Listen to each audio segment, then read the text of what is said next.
This is the ESL Mobile Open, presented by AT&T. Hello and welcome everyone to the ESL Mobile Open Season 5 playoffs. I'm your host, Fallen Varum Toddkill, here for the final day of action for PUBG Mobile.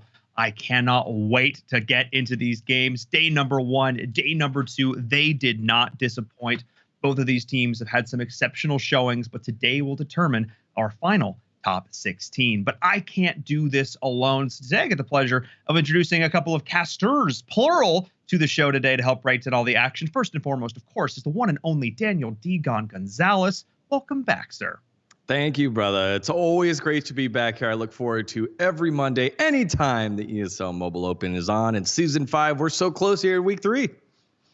We are so close. Both of these groups only have 3 games remaining to crown our finalists to determine who will move on to those finals. But I mentioned before, we have another caster joining us for the show today to help break down all of these plays, give us the deep level of insight and analysis. It's the one and only Cameron Davis. Hello, welcome, sir. How you doing? I am doing great. Thank you all for having me. Glad to be here. Excited to watch these, what I hope to be really, really great games. These are, that's a fantastic, fashionable choice there, Cameron, for your debut. Thank you. I like this. I feel like I didn't get the memo, but that's okay. I'll roll with. I'm the host. It's fine. Our casters, they're going to be coordinated in spirit here, But of course, if you're just joining us, you're not sure what's going on, you don't understand the cam, but that's okay. I'm going to break it down for you. You're here for the ESL Mobile Open, which is an opportunity for you to get involved in the world of mobile esports, whether it be here for PUBG Mobile or games like Auto Chess or Clash of Clans. If you've always played those games, you thought, man, maybe I want to take it to the next level. Maybe I want to compete. If you're in North America, this is the place to do so, because there are over 200 million mobile gamers. 200 million mobile gamers in the United States alone. We have had over 1 million entrants. I feel like we should do it on that one, D. I feel like we should, the next one. We've had over 1 million. We'll get there. Had over 1 million entrants in the program so far, but for this season, out of the hundreds of teams who attempted to qualify, only 32 squads have made it here to our playoffs, and only the top 16 will advance to our finals. They have played dozens of games over the last few weeks, all vying for this shot, this opportunity to advance on to the playoffs. It's a big deal. There's tens of thousands of dollars up for grabs, $350,000 plus this year alone in terms of overall prizing. There's a lot at stake here for these teams. And of course, the bragging rights. ESL Mobile Open is a staple, especially in the world of competitive PUBG Mobile here in North America. And everybody wants to walk away with that trophy. But how are they going to do it? How are they going to score the points to get them to this final? So Cameron, you're going to walk us through it a little bit here. It's a pretty simple system, but it's cool the fact that we've prioritized kills in such a way to make them really feel impactful in these games. Yeah, kills have definitely been buffed compared to the previous point system. However, kills are worth 1 point. A win is worth 20 points. So placements are still the priority. Luckily, getting kills will lead you closer to climbing those placement points. But yeah, it's definitely good to see that kills are now heavier than they were, shall we say, in previous seasons.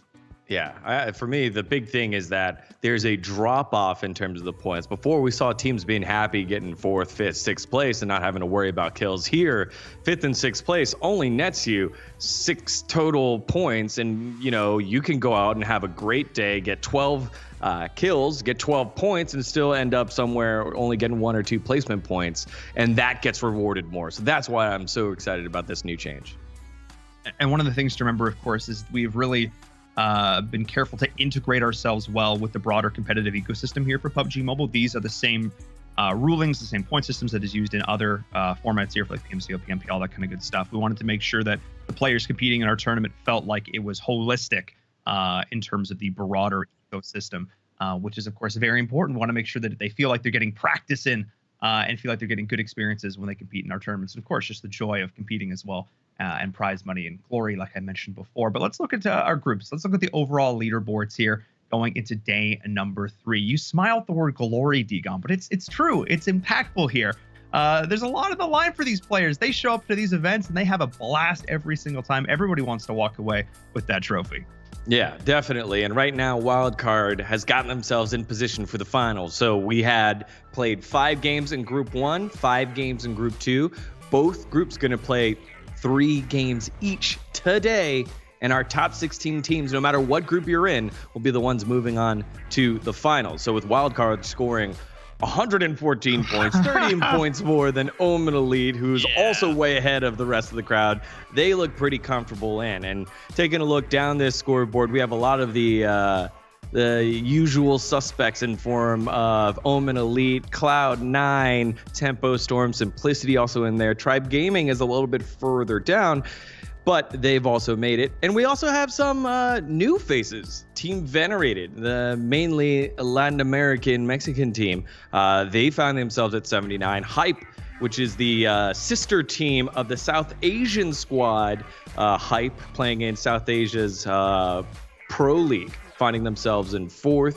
And also Endgame. This is a team of veterans that have had a lot of experience on some of these top teams. They've come together and put themselves in the top 8. So a lot of surprises here on the top half. If we take a look at the bottom half of the scoreboards here, it gets a little dicey for some of these teams, specifically Pittsburgh Knights. This is a squad that has had a ton of experience, a lot of expectations thrown upon them, and being one of the few PUBG Mobile Pro teams in this tournament is going great here, because like it's not going as great as they need to, because they really need to start scoring some points here at 30 points only and not really in that striking distance yet.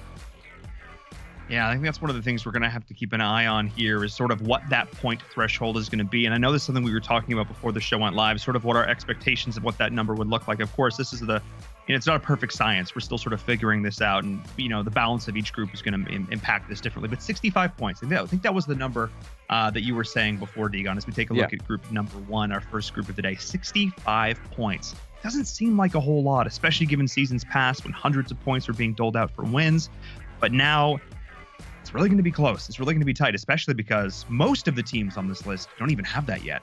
Yeah, and the number 65 points to me comes from the fact that if you look at Nefarious, they have 40 points. They're on the cusp of qualifying right now. And if it took them in 5 games, they got 40 points. That's about 8 points per game. So if you do that times 3 more, that's 24. So 64, you'll say 65 just to be safe. So I think that's where these teams need to start hitting. 65 points. You expect Wildcard to continue being dominant, even though they've struggled a little bit in PMPL.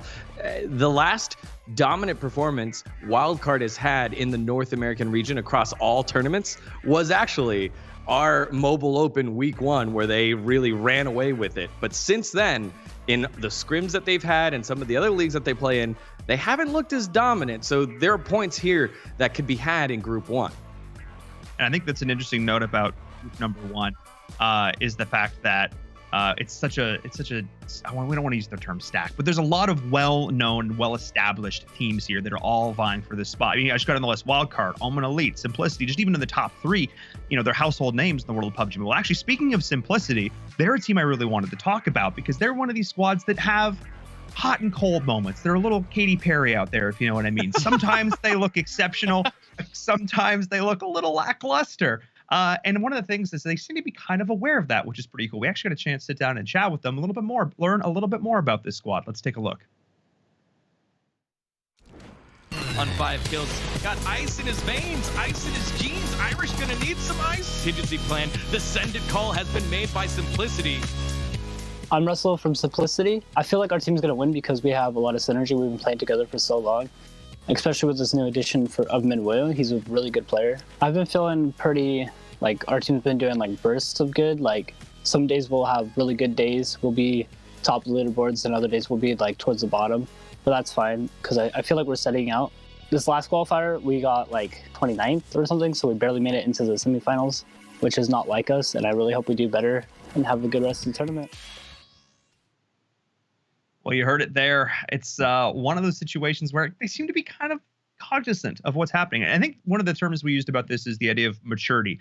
They're mature enough to know where some of their failings are. But obviously, you've watched a lot of competitive PUBG Mobile now, Cameron. What are some of the hallmarks, in your opinion, that allow these teams to overcome some of those mental hurdles? How do you, reset your mental on a day like this where you're coming to it in a pretty good space, but you still have the potential to not perform? How do you overcome that on the day? So battle royales, I think that's the genre that question is the hardest, I think, to solve, just because there are so many things there are so many variables going into the game.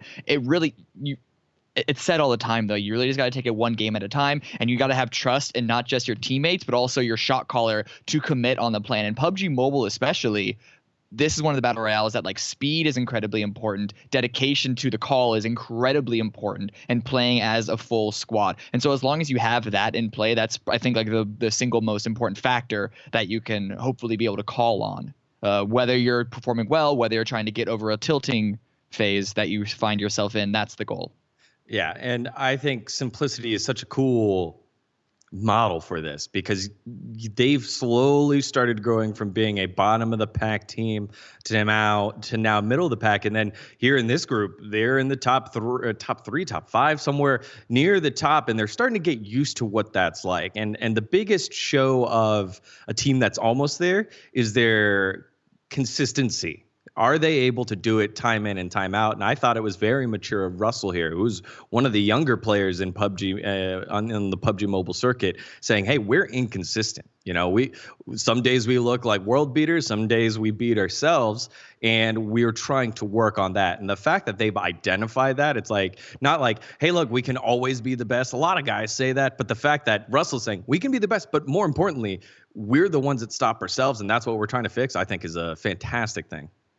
Yeah, identifying that problem for them is one of the ones to overcome. And you talked about this before. Sometimes the greatest opponent on that map is yourself. You've got to have the confidence in your ability to get it done. Otherwise, the calls aren't going to be crisp and clean. You're not going to be able to execute on the day. Let's hope they have it together for today going into this first lobby. But our first lobby, speaking of which, is still filling up. We got a minute or two to go here, which is an opportunity, though. It's an opportunity, Degon, to talk about something you've heard me rant and rave about over the last multiple seasons. Of course, it's Any Key and the Good Luck Have Fun Pledge. We're going to talk about it now.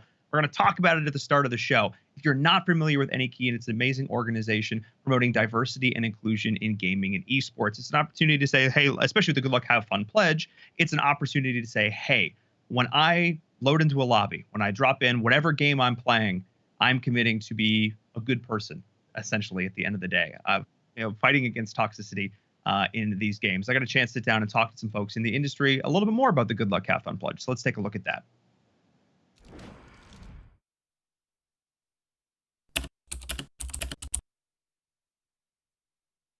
Hi, my name is D1 Ala Mengret. Hi, my name is Sue Lee. My handle is Smix. My name is Jordan Gilbert, aka Nothing. My name is Bill Carter. My handle is Jump. My name is Christopher Michaels, better known as Monte Cristo. Hey guys, I'm Michelle Morrow, and I'm on-camera talent for both esports and the world of entertainment. I think it's important that people are made aware that their behavior is not acceptable if you're going to throw out bigoted terms or target somebody for that kind of harassment. So dealing with toxicity, even just on a normal day-to-day basis, when I game, I just like to be sort of an anonymous gamer, and to this day, I am scared to use my mic.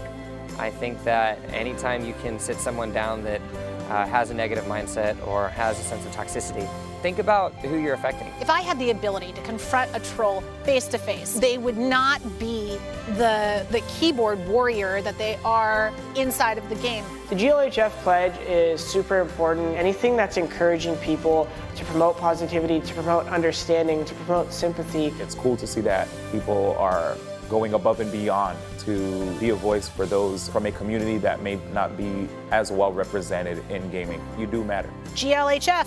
GLHF. GLHF. GLHF. GLHF. Good luck. Have fun.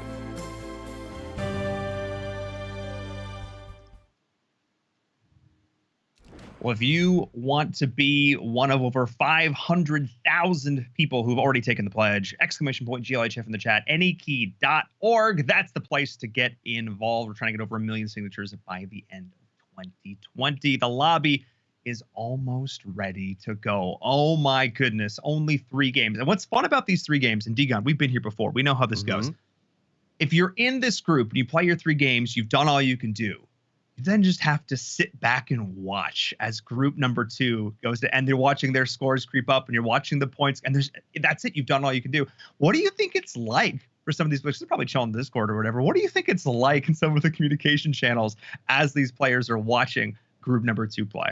Yeah, it's brutal. I think when you're in the spot there, it really feels like, I hope this is good enough. And so if you're one of those teams on the cusp, I think that's why we watch and that's why we play the games, because the bar has been set and you hope that was good enough, and then you get to give it another go there in the finals. But man, I would not. I'd rather be wild card than be, let's say, a G25. I think G25 is going to make it, but boy, I would like to clear the bar rather than be the bar. You know what I mean?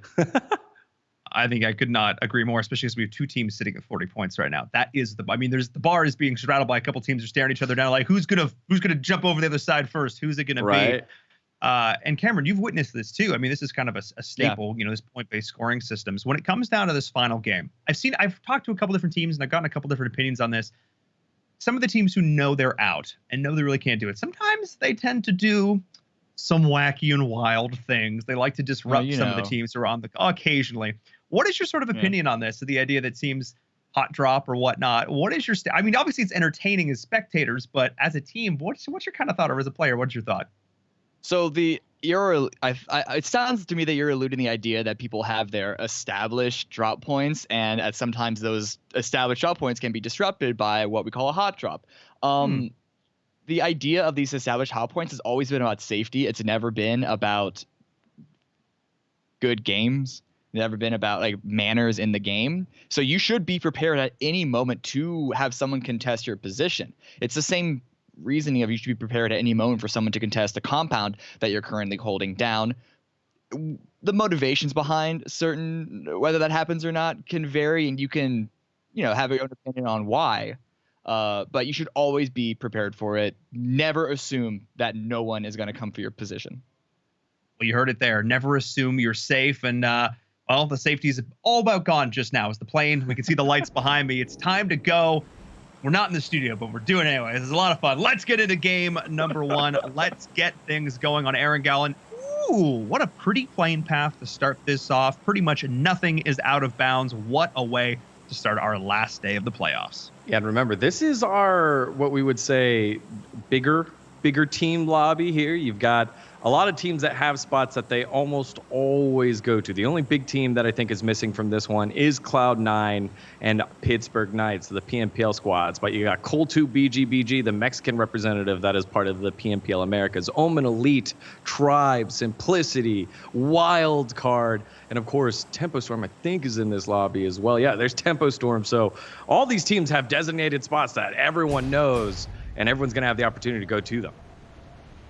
Yeah, actually, with this plane path, I don't think, and especially at the start of the day, I don't think this is going to be one of the games that we're going to see some of those hot drops. As was mentioned, a very nice starting plane. It's easy. It lets these players get a little warmed up. Hopefully, later in the day, per group at least, we can start to see things a little more chaotic, but it's a good start. Yeah, just kind of waiting to see where the circle ends up popping here, as a lot of teams heading on over to the Georgia Pole area. You've got much more than I think what we're used to. You've got Valhalla over there, SI is over there, Endemic, or not Endemic, Endgame is over there, as well as Simplicity over there. So a bunch of teams in that Hospital Georgia Pole area. Now as we take a look, Circle centers on up. You got some action kicking things off right away. Seagut is actually going big here, and he's actually cut off, and Tribe might be going down a member right away. Turns the corner and pump shotty, and Tribe's longest standing member Seagut gets taken down, and that's going to shake up this lobby huge here. Oh my goodness, that was disastrous for Tribe to start that off. Extreme Slayers living up to the name. Oh me, oh my, they got the kill, got in, got out, and now they're going to bail. They do not want to let Tribe come in and get some redemption on that one. They're like heads on a swivel right now. They're like, wait a second, we just got to try and bail, and they're going to do just that. And King has just taken some retaliatory shots back, not going to land. But oh my goodness, if you're Tribe, you're not happy about that one, Cameron. No, And that's, again, you have to be prepared to have fighting in the early game, not just because someone may want to take a drop point, but in this instance, it really looked to be contesting over vehicles. Vehicles are incredibly important in this game, early game, mid game, even in certain instances of the late game. And if you fight over those, you need to be prepared to, hopefully be prepared to win, but also in the back of your mind, there's going to be a thought that you might not. Yeah, I think a team like Tribe, they're not used to losing those, you know? Like Tribe's so used to, they've played so many games. They have been around a long time. Even if, you know, they haven't gotten the results that I think they expect, they're so veteran that they're just like, yeah, we should be able to win this against some of these quote unquote newer and weaker teams in the lobby. So Seagud getting popped early gonna change the dynamic of this squad very much. And I do want to note here, we talked about this playing path off the start, how just beautiful it was and opening everything up. Circle as well. You could not ask for a better opening circle than this. It is smack dab in the center, 50-50. Cannot go wrong with this, which means that we're going to have a very long looting phase here. Teams are going to feel very comfortable going into this mid game. They're going to have all the utility they need. They're going to have their perfect weapon loadouts. This is important to note because we've gotten some pretty wild and wonky circles in these tournament games so far in the last few weeks. But I feel like as a way to start the day, it doesn't get much better than this. This really, you just allow teams to play their game. Yeah, it is certainly going to be a lot slower of a game, not just because of the playing path allowing teams to get to their preferred drop point relatively easily, but then you don't have to swing any far distances. No paths into the circle are cut off as well, because that's an important thing that it's not the first thing that comes to mind when you see a circle that is way off to one side or another. Dead center, 360 degree of entrance into the circle, more or less. We're going to ignore the fact that the military island makes it a little more complicated than that, but let's just say 360 degrees. It's going to be slower. It's going to allow the teams to have an easier time of getting into the circle, and they're going to want to spend that time to scout ahead, get all the information that they can around their immediate area. Yeah, so I think after that quick burst of action, things expected to slow down here, especially with that circle so comfortably in the center. I think everyone's so used to playing in the middle of the map. You got most of the cities kind of there in the middle. I guess the ones that are on the outskirts, your Stalber, your Razak, your Milta, they're a little bit further on the outside. I guess Milta Power further on the outside. They'll have to rotate in. The Georgia Pool guys have to rotate in, but there's a lot of space to play within the middle by ruins. You got Sunken City, you got school, you got apartments. So there's a lot of space in the middle that I think teams can move on into, even if they haven't practiced exactly who they might be running into yet. One thing we should mention just ahead of time, in case it does become a much bigger factor, is the river, because the river is cutting off about the top quarter, maybe the top third. It's not going to be a huge issue, teams getting over, whether go north or south across that river, but that is something that's going to be in the back of their minds in the same way that just going through the area around school might be. Right. And I feel like the river early on is like just it's not something that I think teams think about yet in this very first circle. The way that it's set up, not yet. They will definitely soon, but I think there's like a lot of other things they could possibly be worried about. Like, please, let's loot up. Let's not run into a tempo storm. Let's not run into Omen Elite. But let's just find a spot that we could chill for a little bit. A lot of the guys play slower until zone 3 or 4. I think zone 4 is when the action really picks on up. As we see square one, they're going to see Simplicity, and they're going to go for it. Bobo's going to take some shots, and young Russell, you heard him earlier, sometimes they're consistent, sometimes they're inconsistent. They're normally consistently conservative. They don't like to take these early fights, but they're going to park the cars and go for it. Yeah, not wanting to get them. I was going to say, not wanting to get caught out on the rotation. That sort of seemed to be the bane of a lot of the existence of a lot of teams, especially in group number 2. We saw last week, Diagon, Pittsburgh Knights coming to mind. One of these teams that just couldn't seem to catch a break in the early game, getting caught out on rotations. Nobody in group number 1 wants to fall victim of that here. Nobody wants to take a fight they're on 100% certain they can win. It's all about fight value, ultimately, when it comes down to it. And taking some shots at passing vehicles when you're in a car of your own, that's pretty... I don't want to say it's high value, but the risk to it is low enough that you might as well take it. But for Simplicity, it was good on them to not even try and contest that bridge, because as you mentioned, they like to play it a little conservatively, and there are no guarantees on if they take that fight, if they commit to that fight, then they're going to continue to be in a good position. The circle could shift way away from them, and if you're caught in the middle of an engagement, especially if you've lost a vehicle, you've lost a player on your team, it can make things a lot more complicated. And in the early game of a battle royale of PUBG Mobile, you want to make things as easy, as straightforward as possible. Yeah, so Irish on the rotation again.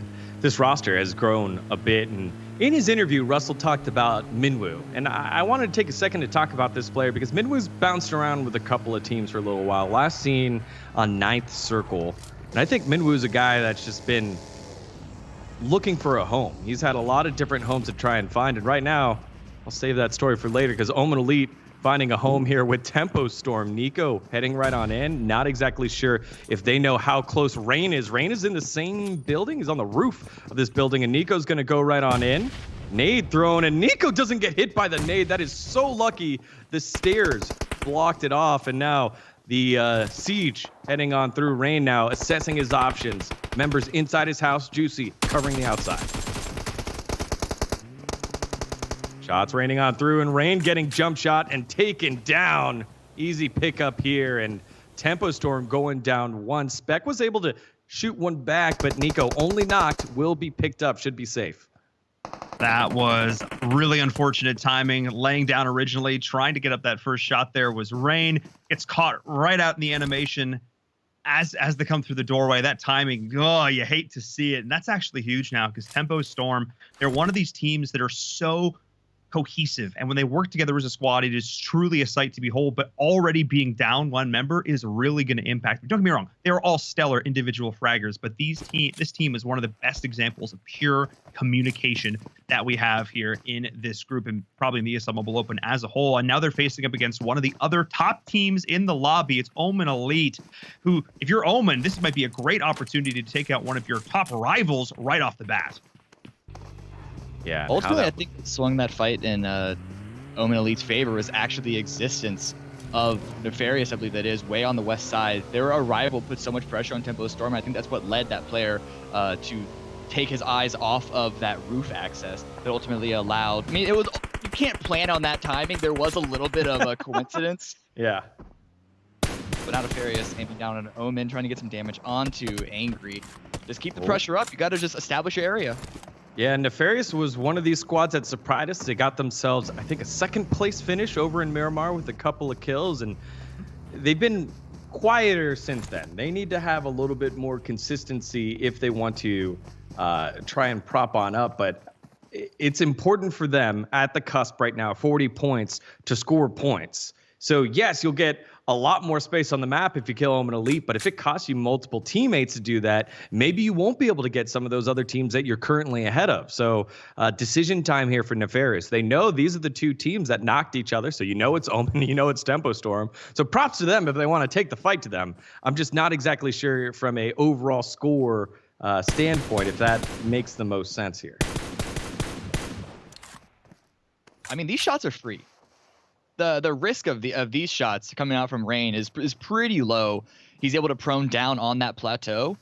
I don't expect to see them go on a full-on engagement, take the vehicles and send it, even if they were to get one. Maybe if they got 2 knocks, maybe they'd probably consider it at that point.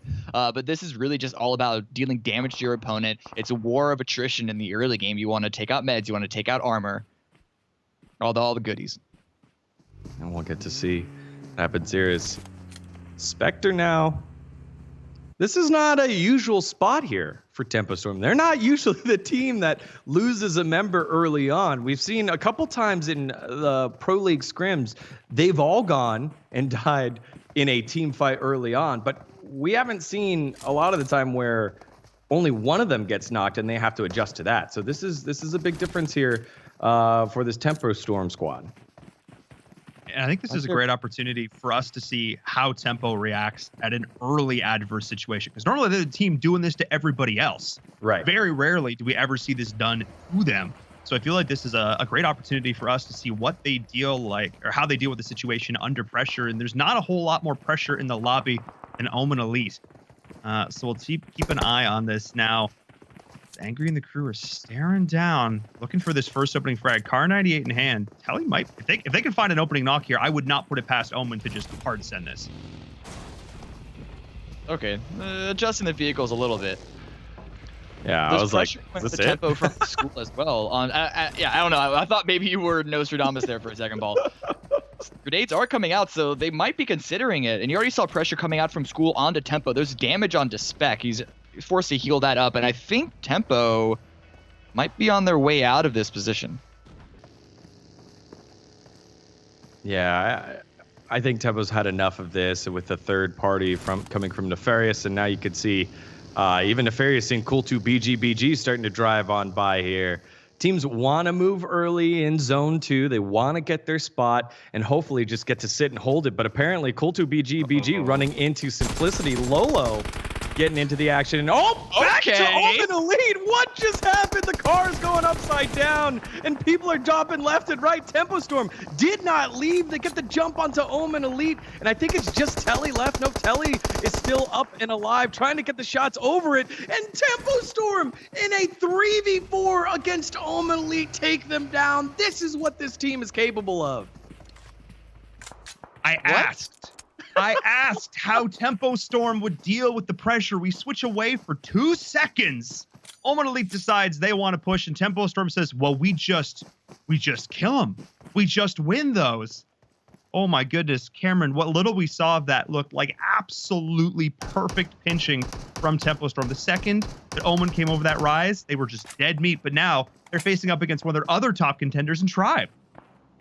Yeah, Tribe, of course, trying to establish their own position on this hill is not far from that location. But if you send a vehicle over basically they use that ridge as a ramp. Listen, Omeron is such a good position on the leaderboard right now. Do we want to say that was a little bit of a show-off moment? Trying to go for the highlight reel more than anything else? Because I can't think of any other reason why they would execute on that ridge line in that specific way. So the thing with Omen is that they've gone on, they've changed their roster. So right now, no more starting spot here for Zute. Zute has now moved to a substitute. Both, I believe it's Juicy and Zute, IGLs. Juicy and Angry came from the Space Station Gaming SSG squad that won one of our mobile opens. And maybe it doesn't work out as much. So you got different shot calling now, as well as a new young player in Telly, who's had a lot of highlight moments in terms of a fragger, but he's also still getting used to this whole setup. So, I think the three of us all kind of like, that seemed very aggressive and not quite fully coordinated. And maybe we're seeing a little bit of residuals of this roster swap. Perhaps. I could see that. M249 coming out in a crate. This would be a good pickup. Minwoo. Russell, I can't tell how close he is. I think he might have wanted that, but no, he's just helping his teammate get away, grab that gear, and get out of there. There's a full ghillie suit as well. It's going to be a good pickup. Yeah, good stuff there for Minwoo, who, again, that's what I wanted to get to. Back to Minwoo. Minwoo is bounced around a lot of teams. I loved their squad over at Ninth Circle. I wish they could have pushed it, existed a little more. It was Minwoo, KBO, I think it was Clue and Lewis, I believe, was the Ninth Circle roster. They were a lot of fun to watch, but they were always on the cusp. And you would see flashes of moments of them fragging out, but maybe if given a little bit more time, they could have gotten the results they were looking for. But, these rosters in mobile, they shift very quickly. I think the only team that went unchanged from season 4 to season 5 was Wildcard out of the top teams. All the other teams making some movements, adjusting, changing around some players. And I think, to be fair, there is such a deep pool of talent in North America right now that you can kind of do that. You have the room to experiment, and that's one of the great things about the Mobile Open is there's so many games that you can play, and also all the different pro scrims and stuff that are going on like that. There's lots of opportunities to find the perfect ingredients. So you're building your sandwich. It's layer upon layer. You got to have the perfect bread. Personally, I'd go for a brioche bun. You could have some like ham. Maybe you're more of a turkey guy. You can do that at this point, and that's what's so cool about this. We have so much great talent. At the end of the day, oh wait, did he just? Okay, don't you scare me there, Digon. No, that was the shift. That was a circle shift. Yeah, hard circle shift way north. And I'm eating my words now, Cammy. You said it. You're like, the river's in the play. And I was like, nah, that's fine. Don't worry about it. Now, all these guys that decided to settle outside Pachinki are getting a bit stressed out because there's nothing there. There will be nothing there. And how is it? How does Wildcard yet again have such a strong position? They're actually not. I expected them maybe to hold to the north side of the river. Instead, they're just going to send it across the river and get themselves into Razak. But they're going to be on an isolated, controllable side. Everyone else, whether they want to go to Razak, whether they want to go into school, come in from the ruins angle, they're going to be coming in, for the most part, from the same side. There's going to be a lot of congestion from the southern hemisphere of this circle. You want to be able to get there first. Speed is important in this game, as long as you don't run into your teammates. Calm down. Speed is important because there's a big defender advantage. You want to get to the defensible locations before anyone else does. Well, big shift here by 303. This squad, not a lot of points early on. They're definitely looking to find ways to bounce back, and they just haven't, they haven't been, that player's name right there, lucky. I feel like they've been unlucky in 5 games in a row. Maybe not good in 1 game, but unlucky in terms of circle, unlucky in terms of being third-partied maybe 4 out of the 5 games in week 1. They've had another week to think about it, and they need to have some breakout performances now. So yes, find your spot here, 303, but after that, you need to start looking for kills and get yourself up the leaderboard. Forced away. This is the defender's advantage that I'm talking about. And now I think they're going to have to resort to holding down this compound it's in the circle, I guess, but it's so far on the edge. And look at the angle that Brian has. Of course, having to handle multiple teams turning around to take a shot at Tribe, but it's still a relatively easily defendable position. Yeah, I don't know how I feel this one. I feel like, unfortunately for 303, again, you just saw they're trying to get in. They're getting a little late. People are already in position. They just get themselves shot right on out. So it's going to be a tough ask for them to come out here unscathed, especially on the cusp in that little complex that they have there, half in, half out. Because I feel like this is really you're just putting a band-aid on a leg wound or something substantial here. You're not treating the core problem. You still have to rotate. Congrats, you rotated. You made it in for now, I guess, but you still haven't solved the issue of what are you going to hold for any prolonged period of time. And we're seeing it now. That's the first bit of damage going on through to Lucky, trying to keep him up. But 303, they're in a bit of a rough spot right now. They need to think this, and they are doing so. Forcing to burn first aid. If there is the down, oh boy. Yeah. They're able to get one. Maybe we were saying, hey, this isn't great for 303's rotation in, but for them holding, that actually looks okay. And now, yeah, you said it. 303 going to send it. Brutal just going to watch as he has nothing to shoot at. It'll drive right on by, and I guess that ends up working out here for 303. They're still looking to find a spot, and they're outside of this warehouse on the side of the river, gambling that no one is there on the other side of the ridge as Lucky gets knocked from distance. Natu picking that one up, and Lucky now forced to hide behind a tree. Some casualties, but they were able to make it through, to get away from that edge position. I think that it's good that they did it now before there was even more players.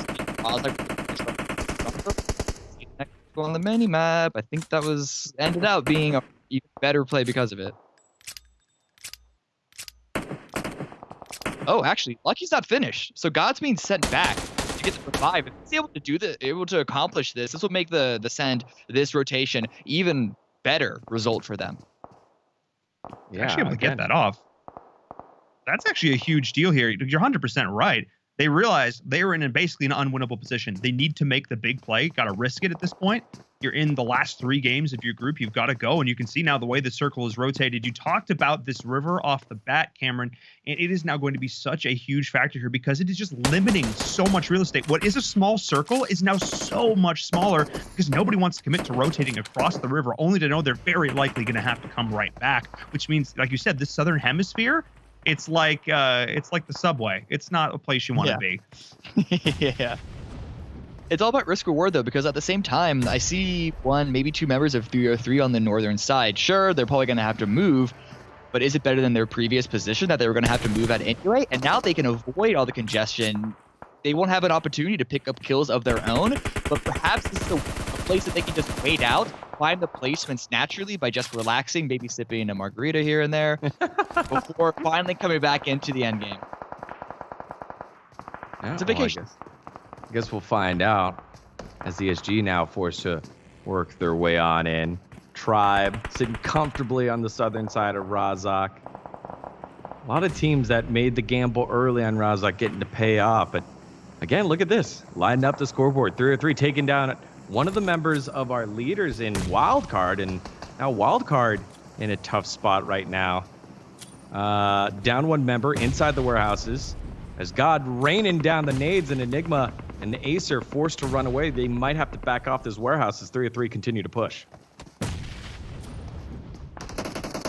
303 now, continuing up the pressure, trying to take this over, but Wildcard playing these close angles, able to make this into a series of 1v1s, but God's able to trade himself back out. That's huge. Potentially looking to try and finish Azor back in the corner, but the shots are solid. Perfectly timing that around the rotation. They're using point-blank range, get the 2 downs. And this is going to be big because the rest of 303 doesn't appear to be here. Give him the old smack. Make him know where they pushed, who they pushed into. This is Wildcard, they say. This is our lobby. Make him feel it. And now Tasty, with not the best taste in his mouth right now, forced to turn tail and run. Yeah, I love Wildcard. I love when they do that. This is what's made this team great. It's when they play with this edge. They play with this spark. They're not afraid of anybody. And I love the gusto by 303, but it's not paying off as Nefarious now starting to get knocked. And Lolo, he's having himself a game here. 2 members of Nefarious knocked, and Simplicity slowing down the push here against Nefarious. And Nefarious now, they're on the edge. The blue will be coming in a minute and 45. They need to assess how they want to move forward. You got a team right next to you. The circle will be moving in soon. And Simplicity, that's not even the team that's right next to you, gunning you down from straight ahead.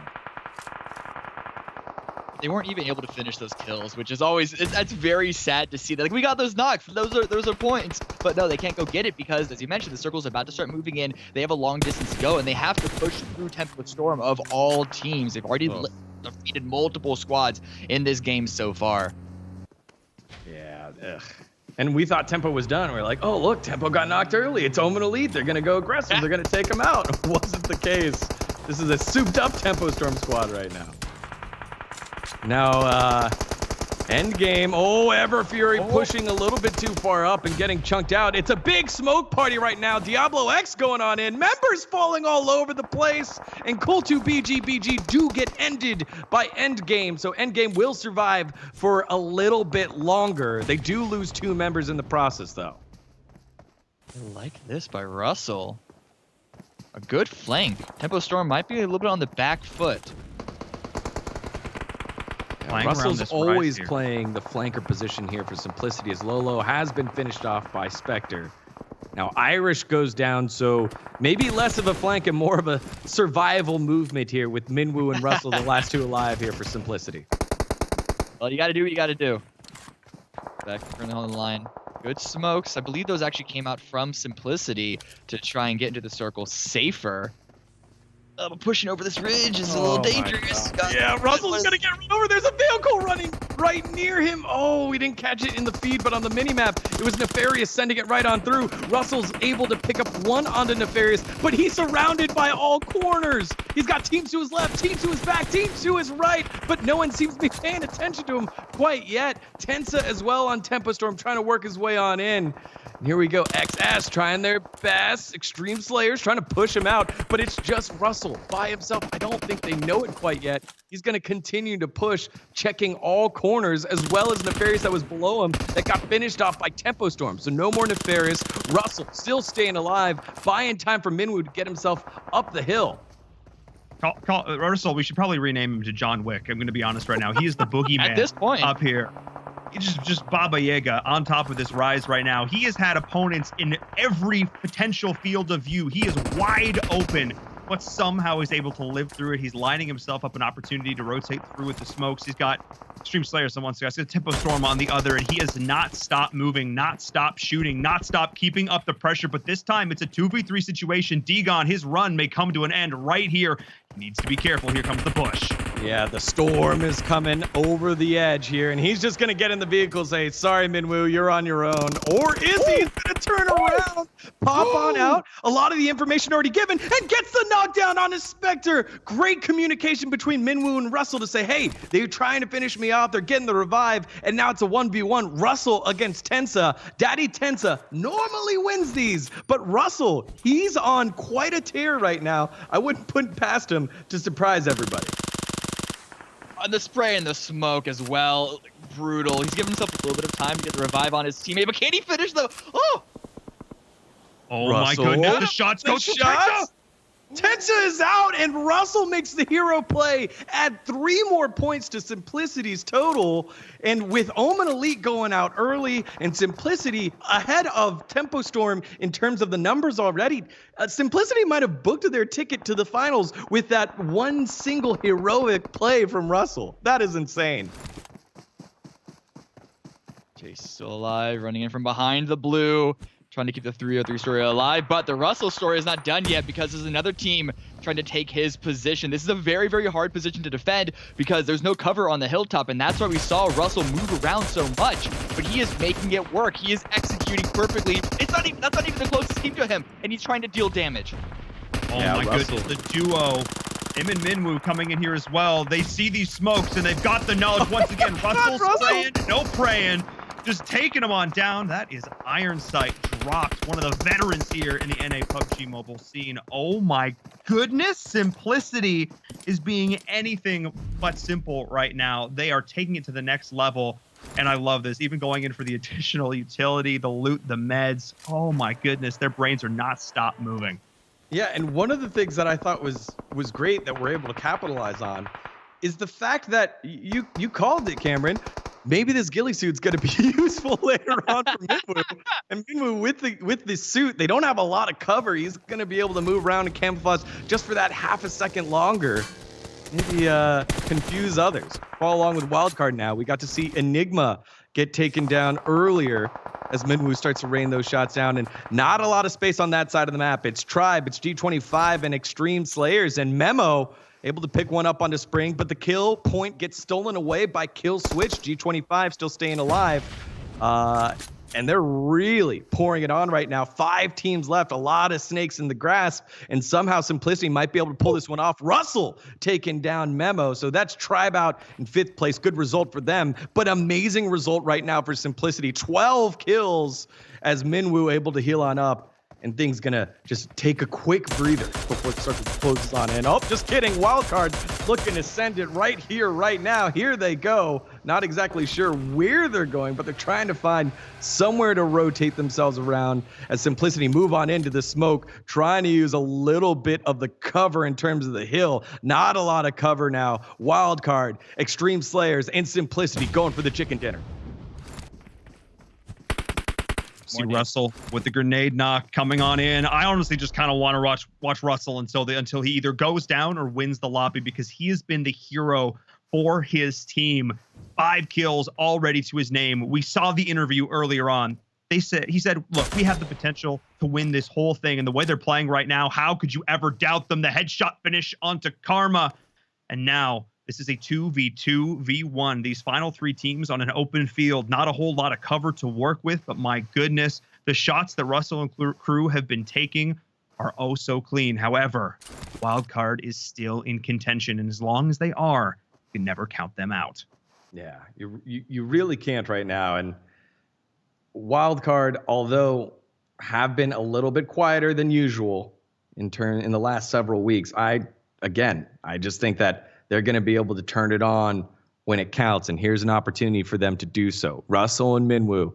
I wouldn't pick two other players for simplicity to give it a shot against Slicky and Acer, but Slicky is one of the best fraggers in North America, and Acer's been one of the best players in North America for a long time. This is such a great battle between these two squads. And then Extreme Slayers are there. They get a front row seat to all the action. I like this. Again, Russell, just not stopping, pushing, not stop flanking, getting as much information for his squad. Even though his squad is only down to one person in Minwoo, he's still just trying to feed over as much information as possible. Fantasy is caught out. It's going to be another kill for the Simplicity squad. Russell gets a second knock, but it's going to be a 1 versus 1. Yeah, Minwoo now. It's his time to be a hero. Acer hiding over the edge. Both knocked members are trying to give themselves the right information as Slicky continuing to push forward. Russell continuing to push forward even in their knocked state. Slicky will get finished off. Is Russell, I guess, from his earlier knock, and now Russell rolling over to the side. There it is. Acer has been spotted. So Minwoo now knows where Acer is. Acer doesn't have an accurate gauge on where Minwoo is. That was so smart. Scouting that Russell was doing was just huge. And this ghillie suit picked up earlier, you made a note of it ages ago. Oh, that could come into play as we were facing. That'll be handy. Sure, why not? Yeah, why not? I was going to say the purple dino suit maybe less successful at accomplishing this goal. Just a touch. But the vest of Acer is absolutely chunked right now. It is not going to offer him a whole lot of protection in an outright 1v1. He is going to go in here for the flank. D-Gon, if Minwoo doesn't see this coming, this could be disastrous. After the run of Simplicity, Wildcard might just take themselves another chicken dinner. Oh, my goodness. Oh, no. Yeah, I mean, Russell did give accurate information to Minwoo. Minwoo doesn't hear it yet. Oh, Acer, this is so sly of you. Here comes the opportunity. Really be able to get the shot. Oh, Minwoo hears it, but it's too late. Oh, what a play by Acer. Crown him the king. 6 kills for Acer and Wildcard. We doubted them for just a little bit here. I was ready to call Simplicity as the pop-off team of the day. They did have a pop-off, but it's not quite the same thing as a chicken dinner. Oh my goodness. Oh my goodness. That was a game of individual moments just strung together into an epic match. I expected nothing less. I mean, nothing less for the first game of the final day of the playoffs, whether it be that crazy Omen tempo fight, whether it be Simplicity living on a knife's edge at the edge of that tiny little cliff and making it work, fighting against so many other teams.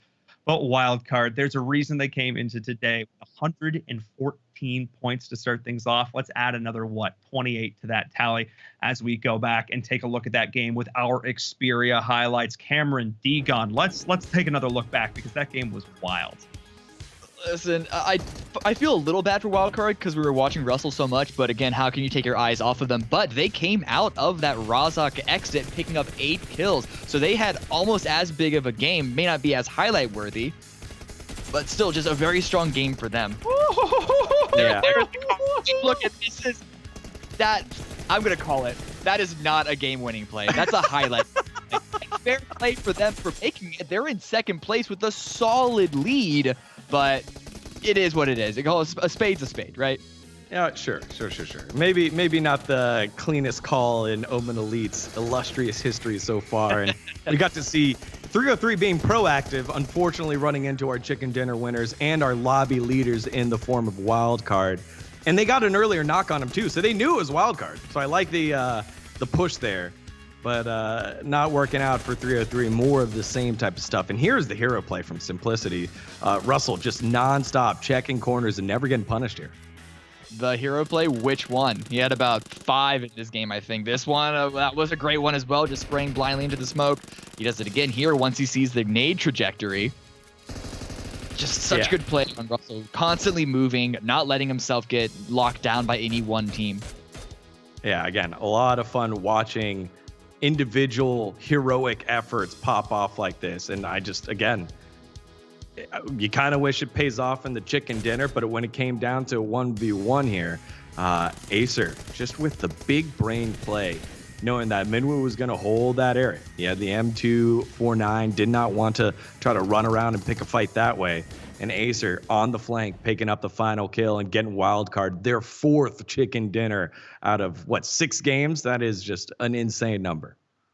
Yeah, just the tally on that, you cannot understate how much, how good wildcard's doing. But I also love to see how the other teams in this lobby are continuing to step up and impress me every single week. Thank you so much, guys, for recapping that with our Xperia highlights. And my goodness, what a way to start the day. I am so very excited. And before we go to this break, I've got to give a huge shout out to the presenting partner of the ESL Mobile Open. Of course, it is AT&T. Sick games like this, amazing action like this is only possible because of their support. Supporting the grassroots of mobile esports here in North America, giving these players a platform to compete, to improve, because every single week they are doing just that. And for us, the fans who just get to sit back and enjoy it, oh my goodness, thank you so much to AT&T. And if you're joining us now, if you're just tuning in, what, the ESL Mobile Open? I want to learn more about this. Wait, what's going on? They're playing PUBG Mobile. This is crazy. Go follow us on social media, !social in the chat, ESL PUBG Mobile. On Twitter is the place to find all the information there. But what's going on now? Maybe, I don't know, a chance for you to compete in future seasons. And I mentioned it before we got into that first game, of course, the good luck, have fun pledge and any key. !GLHF in the chat. Over 500,000 people have already taken the pledge. Be a better online digital citizen. And I don't know, maybe get that exclusive Twitch badge while you're at it. Global Twitch badge usable on all Twitch. Over 577,000, let me correct that number, have already taken the pledge. So be a part of it. Stuff's going on right now. Definitely good to take a stand where you can. So thank you for tuning in right now for game number 1. We have 5 more games. 5 more games. Who will advance to our finals?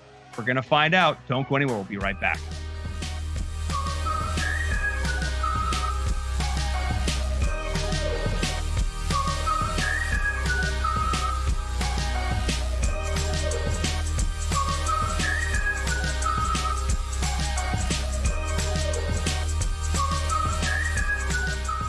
This is the ESL Mobile Open, presented by AT&T.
This is the ESL Mobile Open, presented by AT&T. Hello and welcome back, everyone, to the ESL Mobile Open Season 5 playoffs. I'm your host, Paul and Verum Toddkill, here to bring you all the PUBG Mobile action. We are here in the final day of the playoffs to determine which 16 squads will advance to our finals. Tens of thousands of dollars, and of course, the title of Season 5 champions are all up for grabs. Daniel Digon Gonzalez is standing by, and oh my goodness, sir, game number one certainly did not disappoint. Yeah, it definitely did not. It was, goodness, it was just hectic all the way from start to finish, starting with two of our titans in the form of Omen Elite and Tempo Storm hitting it off the bat. We got to follow along with Nefarious as well, trying to find a place to crash. 303 thought they found a warehouse that they wanted to push. Instead, they found the chicken dinner winners in the form of Wildcard. And I don't think there's any other adjectives to describe the heroic plays of Minwoo and Russell. I can't wait to see the next episode of the adventures of Minwoo and Russell and the rest of Simplicity. We've just on the pilot. Let's take it to series. Let's go. But oh my goodness, another win for Wildcard. It seems like the deck is never stacked against them. They're always putting themselves in positions to find success. But of course, Cameron Davis is also here joining us for the final day of the playoffs. Welcome to your first game of PUBG Mobile for the ESL Mobile Open. What'd you think? It was great. It was exciting. And if every game is even close to that level of action throughout the mid game, especially, I will be more than happy. Ecstatic is the adjective, the way I'm feeling right now, because that was, you know what, sometimes we have some slow starts. Sometimes things take a little bit while to take off. No, they went right off a ramp and then in the air. The car didn't quite explode, but bodies were falling out of. Okay, let's just take a look at the updated leaderboards from group number one. I want to see the points from Wild. Okay, 143 points. Pop off. Yeah, I mean, guys, we've been waiting to see these pop off moments, and here it is. There they go. Moments, like plural, is absolutely right. They've been popping off all event. 3 wins their first week, and they open up with another win today. Compare them to Omen Elite of, it might be a little harsh to say throwing, but compare it to their more chaotic, fun way of playing the previous game, because there's Wildcard, like, no, we're gonna win every single game because that's how you win events. Stay hot, always stay hot. Yeah, and this is good for Wildcard. Again, as I said, in a lot of the other leagues that they participate in, they definitely cooled off a little bit. They've been struggling to find themselves, I think, out of usually their first or second rotation. A lot of the time by Zone 5, Zone 6, you don't recognize it, but they're not even in the game anymore. They're just names in the kill feed that trade 1 or 2 kills, and then they're out. So for them to find themselves in the final circle and then in a strategic 2v2 and then eventually a 1v1 situation to come up big like that, I think does wonders for their confidence. It's going to be a tough team to beat as we close on in towards the finals. And I also feel like at this point, Wildcard they're just a vacuum cleaner. They're just sucking up all the points in the lobby right now and making it difficult for some of these teams who are on that edge. I mean, the Fairies is here at 42 points. They've got their work cut out for them if they want to compete against some of the teams in group number 2.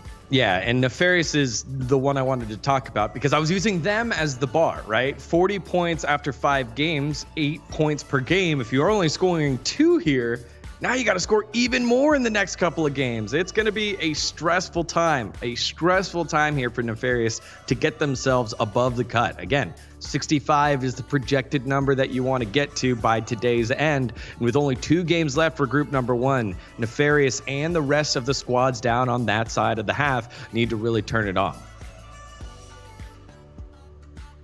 And I think one of the things that impressed me the most about that game is the fact that we saw so many teams getting involved in these fights. It seemed like nobody wanted to play passive. And yeah, a lot of that was sort of just the virtue of the circle and the way it sort of forced all those Southern teams up. That hard shift, I think it was Circle 3, that really caught people off guard. And I'm curious to see if that trend is going to continue as well. The lights are flashing, which means it's time to get into game number 2. Our team is going to continue to get involved. Are they going to push for these kill points? They're going to have to, because the finals dreams are on the line right now. Miramar is calling. Digon, let's get into it. Yeah, again, today's maps, Erangel, Miramar, then Sandhawk. No repeats today, so you're done and dusted. A lot of teams usually have only 1 or 2 maps that they're very comfortable with. So all those teams that were comfortable on Erangel and didn't get the circle they wanted, they got to pick it up now. It's another very favorable plane path here over Miramar, so everyone should be able to get to the drop spot that they want to. Yeah, once again, this is actually an even more fair plane than the one that we had on Erangel, so we saw maybe a little bit of early game action. We might not even have to see that here. There are so many more places you can drop. It's easier to drop away from your opponents, and this plane path makes those goals even more accessible. Yeah, so all the way up here, Cool2, BG, and Square One hopping right down next to each other. We touched on it a bit earlier. If you're one of these teams scrapping for points or possibly out already, you could be dropping hot. Maybe surprising a team or two, and possibly surprising yourself, being like, hey, maybe we're not out of it. Maybe we can drop a couple 20 bombs.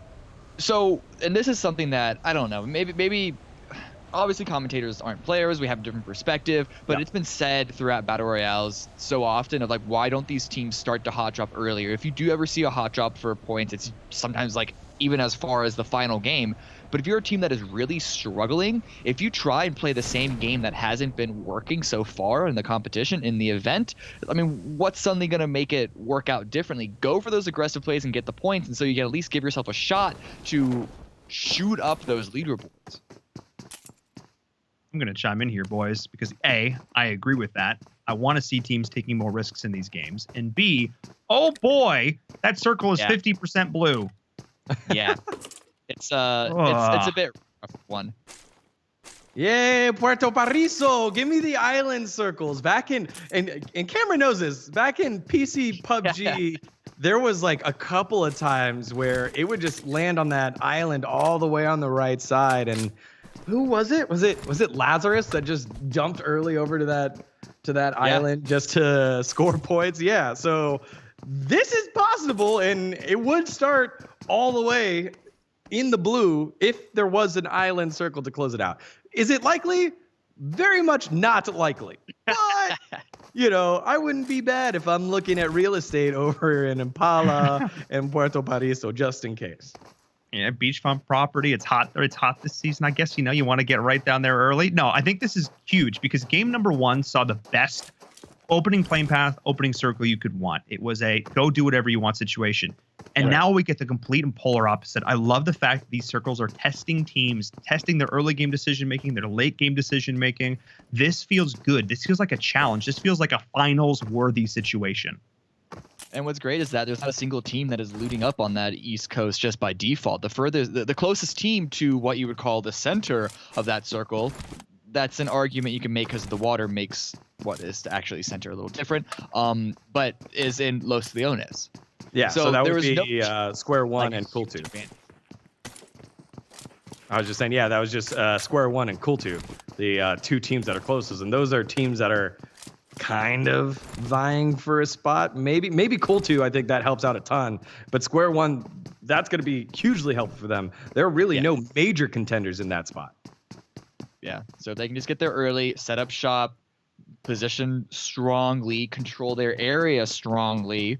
I don't know if that's a grammatically proper usage of the English language, but I feel like my point has made its way across to the audience's ears, and that's really what communication is all about.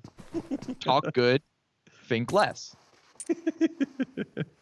Well, if you talk bad, it makes them think more here, and hopefully, some of these teams are talking good so they can think more.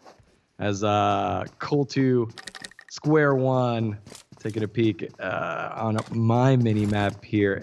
Nefarious, one of those teams on the cusp, actually has the southernmost spot outside of Los Leones, so they're going to be good. Teams that have to rotate in that are on the outside, Valhalla has to rotate in, ESG has to rotate in, Omen Elite after that terrible in terms of score game that they had have to rotate on in, as well as G25, Wildcard, and 303. 303 again.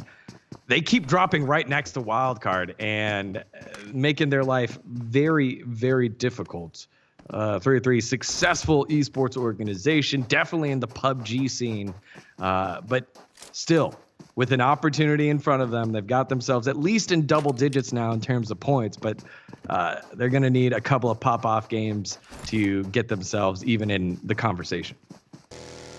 And I think given the the panning that they received I'm not talking about the critics, I'm literal. There was a literal cast iron pan involved in game number 1. I think they're going to want to stay. As soon as they realize the wild cards involved over there, they're going to want to rethink some of their choices as well. Instead, it's Omen Elite getting involved as you look towards the kill feed, and that's 303 taking some initial damage. Oh my goodness. I don't mean to jinx you guys, but that's on me. That's my bad, guys. That's your bad. Yeah. That's my bad. All complaints to Paul. Yeah, Zeke on a rotation just getting caught out. And I feel like that's what we see a lot in Miramar. It's teams on rotations getting caught because the map is so big, because there's a lot of bouncy, barren terrain.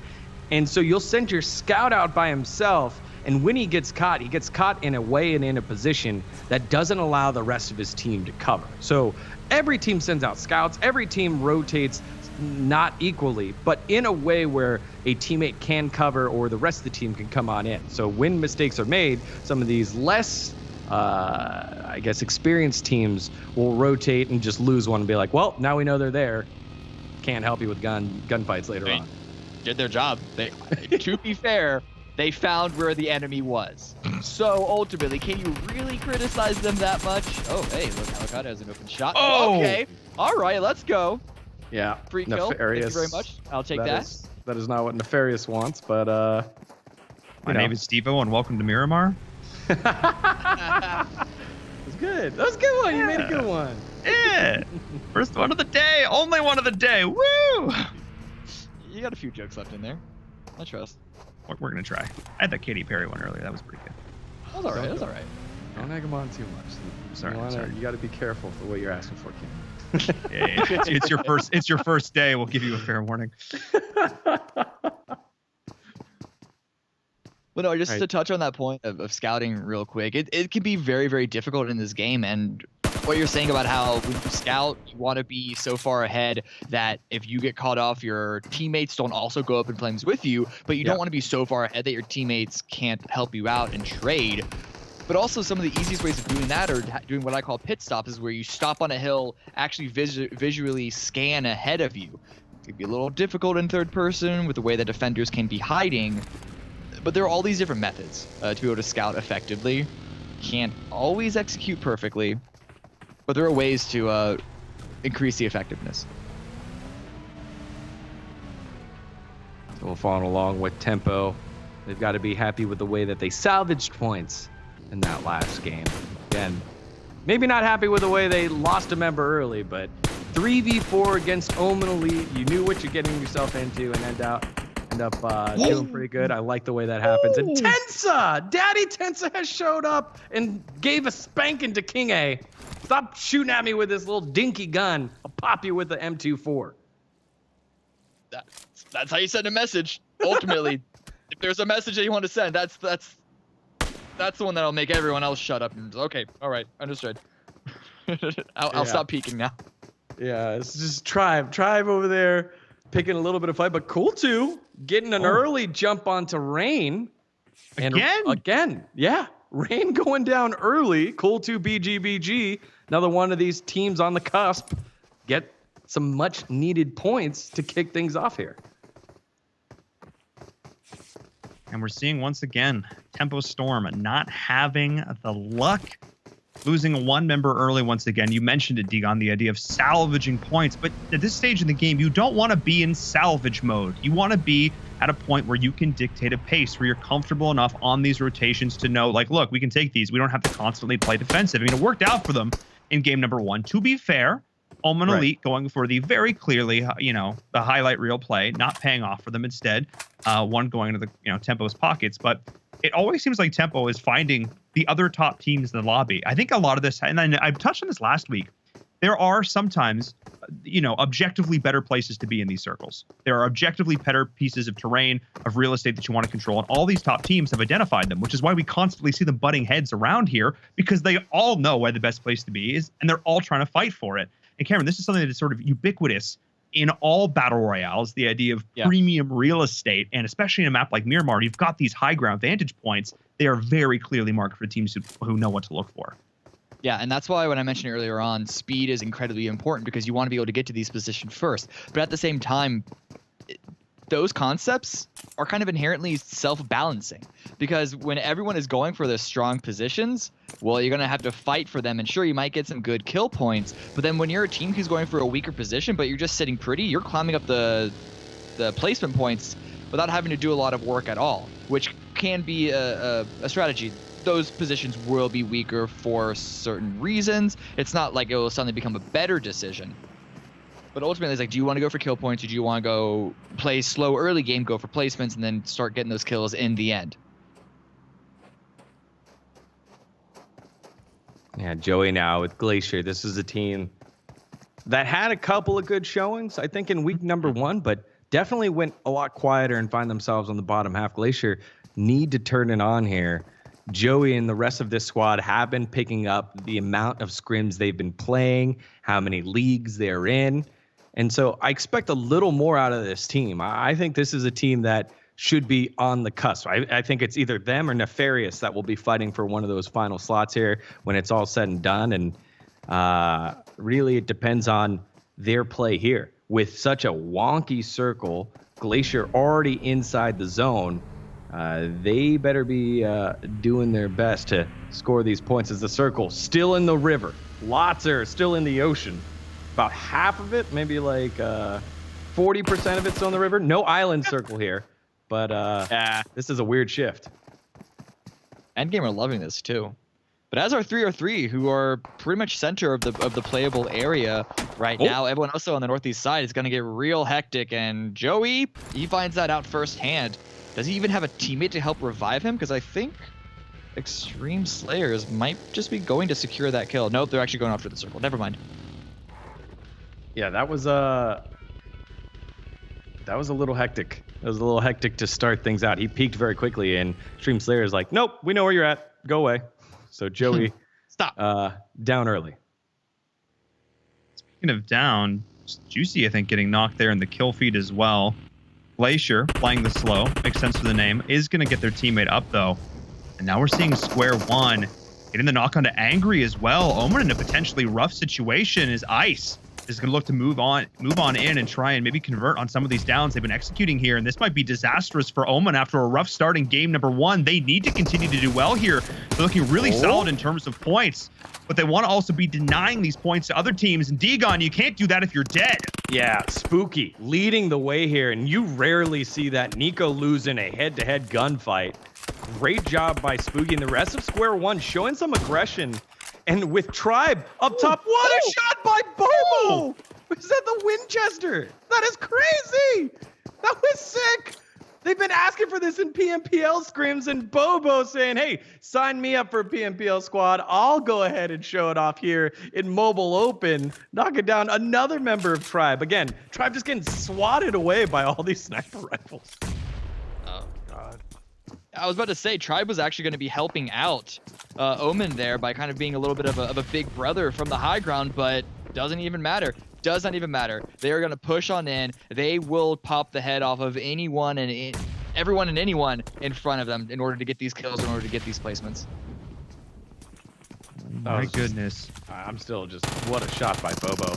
Clear things out now. Juicy, looking juicy, running himself all the way through the apartment, the house, able to get one, but gets taken down. Telly's still alive on the cross, but that is Omen Elite. They are out. Are they the first team out? I think they're the first team out here. Oh my gosh. Oh me, oh my. Omen, I thought it was going to be the perfect pinch. They had the trap. They had the Uzi's point blank range, so they're going to collapse, but Square One just able to throw bodies at the problem. Doing that so good. And even Juicy with the pre-firing, going around the corner, playing the angles well in third person. You got to give the props where they're due, but there were just too many casualties taken early. And once again, Omen have found themselves now in a rough position. If they weren't already so good on the leaderboard, I would be legitimately concerned. But this is huge for the teams who are on the cusp. One of the top fraggers in the lobby is gone. There are now so many more points available up for grabs. This is an opportunity for some of these mid-tier teams.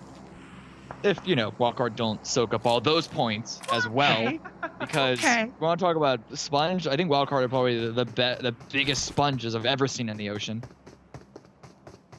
Yeah, wildcard is they were made in the ocean. They're corals. Wait, they don't soak anything up. They prick things. Never mind.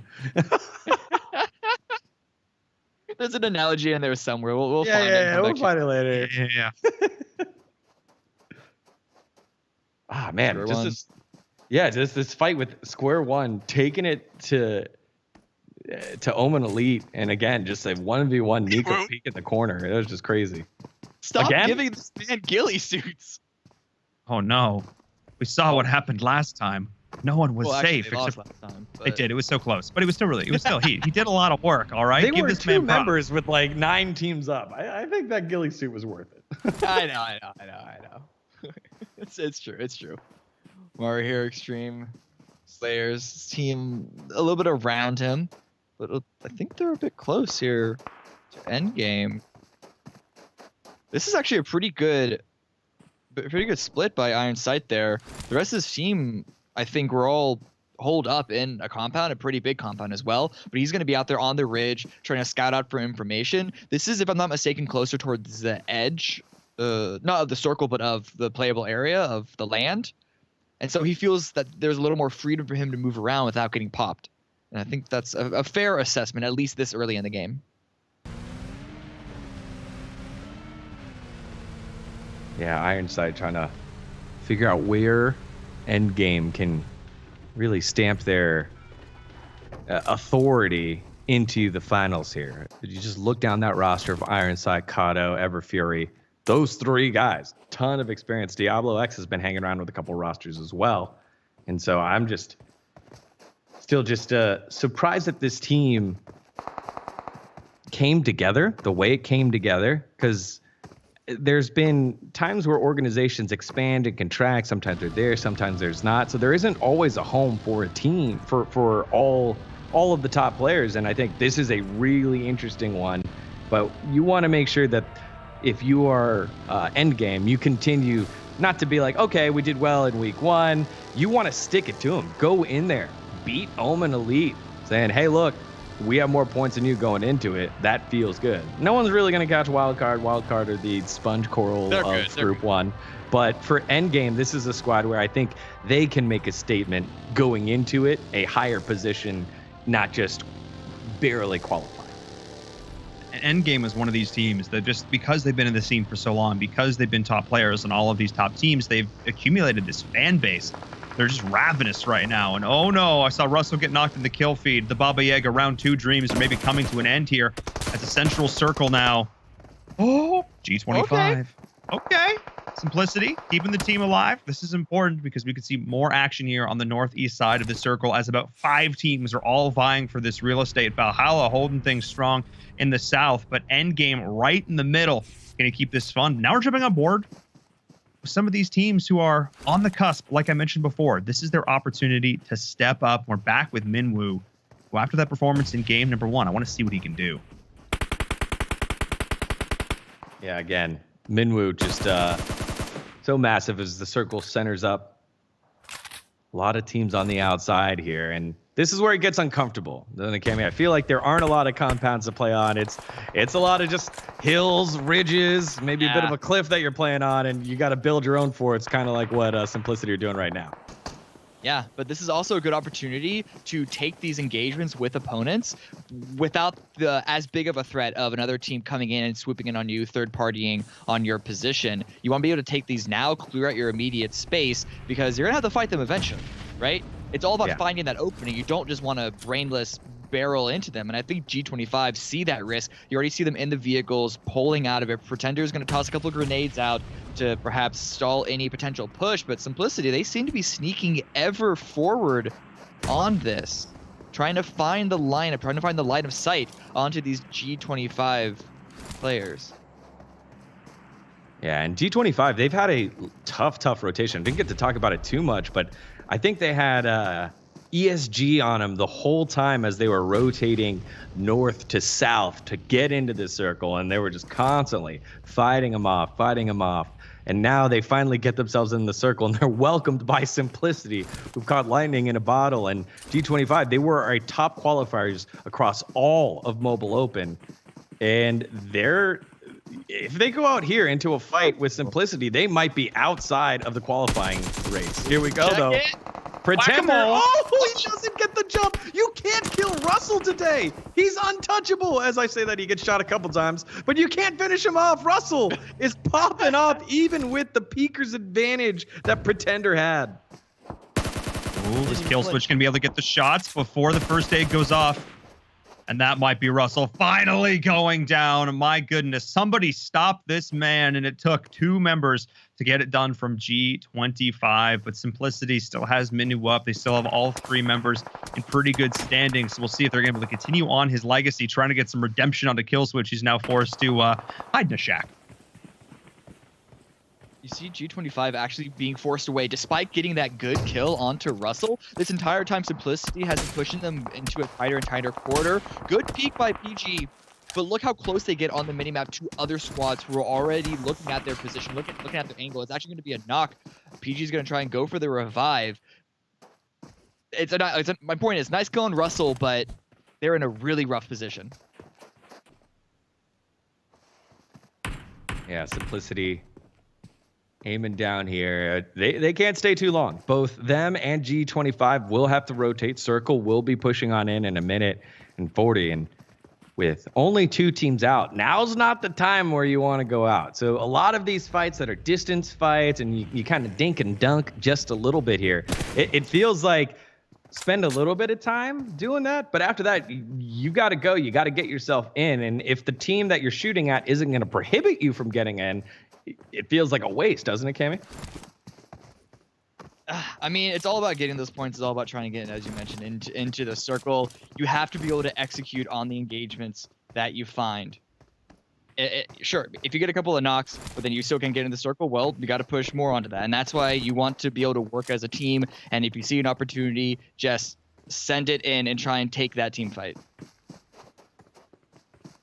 ESG, here's another team. Bottom half of the leaderboard.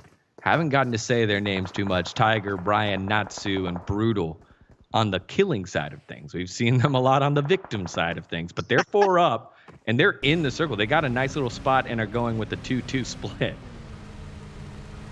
Well, splits can be risky, and as you mentioned, they've been on the receiving end of a bit of damage.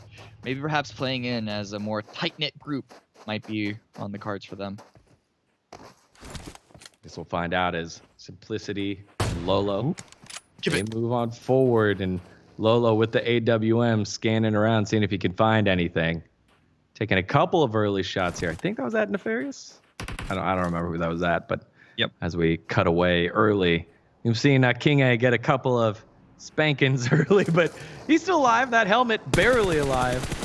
Fully read it up, and now Lolo trying to get those shots. He switched on over, 1 shot at a time, maybe not his vibe. Finally, the jump here by Tribe onto Tempo Storm. He's like, you remember when you sniped me? I'm going to shoot a bajillion bullets at you right now. As C got able to blow up HH24 and Spectre. And so a bit of revenge, and Tribe now getting pushed from different corners. They realize they've got Tempo down there in front of them, but to the side, Square One willing to push on up. The guys that slayed Omen Elite earlier. There you are. And now Tribe Gaming, of course, one of these top teams coming in terms of ESL Mobile Open standing. They're veterans, having been to multiple events in the past. Memo and crew are going to look to continue and build upon the legacy that they started here. Definitely one of these teams to watch, but as the circle is closing in, it's going to be a CQB, and I mean this in the closest sense of the terms, as Ghosty and the crew are pushing on in, and now it is Lolo once more with the full send, but he is just gone. Okay. Yeah. I see what happens there as Irish goes down as well. Yeah, that was Simplicity finally getting their aggression flipped on top of them. Lolo running himself over, and that's Simplicity out in 14th place. So lightning in a bottle, but bottle's not a good thing to store things because lightning's now gone. Simplicity out in 14th, and a little bit more breathing room for the teams behind them in terms of the standings. not breathing room for the teams around their immediate death area, because look how tight it is on this corner. And the reason why there's so many teams here is because they're able to hide out with all these nooks and valleys and crevices that they're able to prone down in. But they're not in the circle anymore. They're all going to have to move, all going to have to push in through each other. And you might come out over a hill running from the blue, look to your left, and realize that there's another team also running parallel to you. And what do you do in that position? Do you fight? Do you keep running from the blue? It's very chaotic. And so I want to see teams start to move now. Don't wait for the last second like it looked like Simplicity. Seeing Slicky pushing in now, point blank range, able to get the first down. The rest of the team is there. Perfect rotation. Slicky instead this time being the entry fragger going in. We've seen his long range shots. We know how potent they can be, but Enigma's running to another squad, backing right on up, and it's Glacier here. And now Wildcard needed to reevaluate this one, losing one teammate, but not giving up any more. Instead of going for a full push here, they're just going to slow down, heal, and see if they can take this fight on their own terms. Yeah, one of those moments where it kind of feels like Glacier's like, thank you very much. They welcomed them with open arms and didn't have to do too much to gather those points. And Wildcard, they're upset. They look like they got themselves out of trouble. Now Ghosty sends it on the buggy. He'll be safe. Slicky not able to land those shots, and Wildcard forced to run uphill. Not the greatest decision, but they don't have a lot of other options. I think they have a vehicle to work with, but is that a nade coming in? That looked like a nade. Close one. Yeah. That was a close one. Spanish Yeah. also forced to crawl in. Look how tight everything is around this single plains area. Yeah, Oh my goodness. very uncomfortable. I am very uncomfortable watching this for the players. I can only imagine what it's like right now playing in it. You're just looking all over the place. There's like, there's nowhere for me to go right now. If you run over this ridge, everybody can see you. Oh, Jesus showing up in the form of an Uzi. Able to pick. Was he able to pick that one up? I think he was able to pick that one up. The kill feed is just going crazy right now as Brutal and Wildcard actually trading back and forth. Acer's able to finish off Natsu. Slicky still alive and holding on for a little bit longer, trying to get the first aid, and he's probably going to Bronco this one right on in. Let's follow along. Oh, he's going to first aid. Maybe he's actually just going to heal strat this one up. He only has 2 first aids, but there are a lot of members dying around him. I actually don't mind this call.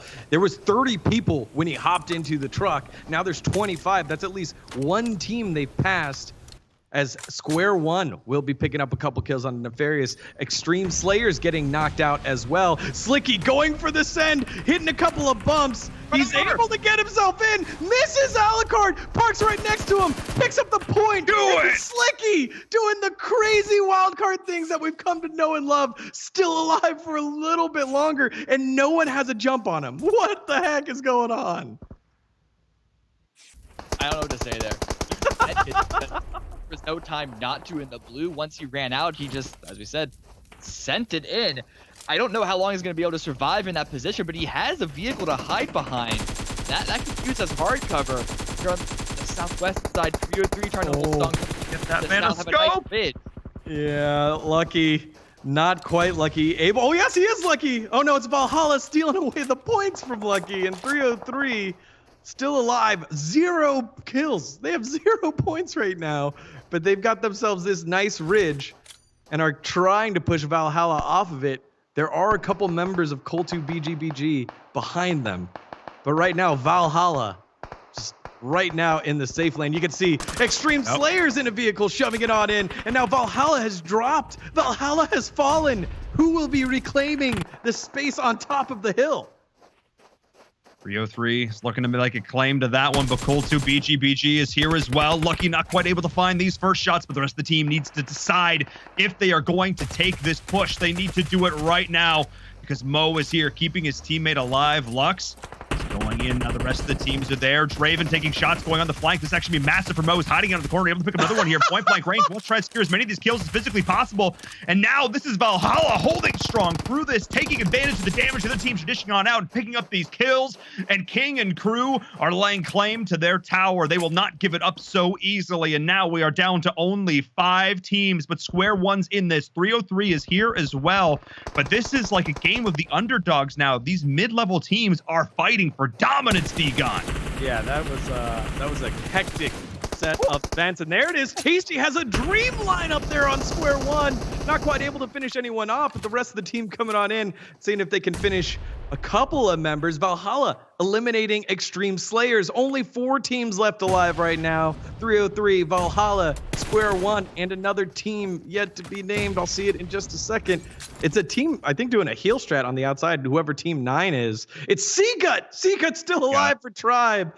Eventually, King A had enough spankings. He ended up falling. But Seagut's still alive, has an opportunity to work himself on in there because there are so many teams on this side of the hill, and they're all focusing each other.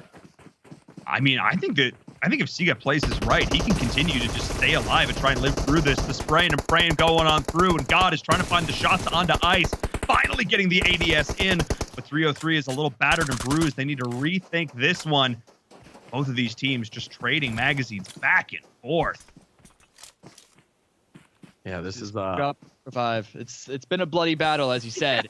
I don't know if any one team has really come out on top of it. Valhalla, the whole time, they haven't had to worry about it. No one wants to push their compound. They defended it so successfully. I think it just intimidated 303. I say that right when Lucky comes in and gets a drop on the poke. Forced away from Square One. Yeah, Tasty peeking over the corner, using the cement wall. King hanging over there for a little bit longer, but Valhalla down to 1.5 members. Mo is down, but I don't think King's going to be getting the revive anytime soon. And take a look at Seagut. He's worked his way on in. Still furthest outside the circle. Circle is currently towards Square One. They have the best spot. But Seagut giving himself an opportunity to hang out, has himself hard cover. And it does look like 303 will be rotating themselves into the house or near the house. So Seagut will be having company over very soon. King taking a peek, using the cement wall yet again. He has a shack to hide behind. Nade right next to it. That's a Molotov. We've seen a lot of Molly plays the last couple of weeks of PUBG Mobile. And Tasty, peeking around the corner. Seagut sees him, and Seagut gets himself the kill.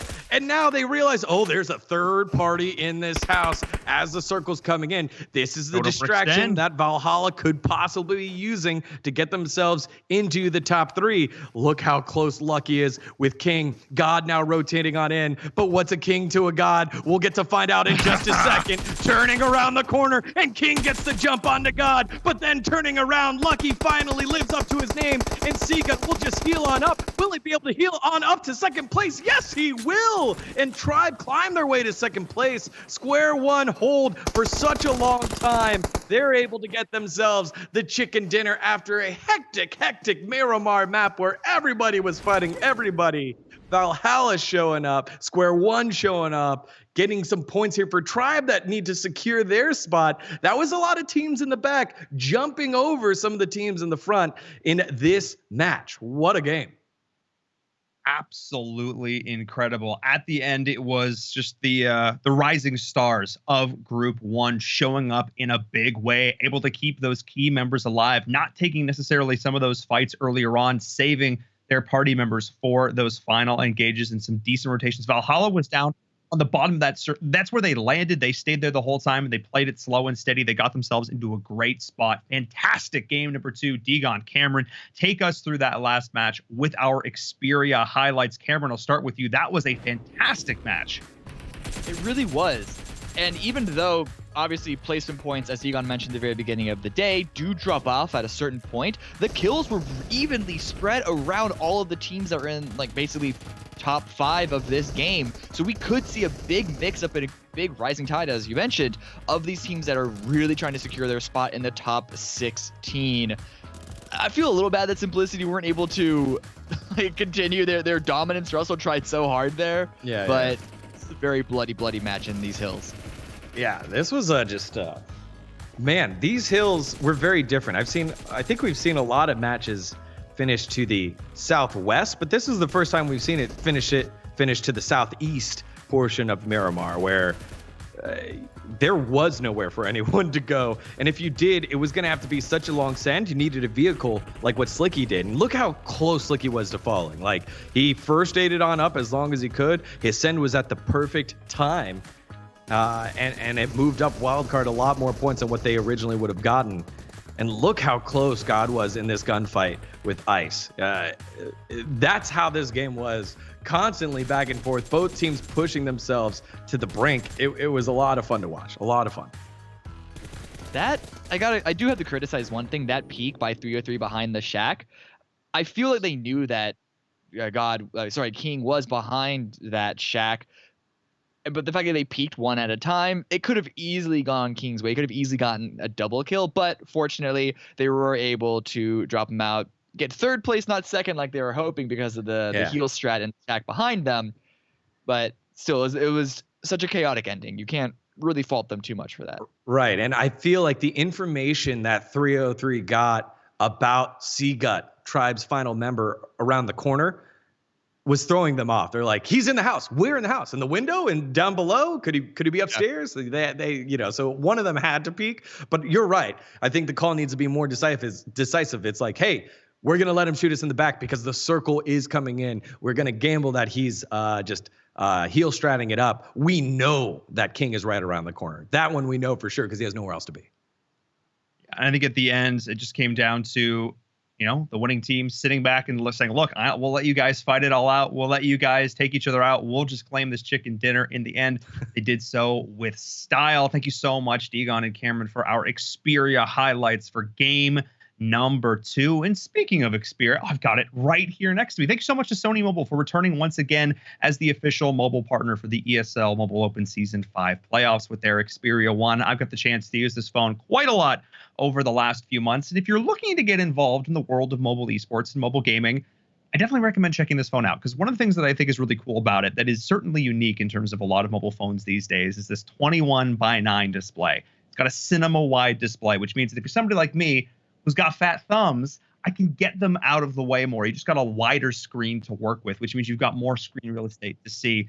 And that's the sort of thing we really appreciate. Of course, also top-of-the-line processor, going to be getting 60 frames per second, no problem. Super long battery life as well. So definitely check that out. ! Xperia in the chat. And of course, if you're not following us on social, team, you're getting all this great entertainment, but you need to stay up to date with everything that's going on, because there's more than just today. The playoffs are in full swing right now, all week long. We've got amazing mobile esports action, but for PUBG today, ESL PUBG Mobile on Twitter, ESL Mobile on Instagram, and be sure to check out the Discord as well. If you want to get involved, if you want to find a team, if you want to compete in future seasons, go on over to the Discord, find some teammates there. It's a great place to get involved. We're going to take a break now. When we come back, it is our final game of Group 1.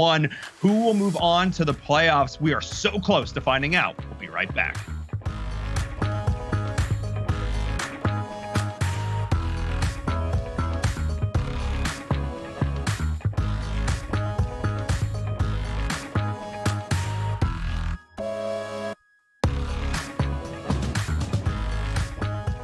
This is the ESL Mobile Open, presented by AT&T.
This is the ESL Mobile Open, presented by AT&T. Hello and welcome back, everyone, to the ESL Mobile Open Season 5 playoffs. We are here with PUBG Mobile to determine which 16 squads will advance to our finals. I'm your host, Paul Verum, Todd Gill, here to bring you all of the action. And oh boy, has today delivered upon the promise of epic and exciting games. Daniel Digon Gonzalez is also here. Of course, as always, the camo shirt looking oh so clean.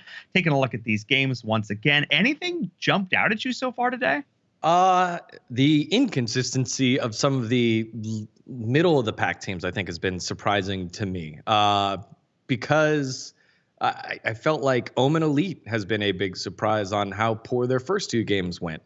So that's been a big surprise. And, you know, I like the way that some of these bottom feeder teams are playing aggressive and it's paying off. Like I liked the way that 303 played that last game. They've been rotating around. Even in game one, they sent it against Wildcard.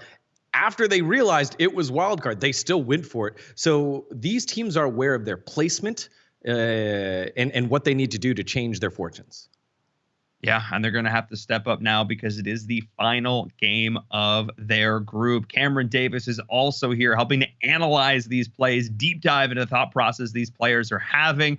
And I have to say, I've been pretty impressed with some of the decision-making so far today that, you know, Omen said game one notwithstanding. I think overall, especially in utilization of terrain, these teams are feeling pretty good. They're not seeming to be cracking under the pressure too much here.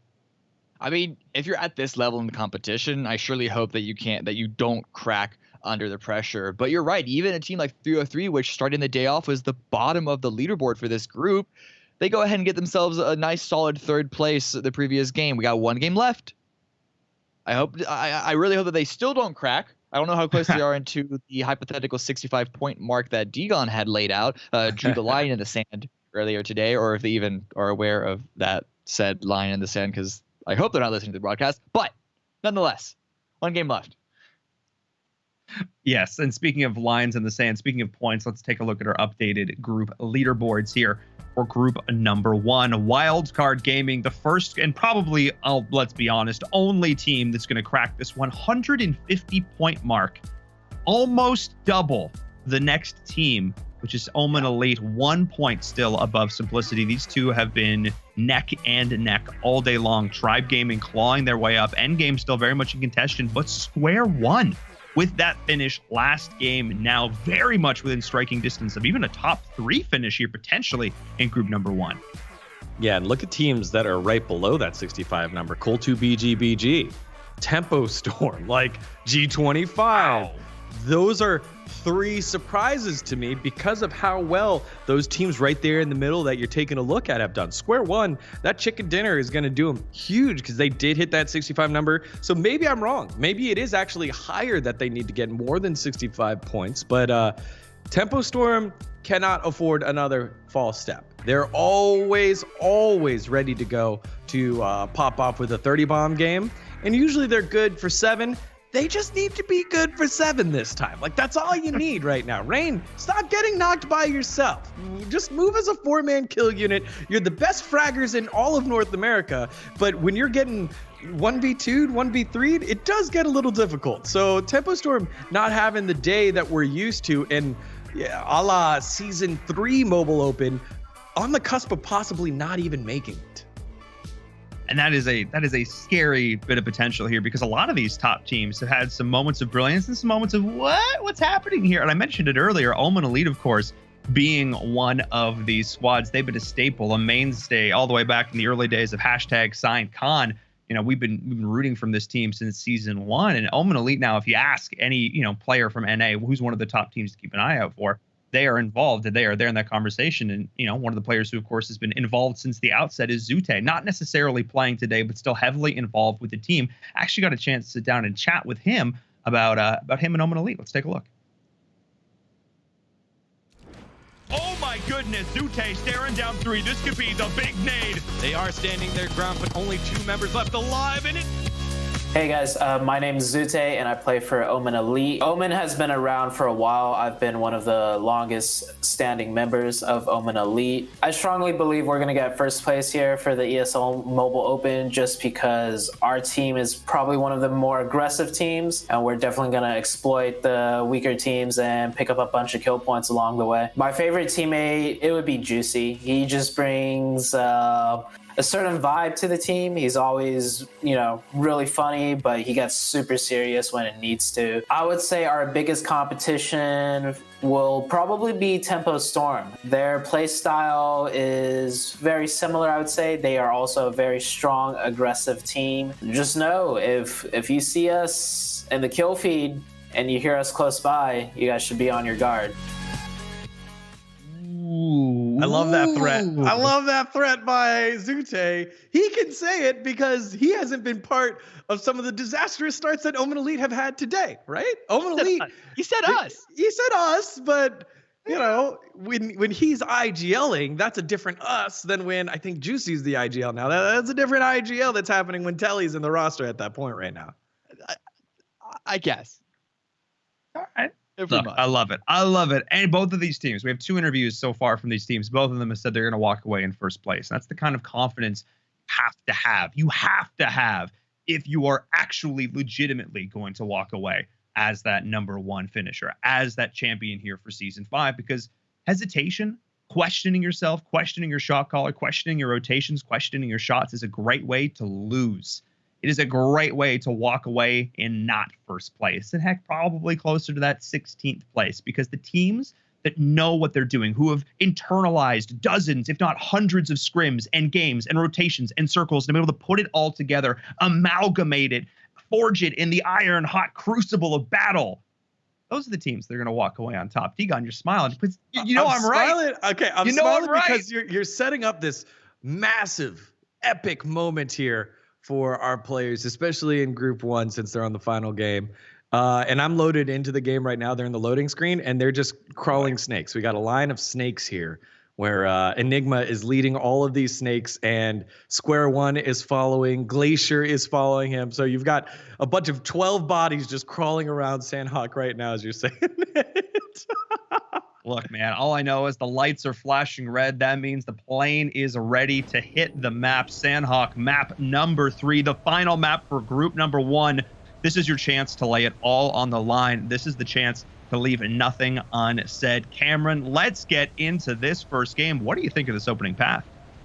It's a good one. It's another really good one. Sandhawk, it's kind of difficult to have an awful plane path compared to Miramar and Hammergale because of its size, but still, it's giving us a nice, decent one. I do want to see some hot drops. You got to hit that 65 point at least, and that's been difficult for some of these teams because of Wildcard has been just soaking up so many of them. But I'm looking at the map and I'm not seeing any contests at all. Like, it's Sandhawk. You don't know when you're gonna have to fight, so why don't you just intentionally commit to one early? Yeah. I mean, Omen tempo. Tempo? Wait, there is one. There is one. Oh, kind of. Yeah. Oh, isn't no. committed though. Well, right there.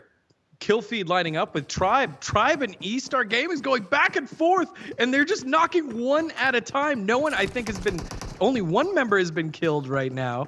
But right there, Tribe and E-Stars, I think they were dropping, I'm not sure where they were dropping. They were dropping on Boot Camp. Holy cow. And so 2 members of ESG out already. Tribe holding Boot Camp. This is their normal drop spot in PMPL scrims as well. They're normally playing against one of the most aggressive teams in all of Brazil, Loops Gaming. And so here in the North American server, dropping against E-Stars, I think that was really good practice because they are 1 kill away from owning Boot Camp as Brian is the next to go down as Seagut and everyone else looking to clear things up. It's Tiger. There's a loose Tiger on the loose. He's still there and will not have an escape path, but multiple members of Tribe currently hurt. And Omen and Tumpo now filling the kill feed. So kills all over as the circle pops, and it's a friendly circle. All 3 islands still inside of the zone. And look, I feel like it is so fitting, given finals pass, that we end this last map here on Sandhawk, and the action is continuing to deliver. They have the footsteps onto Tiger. They know exactly where it is. Now they're going to start to close this trap. The jaws of defeat are close. We'll see if Tiger can stand his ground as the rest of the team is moving on in. 2 more bullets will get it done, and that's going to be it. Eaststorm Gaming out first in this lobby, and Seagut letting him know who killed him. Yeah, that's huge there for Tribe. I think with those 4 kills, those 4 big points, I think that kind of secures their spot.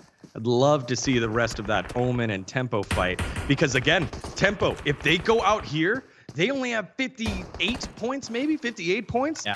That would be catastrophic for their chances. They're going to be the team we were talking about earlier on the cusp, biting their fingernails, hoping that everyone else does bad. And that's a terrible spot to feel. Rain was able to pick up a gun. When we last saw him, he was kind of out in the open with nothing, but he doesn't have a helmet. In fact, it's literally just that gun, and I think he might only have those 10 bullets left. So even though I kind of like the Crossfire 7 that Tempo has, their utility, their resources, you can tell is significantly worse. Omen, they just need to play this smart, play this steadily, and they should be able to come out with another team wipe on their hands. Yeah, and a big one. One that feels so good because revenge. It's revenge. It's cream of the crop here with Omen, Elite, Tempo, and the other top team in North America, Cloud9. Those are the big 3, and to knock out one of the big 3 to even qualifying from the finals would be huge here for Omen Elite, especially given they've laid a couple of eggs in matches 1 and 2 for today. And I think not only just from the point standpoint, the leaderboard standpoint, from like the mental standpoint, like These two teams have been battling back and forth, not just all day. These two have a long, storied history with one another. So they're able to put their stamp on the last game of the playoffs would, I think, do wonders for them. Not even just even in this tournament, but going into future scrims, going into future Pro League stuff as well. So that's really, really cool. Let's jump back on board with Simplicity, though. We'll also have some eyes on another crosstown opponent. It is Tribe, the team who took over Boot Camp to start this off. And low, long range, we know it can be done. We remember the Winnie. Ah, that was glorious. What a glorious kill there for him. That was awesome. Winchester kills are so rare. They're so rare, but so glorious. Let's see here. Jokester and the rest of Square One, they've got themselves in contention to be one of the top 16 teams. Again, one of the changes to the format of the Mobile Open. Before, we used to only have 10 teams in the finals. Now with 16 teams, there's 6 extra slots.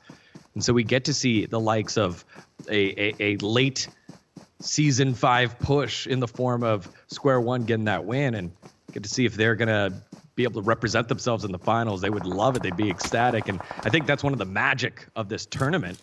Who's going to be the next, what was the team? Bloodline, I think we had for Season 2 or Season 3, where they came out of nowhere. They made one heck of a push. Jovi also in Season 3, holding on to their spot by like a couple of points. Like, I love seeing these teams on the cusp that are usually like smaller teams, smaller orgs. I don't want to see that from Tempo. I want to see that from Square One. I want to see that from Glacier. And now we're jumping back on board with Endgame. One of these teams and one of these players in Ironside, who, again, veteran. And I mean veteran. I mean like Season 1. I mean like one of these fan favorites to the core. And Endgame are looking to step up here. They've had good games so far today. I feel like we've been talking about them, but I feel like I've yet to get truly excited about some of their play so far today. So we'll see if they can continue to do that just good enough to look to get them on in. But, you know, I feel like they're not the kind of team who wants to go out quietly. They want to go out with a bang. We'll see if they're going to be able to do that here on Sandhawk. They're certainly well equipped for it. Taking a look at the inventories, they're looking pretty darn solid. They're going to be able to fight, that's for sure. Goal 2, I think they just spotted out Endgame off in the distance, but they also have another team to their east. So definitely playing it safe in this early game on Sandhawk, and that's kind of what you want to do, just because the ability to hide in this game is so strong. Look, the Tempo Omen fight, just saw in the kill feed, is, I think, still... Oh, okay. Tasty. All right. Yeah, well, Cool 2 has his own fight. He's seen in the kill feed, too. Look, someone's getting knocked out. Ow, I'm getting shot. That's exactly what the comms were there. Yeah, in Spanish, of course. Cool 2 BGBG, the Mexican representative here in the Mobile Open. They are also part of the PMPL. They're part of the Pro League as well. They are a Mexican team there. And now down one member. Tough start there for Cool 2 BGBG. They're on the cusp. So them and Tempo Storm. Actually, they're ahead of Tempo Storm. But it would be pretty bad for them if they do lose one member. A lot of resources being burned, and that's the important thing. But Omen, are they chasing Tempo? Tempo are off in the distance. I think Tempo might be trying to retreat from them, but they just keep moving ever forward. Yeah, Tempo, you know, I think after that early shock that they had, they did lose a member. They're going to keep going forward, but Square One now seems to be the beneficiary of Tempo Storm points. And Square One on the mini-map right now, sending 4 members on over, and you can see Omen Elite also heading back towards the direction where Tempo are. Like, they're really choking them out right now. This is crazy to see if this is where Tempo Storm's story ends. Oh my goodness. Ice uphill, raining nades onto Rain. Seems fitting. He's just staring up at the entire roster of Square One. We're looking to put him back to just that. Only 2 members, but it's HH24. If there was any player I'd want to have at my back during it, it is him. But Spooky also taking the fight to Omen. So Jokester and crew are looking to continue fights on every front, and Decon, they're winning them right now, going toe-to-toe with some of the best in North America. But can they do it, or have they bitten off more than they can chew? That's the question. I think they're fine. keeping track of Tempo Storm. We just saw them finish off Rain. So only HH24. He's the final member now of Tempo Storm, as Nico also got knocked but didn't get finished. And Tempo, uncharacteristically, again, it looked like they just spread out a little bit too far after the initial shock of getting pushed by Omen Elite. And they're in a lot of trouble. This is scary times here if you're a Tempo Storm fan. One team already knocked out of the game, but HH24, he's the last hope for this Tempo squad. And, 65, I thought is the number. Right now at 57, Tempo Storm, 0 points. If they go out now, they'll get 1 point for being able to log in. Great job. Participation points. Really is what they are. Oh, boy. That is crazy to me. Well, too, it looks like they were able to get out of that really tricky situation, and it was a really rough situation. I think with 303s seemingly having really good angles onto them, Yisa still needs to heal up. Do they not have the meds to share? Surely they have at least one med kit to give him. They're looking pretty tight on loot. Like, they don't have a whole. I feel like they have a med kit apiece, like a stim. They must have had a really rough early phase of this game, because they're going to be able to take precisely a fight. Okay, and they need to wipe in that fight. Oh boy. My guess, the reason why Yeezus isn't using the medkit that he has is because they still don't have full information on the enemies. And as far as he knows, he's going to use a medkit and immediately come across an enemy, an unforeseen opponent that's going to knock him down. That's going to kind of make it useless. Also, if he's knocked here and they revive him, he's going to have like more HP than he has now. So yeah, exactly. All right. Exactly. There you go. Be efficient. Use bandages. Rub some dirt on it. It's all about very efficient use of. Okay, maybe not the dirt, but I actually do like them trying to use their loot as efficiently as possible. When you recognize that you're in a rough situation, loot-wise, resource-wise, you can't just throw them out willy-nilly. That being said, that also could be pressure to go take a fight. Who knows? And I'm just again still reeling from this Tempo Storm news, man. Like, this is just crazy to me that they're falling this far behind this early in a spot where, they usually rise to the occasion. This is a squad that normally has no issue with any of that kind of stuff, but here we are. I'm sure they don't like being in this position either. So this circle, it still has all 3 islands in play, and it is about as evenly balanced between those 3 islands as you would expect. But most of the players are on the east side. They're going to be on the major island, which is pretty much to be expected. But this circle could shift to anywhere. Control of the river, control of the water and passage through, I think is going to be the priority on a number of these teams' minds. But that's always going to be at a risk, because there are very few compounds around the river, very few safe positions to hold those crossings.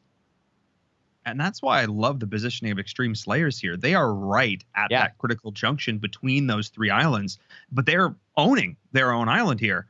So this is actually really, really interesting. In terms of playing Gatekeeper, normally we think of teams playing on the edge and those teams coming in and edge creeping. You want to make sure there's nobody at your back, keep an eye on that. But they're gatekeeping this central channel. Yes, you can go around them, but you're going to have to rotate pretty far to that. That would be around to Hot 10 or down to Ruins. So there are still some decisions teams are going to have to make here if Extreme Slayers can hit their shots. And that's one thing they really can do. They live up to the name. Yeah, that's been, no disrespect, but that's been surprising to me that they've been able to do so consistently. I think when you think about this lobby and you got Wildcard, you got Tempo Storm, you got Omen Elite, they popped up a couple times with some big plays. So hopefully they'll be able to continue to do so as we follow along now with Omen Elite. It's Angry. They've spot themselves a group. It is Nefarious, and Nefarious will have to have a big defense here if they want any chance of holding things off. Angry and Nico rotating themselves on in, and 2 members in the I'm hurt position for Nefarious. One trying to get away. It's the final one. Telly on the chase. Will he hop over the wall, get the jump shot? Juicy finishes off Steve-O, and that might be Nefarious's hopes and dreams of getting themselves into the finals. Gone with Omen Elite. Bounce it back with a full team wipe. That double peek was sick. Was absolutely sick. You got the guy at the wall that you're looking out the window. What his teammate is kicking the door down in your face. It does not get any better than that. The timing on that was flawless. If you want to learn how to take over compounds, look no further than that. That is how you play the numbers game. That was sick, Cameron. Yeah, and Omen, they left Python to go chase after Tempo Storm, but that does not mean that they're gonna let any other team put their grubby, dirty boots into their compound. This is their zone. This is their spot. Extreme Slayers, they're getting aggressed now by Valhalla. We saw on the map just moments previously that they looped up from the west side, and they're contesting over this, as you called it, potentially critical location. Zombie almost returning to the grave, but it is Mo who's joining him there. The big nade coming on through. Beautiful plays. Both of these teams trading back and forth, but the shots are raining in, and now you've got two members stuck between a rock and a hard place. Just kidding, the same thing. Up and over, Molly time. That one's on the rock. So Valhalla's safe for now. Nope, he's burning. They got one. Karma's going to push on through and should be able to pick these ones up. And it looks like Valhalla forced it back on off and retreat. And Valhalla, after a solid Miramar game, will have to try and put the pieces back together with only two members left alive.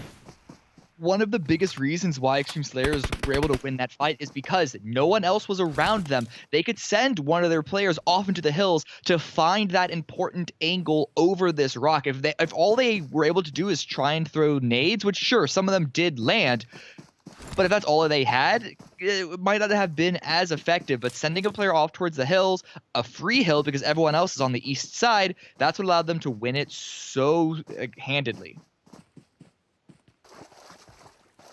Oh boy. Yeah. So looks like the big boys have returned. I think the big surprise for me was like, hey, look at all these middle of the pack teams. And now the big boys coming back in the form of Omen Elite. Really getting an early pop off here. Square One now getting their chance at Omen Elite again for the second time. Because again, Square One, they were the ones that knocked out Omen Elite and Miramar. Those are some much needed points here for Square One, knowing that their adversaries are starting to struggle around them. HH24 still hiding all by himself outside of ruins. He doesn't have a lot of places to go. And it doesn't feel like there are a lot of big compounds here. You got Boot Camp, you got some of Painan, and then that's about it. It's hills and a couple of like 2 or 3 compound type places. And a whole lot of water. Yeah, a lot of water. I like the position the wildcard's in, though. They sort of were the one team to rotate all the way around to sort of own this northernmost position, and they're going to sort of own that delta, which I think is good. They're sort of doing something similar to what Extreme Slayers is playing around right now, but they're just holding it from another angle. And I like this because it's giving them lots of options. They can rotate north. They can rotate south. The only thing that would really sort of screw them over is a southwest circle.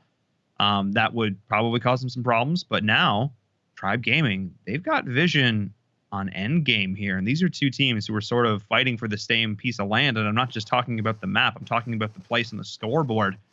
So we'll keep an eye on this. Siga's just going to process this. Siga, of course, the hero of game number 2, who stayed alive for so long, getting his team so many points. So we'll keep an eye on them as Everfury has the overlook. Angry now. Still fighting back and forth, trying to figure out what kind of information they can pick up from Square One. Bobo getting knocked early on. So a little bit of aggression being shown here by Omen Elite, but it's from distance, so I don't think anyone's actually going to get picked up or cleaned up quite yet. So Square One out in the blue, not too far out in the blue. They're stuck between Omen Elite and Glacier and will not have a lot of space to work with. I think they have that compound that's furthest in front by ice that's barely inside, but then it's going to be a big shift as the circle rotates to just a lot of water. It's trolling everyone right now. What do you do when you rotate in this position, though? Omen, they're fine. They're sitting pretty. I mean, even though it was a failed push in the first game against Tempo, it's still basically in the same game style of they want to fight, they want to go active. Placements, they don't really care about them so much. They just want to get all of the kills and get placements that way. Oh boy. But when the circle does force you to move, it can make things a little different. Their attention is fully on Square One right now, and that might give an opportunity for Endgame to really catch them off guard. But Ice, Square One rotating away from Omen, run into well, multiple squads actually. Yeah, pretty tough spot here for Square One as the shot's starting to come down. Jokester able to live to tell another one. That one, you need to work on that last joke. Wasn't so good. Oh, Ironside about to get a little cheeky here against his former team. Hits him in the head with a grenade, but it blows up. Nico, he's always been known as hard-headed, but it's never worked out greater other than that moment. Now Ironside trying to get the jump shots around the corner. I cannot believe I just saw that. We saw a crazy nade by Tensa being cooked last time. This time, Ironside, he needs to work on his impression of Tensa. Nico gonna hold for a little bit longer, peeking around the corner, and Ironside goes down. That was amazing. Absolutely disastrous for Endgame. Oh no. Cooking that grenade just not quite long enough. Put that one back in the microwave because it is not done. And that was the opening. You could just feel the fluster through the screen as that nade did not do what it wanted. Dink, wait, what? What was that? Oh my God. You can't script that. You can't make that up. That was sick. That was awesome. I'm very happy. I'm very happy. The issue is that 303 were also helping out against Endgame. Endgame were caught between two players. You saw before Omen even aggressed up that hill, there were two Square One players downed already. But here on the north side, it's a very similar story as Simplicity. Russell is back up, is the hero from game one. Gonna repeat his John Wick action flick. Yeah, that was those were crazy flicks. I don't know what was happening. Got a little sick with the turd, but he's still up. He's still kicking. And you can never count out the Simplicity squad, especially the form that they've been in today. I'm watching Wildcard get kills on two different teams in the kill feed simultaneously. They are taking two different fights and owning it in the 2v2. Buddy system paying dividends right now as they jump on Mortis on Tribe as well. No. We're a little battered and bruised, but taking it to G25 right now. G25, the team that came into this, the #1 seed, now continuing to get punished here by these established veterans in the North American scene, and the damage there probably done, but Simplicity staying alive. That is, what is this circle? Hope we brought your flippers, boys. Yeah, there's an island there. Whoever takes that island first, we could see them be the overall winner. It's get your kills now, boys, because you won't know if you're gonna have the next chance you're gonna get. And that's what Wildcard are doing.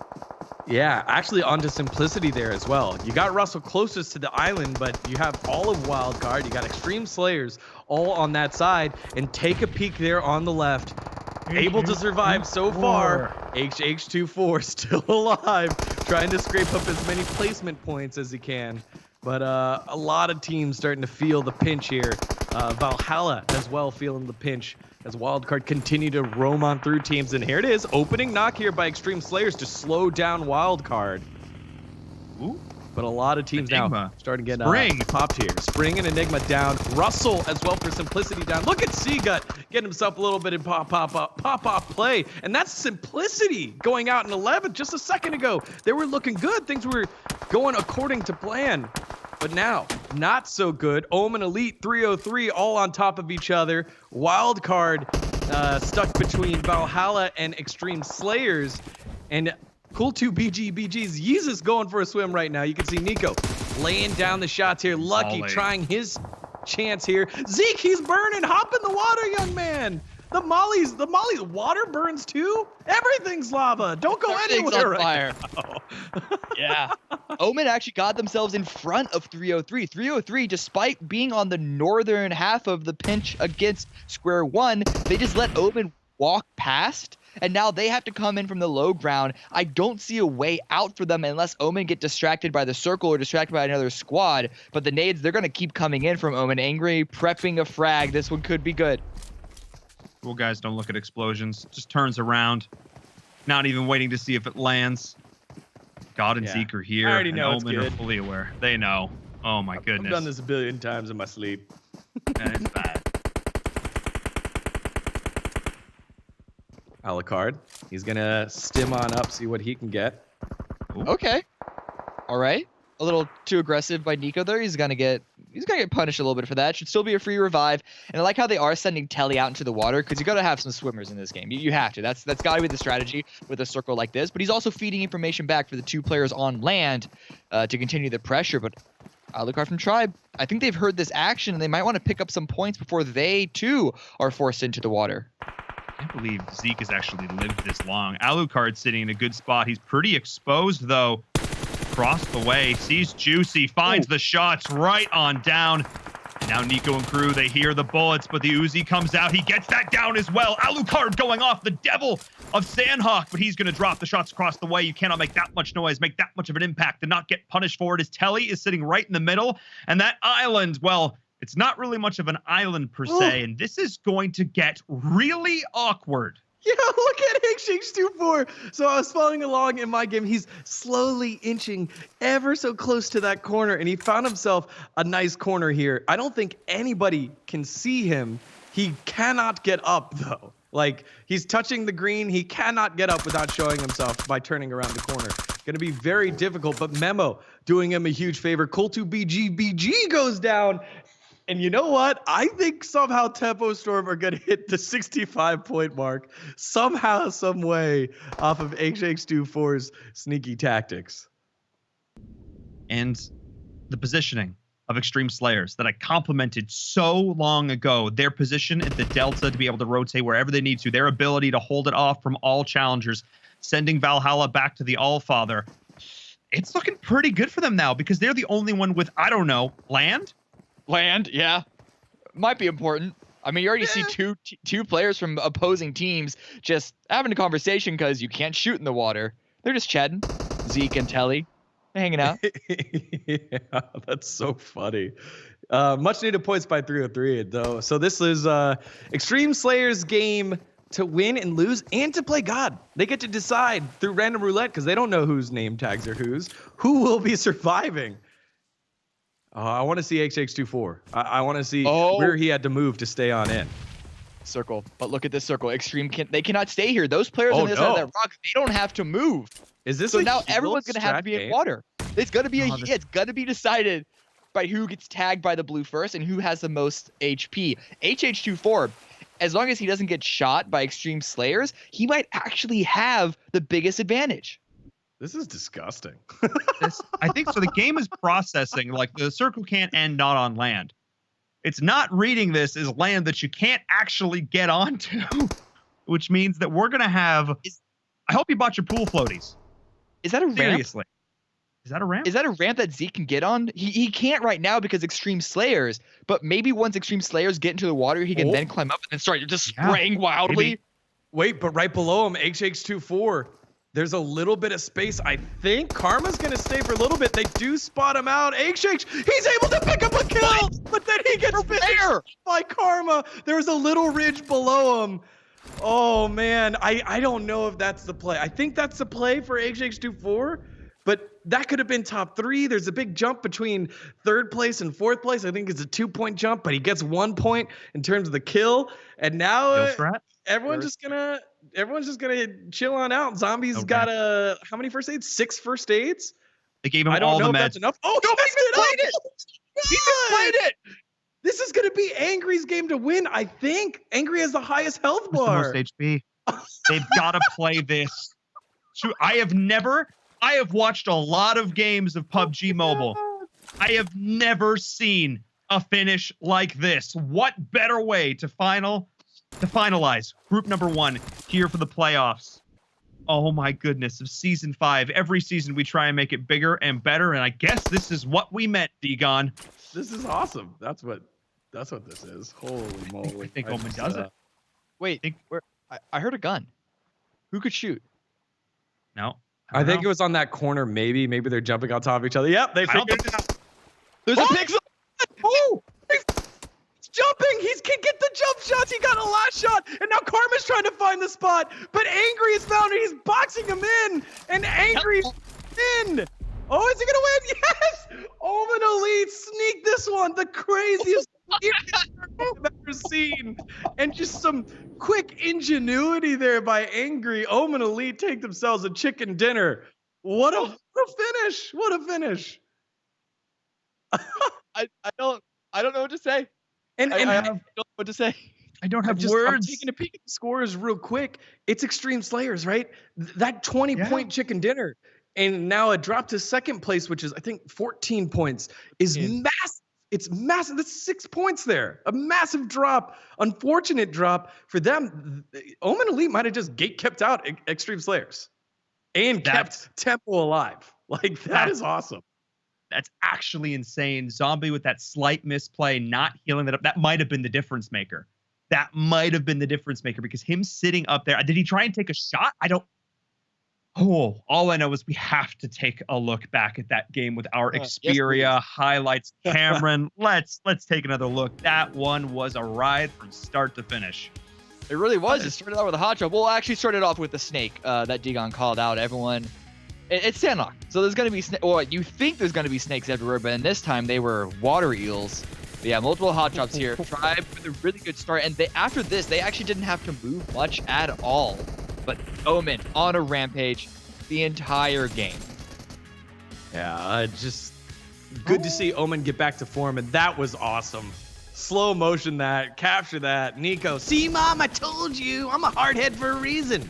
That's what he sounds like. And so I can't believe that happened. Yeah, that's accurate. Shots coming through all the way across. G25, I think this is going to be a victim of the circle and a season full of high hopes for G25, our highest qualifier. I don't think they have enough points after Group 2 plays. Alucard with a quite the pop-off moment. I think Tribe got themselves like 13 kills, and then HX2 for his heroics there at the end to at least salvage some amount of points for Tempo Storm when they were looking like they were going to get one and be outside. That was just fantastic. I don't have any more great adjectives. All of them. Every positive adjective you can think of. That game had it all.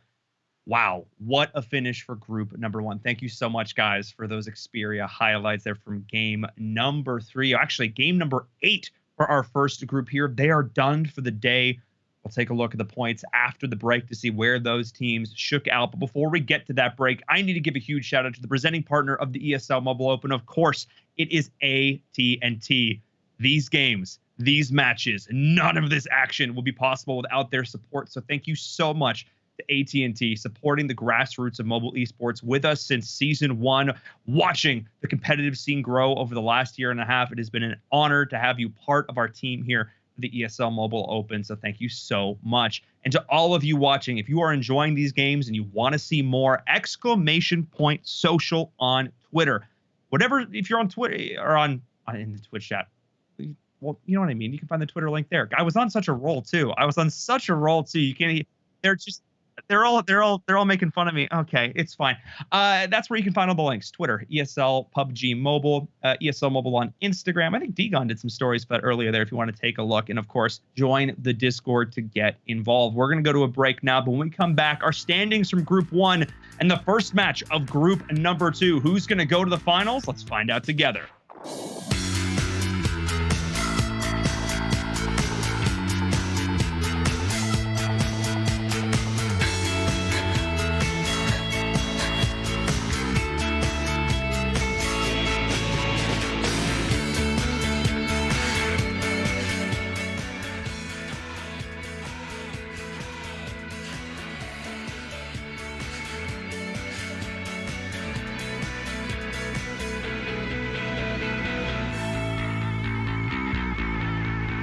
This is the ESL Mobile Open, presented by AT&T.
Hey everyone, my name is Paul in Verum Todkill. I'm the host of the ESL Mobile Open, and the Season 5 playoffs are right around the corner. Back in Season 4, we had the privilege of welcoming Sony Mobile as the official mobile partner for the ESL Mobile Open, and we are very excited to announce that they are back for our Season 5 playoffs, their Xperia 1.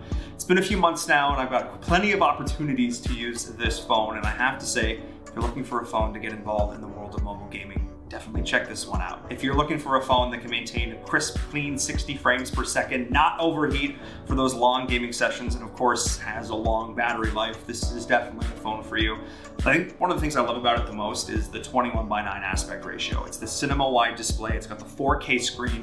If you want your games to look crisp and beautiful, this is definitely a good phone for that. And not even just playing games. If you're, I don't know, maybe watching a TV show or a movie, because let's be honest, we're all doing a decent amount of that right now. This is definitely the phone for you. But I think the thing that I like the most about it is the fact that, you know, there's a lot of stuff going on in the world right now. When I wanted to sort of tune all that out, I just want to focus on playing a game, maybe a round or two of auto chess. I can just turn on the game enhancer mode, I can just turn off those notifications, and I can just sit back and enjoy the game. And I think what's cool about this with the Xperia 1, because like not a lot of people, when they think about, you know, awesome mobile phones for gaming, they don't necessarily think about Sony. They think about, you know, awesome cameras or amazing televisions when they think about Sony, but they really have an awesome phone here with the Xperia 1. So if you're interested in upping your mobile gaming game, yeah, go with that one. Definitely check this phone out. And of course, the Season 5 playoffs, like I mentioned, are fast approaching, and I have to say, I cannot wait to see what these gamers have in store for us.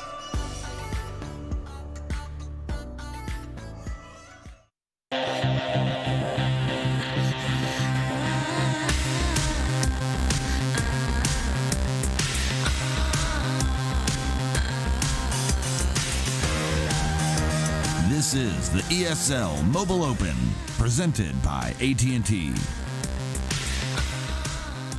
Hello and welcome back, everyone, to the ESL Mobile Open Season 5 playoffs with PUBG Mobile. I'm your host, Paul in Verum Todkill, and group number 1 is in the books. And what a way to put a capstone on their playoffs. That final circle was absolutely crazy. I would expect nothing less from a lobby as, well, frankly, as stacked as group number 1. But we are just getting started. We are only halfway through the day, and we are a little bit closer to determining our top 16, but we still have a few more games to get that one done. So let's welcome back our casters to the show. Daniel D. Gonzalez is here. As always, the camo looking lovely. Sir, what was, do you know what that finish, I'm going to ask you, do you know, what was that finish? You know what? It was science. It was science. You know, when you let the computers decide where the circle's going to go, sometimes that's what happens. It puts you in an island where everyone's just gonna huddle up for warmth because the water's cold. Jump on in, guys. The water's fine, except not really. Don't let the tropical climate fool you. Cameron Davis is also here to help break down these plays. And I think we probably showed you like the best 3 games we could have to sort of break the ice here in the Mobile Open. What do you think of group number 1 as a whole?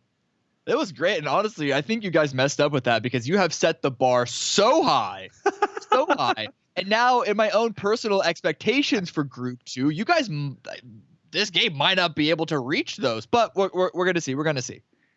Look, we still have some top teams in group number 2, and at the very least, we can watch with bated breath as the players from group 1 sit in our Twitch chat, just absolutely biting their fingernails down as they're watching, seeing if they're going to make it to our finals. Let's take a look at our updated leaderboards now with the final tallies of that last game. Actually, I should say our scoring. How did we get? Whoa! I'm getting ahead of myself. That was a little fast there. That's on me, guys. That's on me. Cameron, tell us about this scoring. Oh, sorry, I really want to see where we're at. Okay, forgive me. It's understandable, but no, the scoring system is as follows. It's you don't need me to read it out for you. It's right on your screen. Kills are worth 1 point, a win is worth 20, and it drops off heavily from there before getting into a more. It's an exponential curve, shall we say, from first. You lose half your points going down to third. So when you get into that final 4, final 5, each position matters so much. Yeah, and I think we're gonna definitely see the difference here in that last game. Omen Elite stealing away the chicken dinner from Extreme Slayers, and XS was on the bottom side of the leaderboards in Group 1. They wanted to try and get as many points as they can, and the big drop-off, 6 points there. Talked about in the post-game. We'll get to see when the scoreboards come up how much it affected Extreme Slayers. Yeah, that's really going to be my question mark. I complimented their positioning at the delta there of the Three Rivers, and we'll see how it has affected their scores as we take a look at our updated leaderboard. Here we go. Wildcard Gaming still way out in front. Okay. Extreme Slayers actually. They're fine. Yeah, they're looking real good. Oh my gosh. It's actually the two PMPL squads in Cool2 BGBG and Tempo Storm at 66 points. The heroics from HH24 getting them just enough of where we think it's going to be. Again, it is the top 8 teams from both sides. G25, that's probably not where you want to be. And 303 Esports, I want to shout them out because I think they were at the bottom of the leaderboards coming into today, and they put on a heck of a performance, getting themselves just in the conversation through the last 2 games. I'm very happy with the way that they played. I don't think they're going to make it, but definitely something that they can build upon for seasons to come. And I think the 2 teams that I really want to talk about are the 2 that sort of were going back and forth all game long. It was Valhalla and Nefarious. Nefarious came into this 40 points. They were sort of right on the cusp of our overall leaderboard. And Digon, you said they needed to get about 8 points-ish a game to sort of put themselves in that spot. They only managed to net 9 over the entirety of those 3 games. But I still loved, in those moments, some of the things I've seen from them. I thought they were really great in week number 1. I want them to continue to do the work because I also felt like some of the momentum was picked up by Valhalla. If Nefarious had played like Valhalla today, I think we would have seen them here in this potential top 16 final. Valhalla looked great. Their positioning was solid. They weren't afraid to take fights. I want to see more next season from both of these teams for sure. Yeah, I think that's a great point, Paul. Like you feel bad for the teams that look like they figured it out, but just a little bit too late, and you love to see them play well, but the other teams, they did it over 8 games, and that's why we play this many. We want to make sure it's consistency over just the flash in the pan. Absolutely. And Cameron, let's take a look at group number 2 as we set up these next 3 games. Team Venerated up at the top. Cloud9, one of the favorites, not even in first place. Is this a bit of a surprise to you? It's a little bit of a surprise, but then when you just look at this leaderboard in general, compared to Group 1, which had Wildcard and Omen soaking up so many of the points, this one is a lot more even, a lot more condensed. And so even though Cloud9 is not in first, they're only 9 points away behind Team Venerated. That's easily one game, half of a game, if it's performed very, very well. So there was no clear favorite in this group. Yeah, and I think that bodes well for a team like Pittsburgh Knights that should be a favorite in the group and find themselves sitting on only 30 points right now. They've got to get their stuff together. They got 3 games, score yourself 12 points each. So that's what's that like? Maybe 6 kills and 6th or 7th place. Like that is so doable for this team that has so much experience on this roster. But they weren't able to do it over 5 games. So I wouldn't give most teams this much leeway in terms of like inconsistent play and then gamble on them with only 3 to go. But Pittsburgh Knights is one of those teams. And speaking of a team that's really not in a position to gamble, they've kind of got themselves locked up. They're looking pretty good. Of course, it has to be Cloud9, one of the favorites going into this. We actually got a chance to sit down with Uneven earlier and get his thoughts going to these final matches. Let's take a look. Hey, everyone. We are here with Uneven from Cloud9, back once again for Season 5 of the ESL Mobile Open. I guess just starting things off, how's the competition been for you guys so far this season?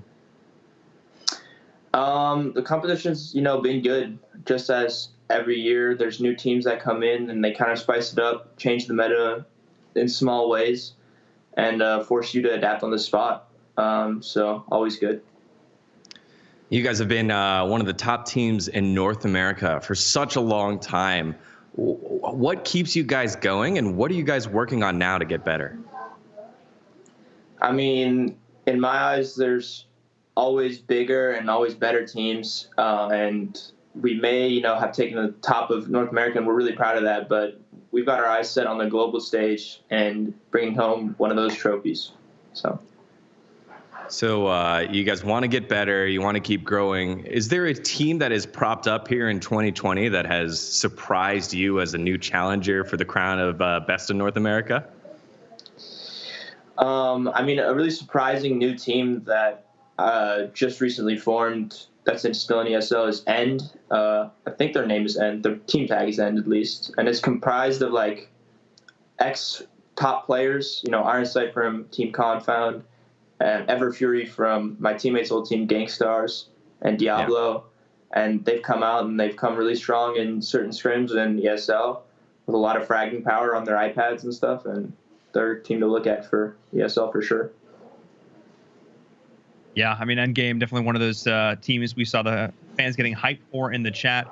But of course, a lot of fans for Cloud9 as well. Do you have any words for your fans before we get into these games today? The teams, the players, everybody who shows up and cheers for you week after week.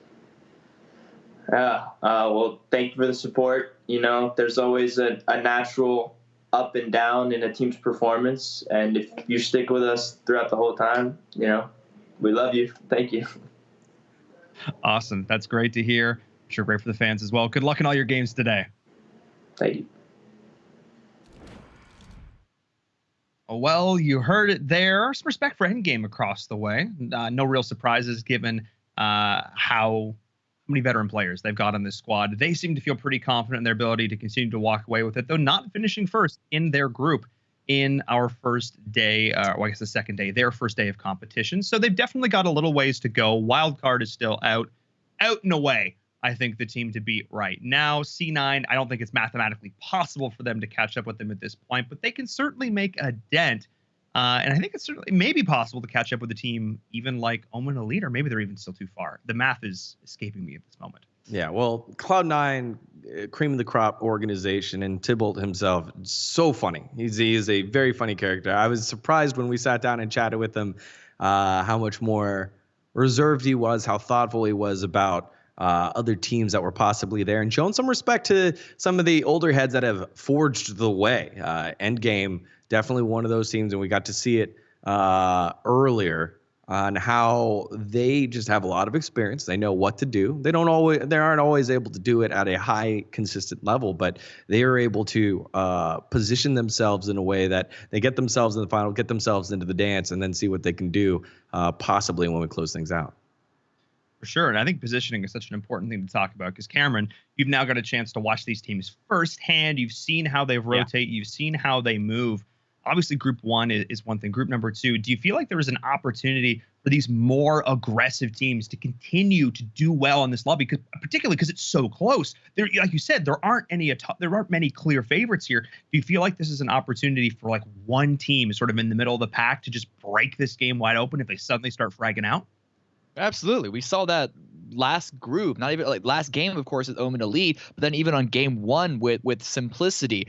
It all depends on where the circle goes. You have to play each circle different, not just from where you come into the circle, but just what the terrain is available. But absolutely, I want to see aggressive plays. I want to see strong team fighting teams play to their strengths.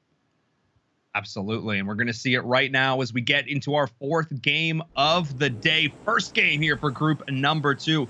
Dropping in once again on Aaron Gal, and once again, a pretty nice playing path to go along with it.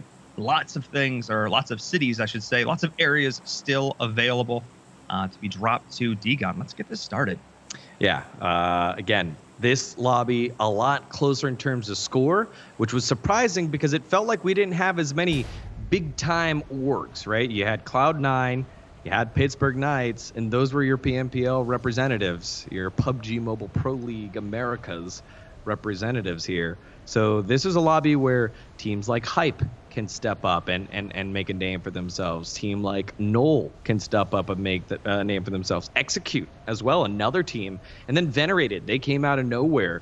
Another mostly Spanish-speaking roster here trying to step up and book their ticket to the finals. I mean, I do think it's funny, though, that you mentioned that the Knights are up there with Cloud9, and look at where they are on the leaderboard. It's Yeah. You know, it's so maybe not the greatest, not even maybe, it's definitely not the greatest showing from them if they are supposed to be one of the teams coming into this with such prestige behind them. And I think this is something that Degon and I pointed out a lot in day number 1, was sort of this idea that we have high expectations for PK, but it's kind of frustrating to us to see them not necessarily make the right decisions to set themselves up for that success. The biggest thing was they continuously got themselves caught out on rotations. They'd bleed 1 or 2 members early on, and then they'd scrap, they'd fight, they'd, you know, this great play. Whoever was left alive would absolutely go nuts to keep them into these final circle situations to get the points they were able to get. But we know they have so much more in store for us. So we'll see if they're able to actually execute on that today. I need to see them shake off the rust or whatever it was, the jitters from last week, especially now that we've gotten a pretty hard shift on this circle. Decent amount of teams outside. We'll see if anyone makes the option to early rotate up to Meshki, Stalbert, Severny, and then how the circle continues to rotate through there. Yaz would actually be a pretty good spot to set up camp. Yeah, I think Yaz always a good spot to set up, but then leaving Yaz, if it does shift away, is kind of inconvenient. I feel like once you decide you're going to Yaz, you're kind of stuck there in the set of buildings that you're able to clear. Correct me if I'm wrong, Cammy. No, that's basically how you want to view cities. Cities are seen as most cities. There are certain positions in certain cities, like the the Church of Pachinki being, I think, the biggest example of it, but that you can control like it's a regular compound. But for the most part, the big meat of a city, it's a last resort. You don't want to have to go there unless you absolutely have to. Now, a team like JCR, where they're in the northeast, they're around Yasnaya, they could take a position on the hills south of Stalbert to kind of control access to Yasnaya and have it as a potential play later on in the game. But I really don't expect to see anyone, much less JCR, go in on the first circle. That's way too early. Yeah. JCR, though, they are one of these teams that needs to have a big day, and they had a disappointing showing so far. I do think JCR can bounce back, but like what we saw from some of these other teams, like a 303 from Group 1, maybe they will just play aggressive and go wild and try some crazy stuff. Who knows? They might want to. I'm looking at their games from last week, and statistically, granted, they've only had 1 Sanhok game, so it's kind of hard to compare that to Erangel and Miramar, where they have 2 each, but they've performed the best on Miramar, the worst on Erangel. So they might actually want to go a little more aggressive on this map in this particular game, because this is the last chance on Erangel. Let's see if they can't get some points to even up that average. Unfortunately, their position in the circle doesn't really lean itself towards that, but flip side, their position in the circle leans itself towards playing more of a conservative early game, and hopefully they can get more placement points just by virtue of not having to fight so early. Right. We'll see as these teams decide to get their items early on. Doesn't look like there'll be too much craziness between squads. Early rotation out or into Georgie, North Georgie for execute. On the opposite side, Cloud9 always drops South Georgie. They don't care who's there. They don't care about any of these any lobby differences. They dictate the pace. It's the kind of team that Cloud9 are. And when I go back to Cloud9, I think a lot of their kills, a lot of the action that came from week 2 was on the back of Pittsburgh Knights, constantly running into Cloud9 and constantly losing these fights. So I'm interested to see Cloud9 kill other people other than Pittsburgh Knights. Yeah, it was a little frustrating to watch, I think, if you're a Pittsburgh Knights fan. Just constantly running your head into the same meat grinder. Not super optimal, as we're seeing them rotating on now. Looking to be fairly safe, though, of course, they didn't do it fully unscathed. As we are just continuing to see them looking to set up early. And of course, with this sort of hard shift circle 1, you need to get yourself in position right away. You cannot dilly-dally. Yes, teams are going to want to loot, and sure, you can play towards edge creep, but there's going to be a lot of teams clogging up that southern side of the circle. So that's why I'm curious to look who is going to opt to take over the north first. Rotating down can be a little bit awkward, but if you play it slow, you play it right, you do your scouting correctly, it shouldn't be an issue for these top teams. Yeah, and I don't expect it to be early on, at least. These quote-unquote top teams, but I'm more excited to see who wants to try and stake the claim to being a top team, because it's just such an interesting dichotomy right now, because some of these top teams just aren't there. So who's going to hop on into that next group? Best kept secret. They had a couple moments in the last set of games as well last week. I think it was Dark. That was looking a little bit more like manager AFK Dark manager for one of the squads. He's a staple in the community. And again, I love the fact that Mobile Open gives the opportunity for teams like this to have their chance to show up. I like this position that they've taken at the beginning as well. It's this sort of compound below a ridge that's south of the Asnaya field, but never mind all of that, because JCR, they've left their North Severny position to come down to the Asnaya police station. Yeah. JCR is questionable right so now. This is one of those positions that it's okay to hold in the early game in a city. You can leave from this spot. But why would JCR leave their free position east ridge of Stalber around Kameshki to come here? I don't know. Remix and Sammy now, the ones left to answer it. And Red Reserve Starluck's like, thank you very much. I really don't care why you did this, but we'll take the extra point. Red Reserve, one of those teams on the bottom half of this leaderboard, trying to climb up. I think they have 30 points right now, along with Pittsburgh Knights. So every point counts here. Remix, find a place to park, please. What is he doing? You're making Cammy angry. I'm not angry. I'm just really confused. Oh boy. Oh. Is he giving up on it? Oh my goodness. Oh, Magic's finding the other angle. Oh boy, making sure his teammate can. I don't know. I mean, they'd have to commit some resources here to keeping Sammy alive, and I, frankly, there's a push though. I don't know if it's worth it. Oh boy, here we go. We've fallen along with right now. Ralphino going for it, driving around, making sure it's safe before he hops on out. I think ultimately he was looking to see if something was reviving. Because he got shot at. He should know that if he went there and got out of the vehicle for the full kill, it would be a little risky. But as long as no one was on that body for the revive, it's gonna the bleed out's gonna happen eventually. So I actually like the decision to not stick and waste ammunition, as well as put himself in danger for that point. The point, as you can see in the kill feed, does eventually go over to them anyway. All right. Well, nice little start here for Red Reserve. We touched on this Red Reserve squad last week with a quick highlight, an older organization brand bought and revived by a new ownership group and investing heavily in the PUBG and PUBG Mobile side of things, trying to return back to moments of glory. This is a team that had a CSGO team. This is a team that had a Call of Duty World League squad. So very comfortable as a brand, as a team, and they're trying to rally around a squad. And a good way to do that is make it to the finals of a major. Yeah, like that'd be a solid start here for this PUBG Mobile squad. Cloud9 doing some scouting out. It does look like they found some friends. Ooh, a marksman back at it again. Kilo and crew.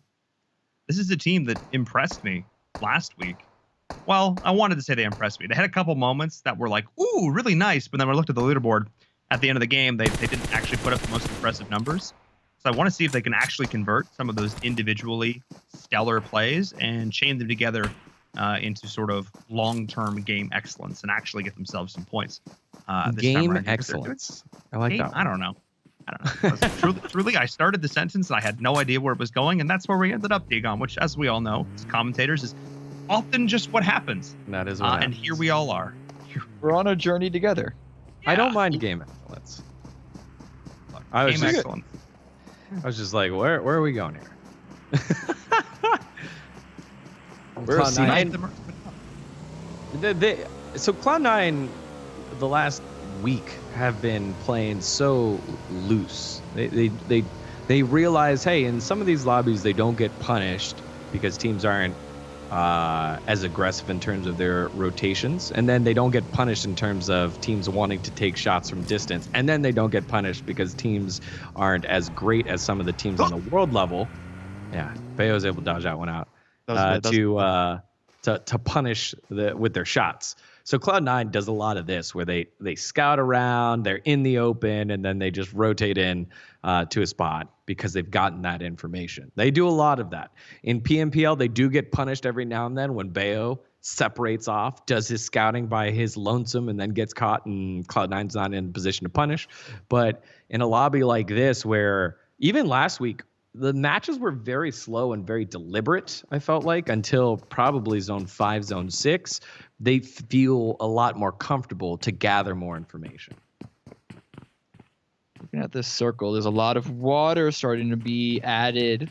I mean added in terms of percentage. This circle has more percentage of it as the ocean than the previous circle, even if it is less overall, but it's a smaller circle. That's how math works. Yeah. Mansion area. I wonder if anyone's going to go and try and take Mansion early. Mansion can be a bit difficult because of how wide open it is. But the further east you go, the fewer full compounds there are. There are positions to play, of course, but they're positions that you need to be a lot more flexible on. You got to be a lot more loose on sometimes the hilltop with the rock and then a small little dip. But I think everyone's just trying to rotate before they start to fight. And as you mentioned, that kind of is what we saw last week. Get me curious now. There's some positions around here, like Prison being one of them, Bukovka being one of them, where I feel like sometimes it's just bait. Like you back yourself into a position and you actually don't have a whole lot of options, especially like those hills around there. I just feel like teams go there and they take them because like, oh, it's open, it's free. And it's like, yeah, there's a reason it's open. It's because once you put yourself in there, you're just backed into a corner and you completely limited your options. As Starluck is trying to continue to get lucky here. Ooh, the vehicle and his health bar, both with not a whole lot going for them, but he is able to get himself out alive. As we look at the rest of the team, Fate and the crew coming in north from Kameshki, and everyone else is looking towards the coast here as Cloud9 is controlling that area. Yeah, I was trying to see who was shooting at Starluck. It was BKS, and then right on the kill feed, it shows up right afterwards. Hey, you were shooting at me? I'm going to pop you right back. Nice little trade back there. No one's going to get flushed out here. Everyone's from distance. Everyone's still rotating safely into the zone, as this one's been a little bit more peaceful. Looking at this map, doesn't look like any teams are going to run into each other quite yet. And I think something to note here is this lobby started with 16 teams, as we stated at the top, and a couple teams got DQ'd, and with that, those teams now removed from the lobby. There's a lot more space for these squads to rotate in and rotate through. I think adding that extra couple of squads would take up a lot more space for early fights. Yeah, and that's actually another reason potentially why it's been a little slower of the early game. But it also just means that teams are given more freedom to set up shop and really like have a solid 4v4 once you hit the late game. Quick statistic, if you don't mind. I calculated this out because it's interesting. Looking at the two groups, the average number of kills per victory across this entire event so far, it's a flat 11. Group 1 had 10.4. Group 2 has 11.6. The winning team, on average, has more kills than the winning team in Group 1. And you might think that means that this is a more aggressive lobby, but actually it's the flip side of that. The more aggressive a lobby is, the more spread out kills tend to be. While on this one, more often than not, they get funneled towards the winning team at the very end. And considering how there are 8 fewer players in this lobby to count towards those kills, that actually should inflate that number a little bit more. Right. All right. That makes sense. Thanks for the math. If everyone didn't understand that, there's more people waiting in Group 2, so the winners get more benefits here. So the importance of having 4 members up and getting yourself to the end is going to pay off way more. But still surprising to me that the points are still spread a little bit more evenly. Feels like it's more heavy-handed. And I think one of the sort of the hallmarks of this lobby, and we noticed this last week in particular, is this lobby is a pedal to the metal, 0 to 100 kind of lobby. We have not a whole lot of action. Not a whole lot of action. First 10, 15 minutes of this game. First 3, 4 circles. Second circle, 5 hits. It's like somebody just like, everybody's, so we go now, sir? Yes, sir. We charge across the field. And everybody just goes. It's absolutely wild. We've seen like 15 to 20 kills in the span of 30 seconds. It is wild as that fifth circle pops and everybody just rotates in unison. And I kind of expect to see that same sort of pattern here in this game, except the team that can weather the storm, that can survive the panic, that can survive the rush, that's the one that's going to be able to come out on top here. Any team that walks for a second is going to get knocked down. Which makes it even more surprising that JCR pulled those early game maneuvers. Yeah, right. I can't get off of it. Yeah. It was wild and not necessarily ideal. In fact, objectively not ideal. What can you do? Yeah. Not much right now as Ralphino, he's peeking around, relatively safe. Still waiting for Zone 2 to come on in. Should be coming in here in about 20 seconds. Everyone nowhere near an edge here. No one's deciding to head on over to Lipovka and get into the city. As Cameron said earlier, difficult to get out of a city once you're in a city. And it was a good decision because it will be centering up a little bit more towards Yasnaya. So all of Yasnaya currently in. You can see everyone hop into a vehicle, and it's Mad Max on their way north for Cloud9, for VR, for Accelerate, for Knoll. Knoll has the longest to go, as well as Pittsburgh Knights. And now we might have some action here on the on the eastern side of the circle with Red Reserve, Best Kept Secret, Pittsburgh Knights, all starting to clump on top of each other. I mean, this might be the moment that we start to see some teams send it towards Yasnaya because the amount of positions available in this circle, look how much field is inside. There's not a lot to take if you don't want to be on the edge. Yeah, unless you want to start a career in agriculture. I mean, good luck to you. Yeah. That's I mean, you got a couple of pests around you that's going to make your job incredibly difficult. You probably have some of the worst survival rate in your industry, but whatever. You know, you got to go for it if you want to make that dough.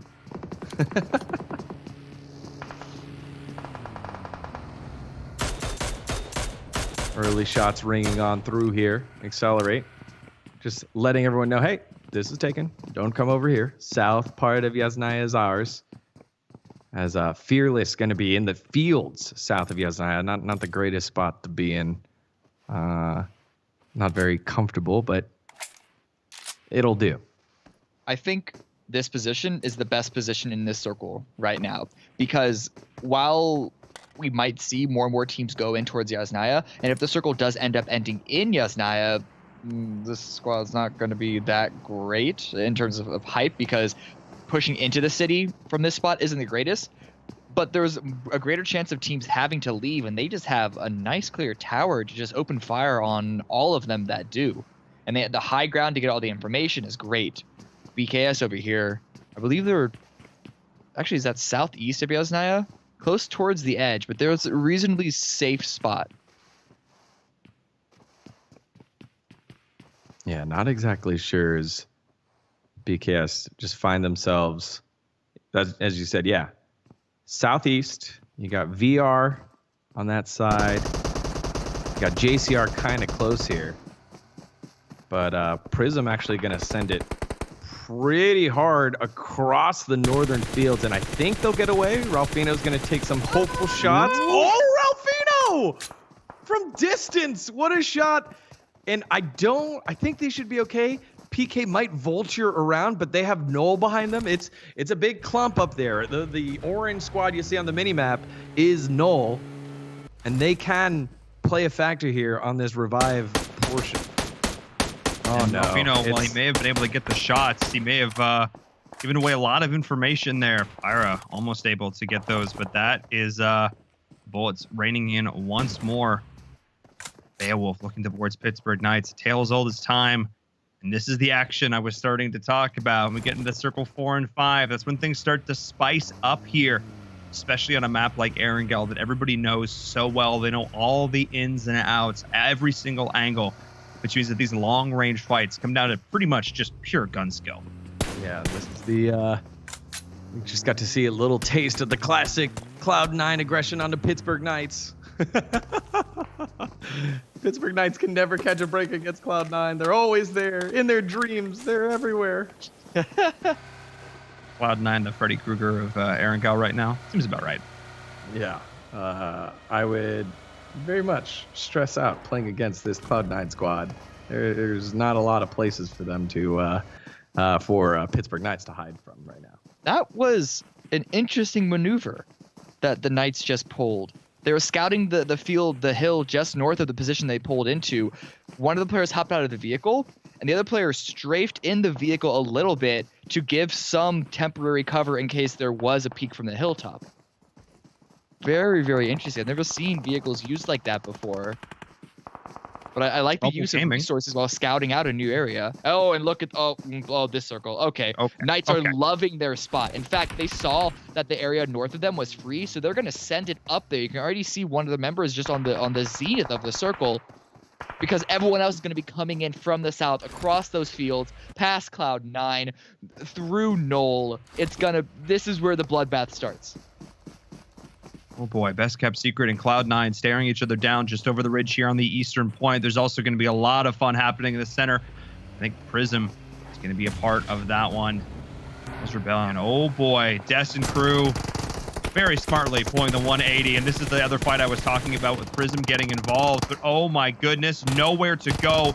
Joshua, not a whole lot of HP to work with. He's just got to try and find the angle, but he can't do it. Getting taken out here. And this is the first team down in our lobby. Yeah, and it's JCR picking this one up. Much needed points for JCR to finally get themselves in talking. 3 points there for Magic, Remix, and Dean. Oh, Pyra. Not done. They just want to keep putting the pressure on the teams around them, and they're in a good spot to do so. Of course, if it crashes onto them, it might not be the best, and they are on the edge, so they're going to have to move out from here. They have good vehicles. They stored them in a place that they won't be losing their tires. They're ready to kick it off. They're ready to have some action. Oh my goodness, and Coops with the perfect angle, Degon. Not able to get the down, though. A couple of missed shots definitely going to cost him here because now this position is burned. Yeah, you know, best kept secret. They're going to have to fight their way out of this against Cloud9. That's going to be such a tough spot, as well as Knoll behind them. They're just getting pinched. This is not where you want to be. This is not how you like to play some Pogi-Mogi. And oh, Pyra still trying to land the shots from distance onto Red Reserve. So that buys time for best kept secret to get themselves back in order right now. But it's just shots raining down from all over the place. Now Pyra taking a couple of shots from distance. He's forced to back on off. And so for just maybe a little bit longer, the pressure is halted by the team sitting inside of the zip. There are 8 teams on this minimap right now. There are so many teams within such close quarters and a lot of open ground. Maybe a defilate, maybe a tree, maybe a ridge. That's all you have to work with. And Pyra just keeps on tippity-tapping on that trigger, just trying to get those shots downrange with that M16. Let's see if he can find the angles on Coops and crew. Also facing up against Null, long range. Oh my goodness, Cloud9 just aggressing onto everyone. Cameron, they have been such a threat on this outside, but they're going to have to move at some point. They actually got 0 kills from all of that action. They were unable to finalize any of it because of, as Dino pointed out, the third-party pressure. But over here, the Knights, they're getting into it as well. They're pushing down south, but here comes Cloud9 to try and establish themselves in this new circle. It's centered up. There's so little cover. It's all going to be fighting out from the edge. Yeah. Oh, if you're Pittsburgh Knights right now, you got to be thinking, not again. They didn't belong here. We weren't even trying to bully them, but here they come. Cloud9 rolling on through. Raven says, see ya. He gets himself in the buggy, tries to get himself out, decides to go back and try to pick up G3 before things, and then decides against it again. Nope. He's just reversing, saying, hop into the seat. Come with me if you want to live. He's able to get himself out, and thankfully, Hull Result pops on up here for best kept secret and knocks down Cloud9 from continuing the push. It buys a little bit more time for Pittsburgh Knights to get away. And best kept secret now sitting with 4 kills. Oh my goodness. Oh my goodness. Third parties, fourth parties. We have wandered into a block party at this point because this is just nonstop action. Every single team is getting a piece. Just looking at the kill feed, it is nonstop action. Ralphito's decided he needs to take, I don't know, like just a water break or something. Not entirely sure. But now it is Raven against the world. One teammate is dead. Two teammates are down. He's staring down a myriad of opponents. As Leo, he's just going to send it right to the grave. I spoke too soon. Do your best, Survival. Oh, okay. Best is excellent. Your best is perfect. Yeah, well, Rad also showing up as well. Hype, they've been quiet throughout, but they have 5 kills as Leo will get revived. Big play here by Rad. Rad has fragged out with the best of them multiple times. Survival will get to do exactly that. And here comes the cleanup. Rad, oh, gets the revive, gets the headshot, does it all, walks the dog as well. And so Hype now holding out Red Reserve.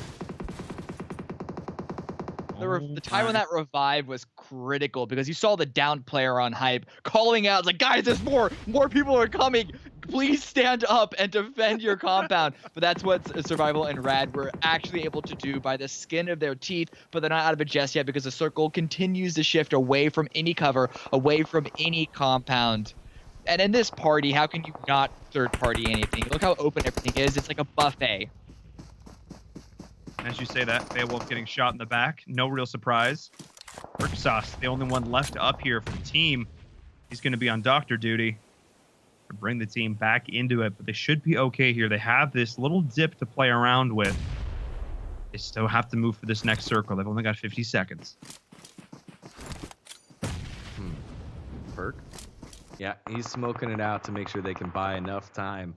We follow along with Venerated. They're chilling. They're big chilling. They're going to have a ways to go here in 30 seconds uphill towards Best Kept Secret. And they got to see a lot of Red Reserve get mowed down by Best Kept Secret. But they have a little bit of time. Big moves here by Perksauce to get everyone up and going. Uneven. And Beowulf as well. So you got, I guess, all the members of Cloud9. They got 3 members up here with 3 kills. Circle shifting in 5 seconds, and now Accelerate going to go for a revive. Everyone just kind of in damage control. This is Accelerate are in an awful position. They have to just leg it towards the circle. Open field. I don't know how long they're going to be able to survive. At C9, they're sending it, I think, at least a little more towards the south. And again, another field passage by Red Reserve. It's high ground is critical right now, but even they don't have a safe position to defend from. Is that a vehicle send? I think it was. We didn't get to see who that was, but now Starluck trying his best to get some kills from the grave, but Elise says no, and Execute continue on their march in terms of placement points. And so a lot of our teams now, only 6 still left up. Oh, turning the corner. Great play there at the end by Elise. Survival goes down. And so catching him reloading. Yeah. Oh my goodness. It's just a sneaky play by Execute. Cloud9 gonna rain shots down on top of the tower. 14 alive with 5 teams up. It's been so interesting to see how these teams have rotated because they've all done like full circles around the, like as the circle has gotten smaller, it's been like a whirlpool, just been sucking them on in towards the center, but also rotating around the outside. As we look at this next circle, it's pretty much dead center. Everybody has to move, but JCR sitting in the middle. They've got pretty much the only piece of cover that's not, I don't know, a tree. And I like them putting Magic up here on the north side for a crossfire position to help defend that compound because it is quite small and the windows peeking out are very, very limited, not to mention the ability of the enemies to use the hill cover and third person angle on their strike. So having an extra piece on the outside could be good. Ooh, Rojas here spots Execute's continued push. If Execute don't clear their south side, this could be very good for Venerated to pick up more points. They only have 1 kill. Oh, wow. Rojas got himself a throwing arm. That nade did chunk down Elise a bit. Oh, so did that one. So he's close, but he's out of nades. And so Elise luckily will be able to get himself out of there. Smokes go up to buy a little bit of time for healing, but now Cloud9 going to start raining some shots on down, some nades on down. JCR needs to go, and Magic going to send it to the rest of his team uneven. Getting bumped just a bit. Perk trying to get the send from JCR, not quite able to get it. Uneven, so Cloud9 fighting on two different fronts. Uneven was so close with the shots, but Fate's nade much better than close bullets, as one would say, I guess. Perkasov's now getting blown up by a nade. Uneven gets finished off by a nade, and Fate's just thrown in that same spot saying, hey, look, it's working. Why would I stop? Bayo able to pick up one, able to pick up two, trying to go for the third. That's Cloud9 going out, and it's Fate yet again. Fate had nades going one after the other in the same spot, and all of Cloud9 goes out. And there's not much you can really say about that. There's no cover outside of a single tree and a compound held by JCR. But JCR are quite wounded just because that compound drew so much attention. But now that Cloud9 are out, that actually gives a good potential for Execute to push up this western side. And then there were only 4 squads left, 11 alive, 3 members up for best kept secret. Oh boy, but the push is going on through. As Nito is trying to get the shots down, is actually able to do so, pulls out the DP, can't get the sweep. Oh my goodness.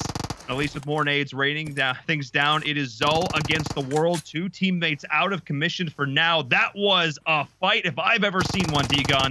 Yeah, and I think he makes the right call here. Doesn't have time to get the revive. 3 teams up as Magic, and the rest of JCR starting to push down. Execute. Zol might have time to get the revive here, as it looks like Execute still busy with Dean. Dean does go down. Execute now. They know where the last fight was. They are focusing their targets there, but Zol does get the revive up onto Coops. If you're Dez, I think you should be playing as information. No, they're going to go for another revive here. Coops heals on up. Who's going to be the one? Coops, you do it. I've revived you. All right, fine. Zol's the one that has to use the cover. This buggy has it blown up yet? I don't think it's blown up yet, so could be dangerous. As Elise now have spotted them, they know that they're at the buggy, but nades starting to rain down their way.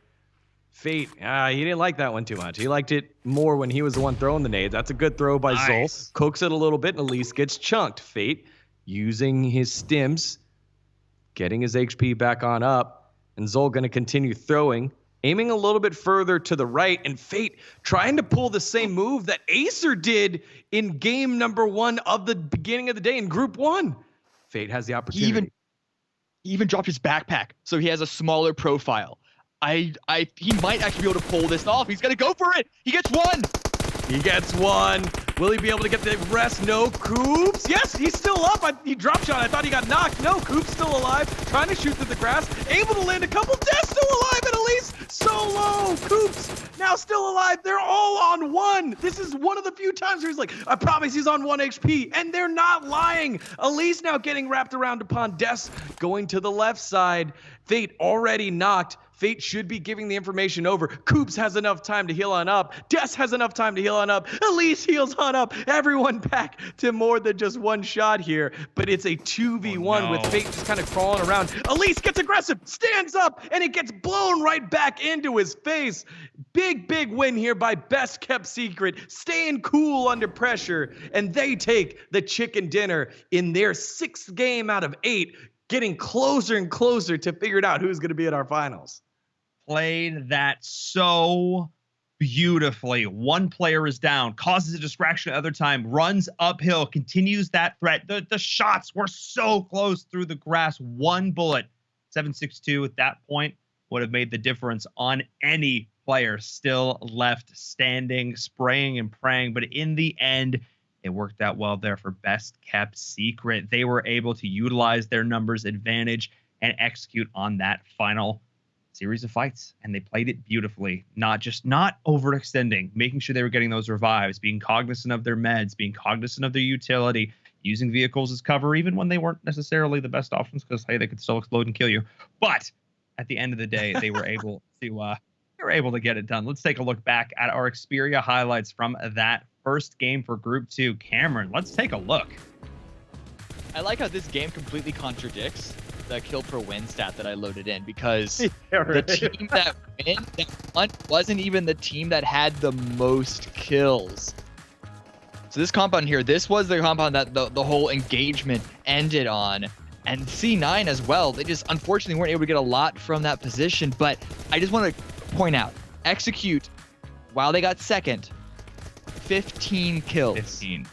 In fact, I think they still got more points this game. Yes. Than the team that got the chicken dinner. So in my eyes, they still won. Execute still won this game. Yeah, Execute definitely with the pop-off performance. And I think for Best Kept Secret, for me, I loved this fight here because that kind of shows their growth. I think Best Kept Secret started off as a sneaky team, a secret team. But here they were willing to pull the trigger when they needed to at the right times and then get themselves much needed points, a chicken dinner. So these are teams in the middle of the pack climbing their way on up and leaving teams like Pittsburgh Knights on the back end there. So Red Reserve on the back end there. Red Reserve had a very active game, but I don't think they got a lot of points. So you look at BKS, you look at Execute, and you're like, hey, way to get it done.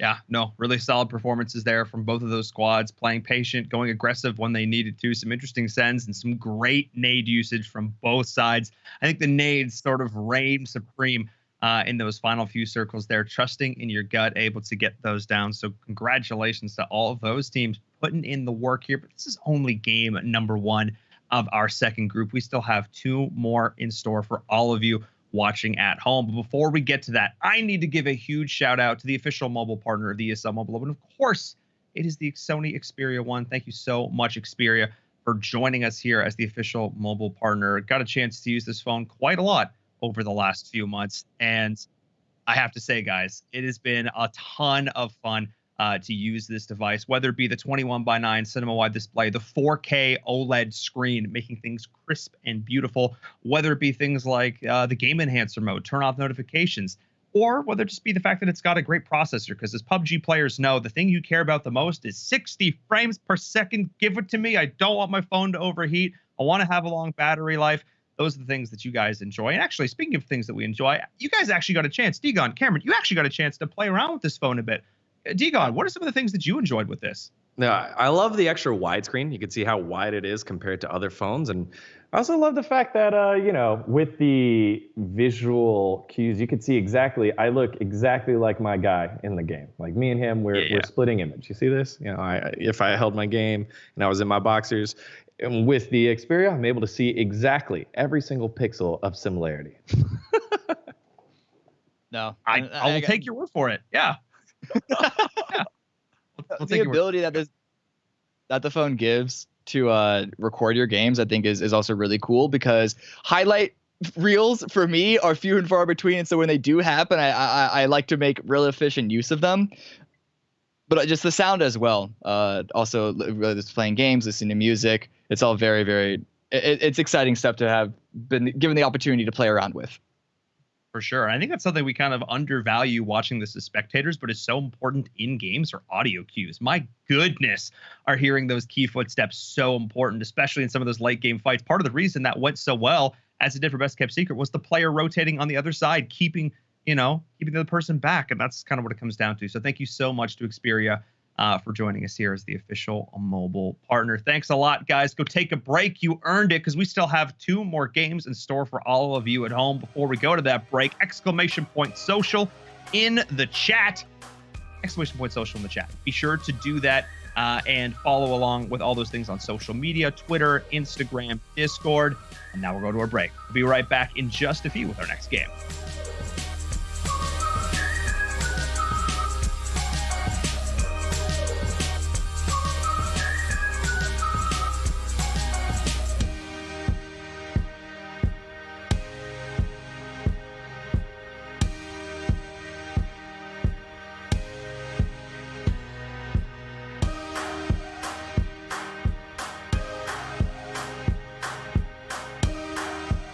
This is the ESL Mobile Open, presented by AT&T.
is the ESL Mobile Open, presented by AT&T.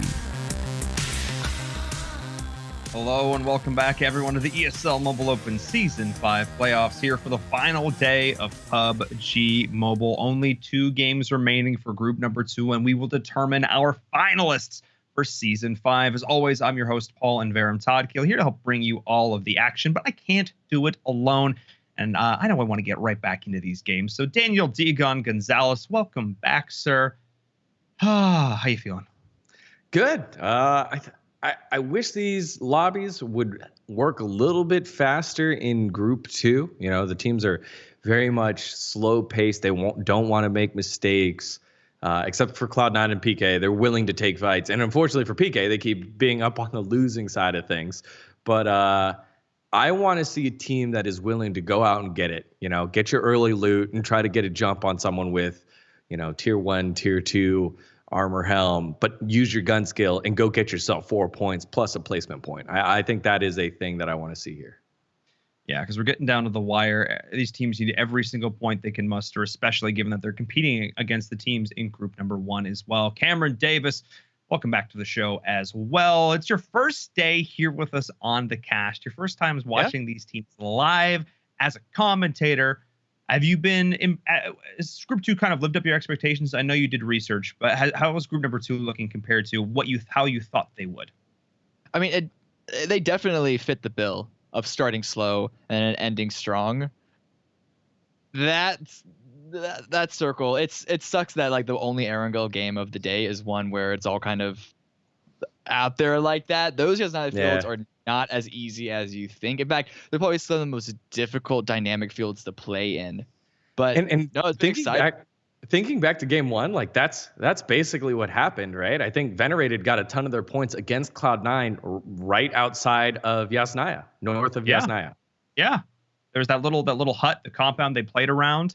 Basically a 4v4 situation. It came down to 2 players in the end left standing, a scrap of HP apiece, and yeah, we just goes to show that field is destructive for all involved. Let's take a look at our updated leaderboards now for group number 2 and see how things have shaken out after that game. Execute now up at the top, overtaking Venerated. Hype is there as well, still going strong in 3rd place, but Cloud9 dropped to 5th after this. They are looking good, but still have a little bit of work to do.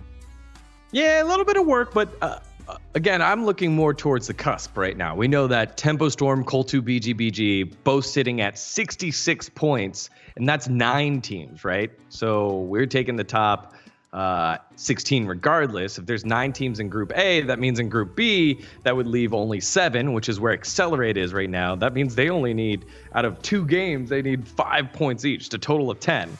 And then after that, Prism and Red Reserve trying to crawl their way back in, and this was just devastating for Pittsburgh Knights. They did their damnness to leave Cloud9 alone. They rotated all the way up on the hills north of Yasnaya, saying, please, we'll leave you alone. Just give us the points somewhere else. And then Cloud9 rolls up right on him and knocks him out of the game.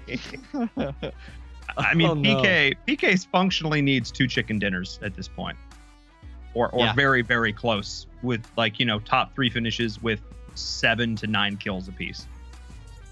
Yeah, it's not even necessarily getting onto the top half of their current leaderboard of Group 2, because it's not an even 8 and 8 from both lobbies. It's overall. So even if you are in 8th place in Group 2, that doesn't mean that you're going to be above enough teams that are in Group 1, and only 35 points.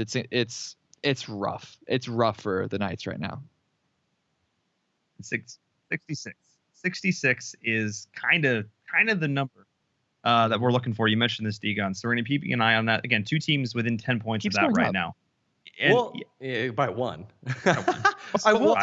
Each time it was 64, then 65, and now it's 66. I will say that below Col2, BG, and Tempo Storm at 66 points is G25 at 60 points. And right now we have a clear top 7, but not an 8th yet, right? We're still looking for an 8th here in group number 2. So right now, Col2, BG looking good. Right now, Tempo Storm looking good. G25 have to hope for some big goose eggs from a couple of our teams here in group 2. Yeah, and I wouldn't necessarily hold on hoping that because there's still 2 maps. We still have Miramar. We still have Sandhawk left to go. And they've been looking okay so far today.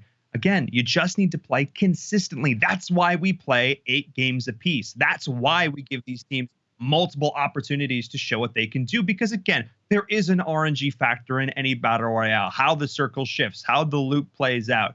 You know, there are so many factors at play here. That's why we don't leave it to just a single game. That's why we give them so many opportunities to prove what they can do. And it's why consistency is so key. But again, the way the changes have gone with the point score in the system, even like the 6-point difference between first and second really incentivizes getting to those final circle situations because you just get so much more out of it. And Degon, I think even looking at it from 2 seasons back to now on this new scoring system, we've definitely see teams take that into account.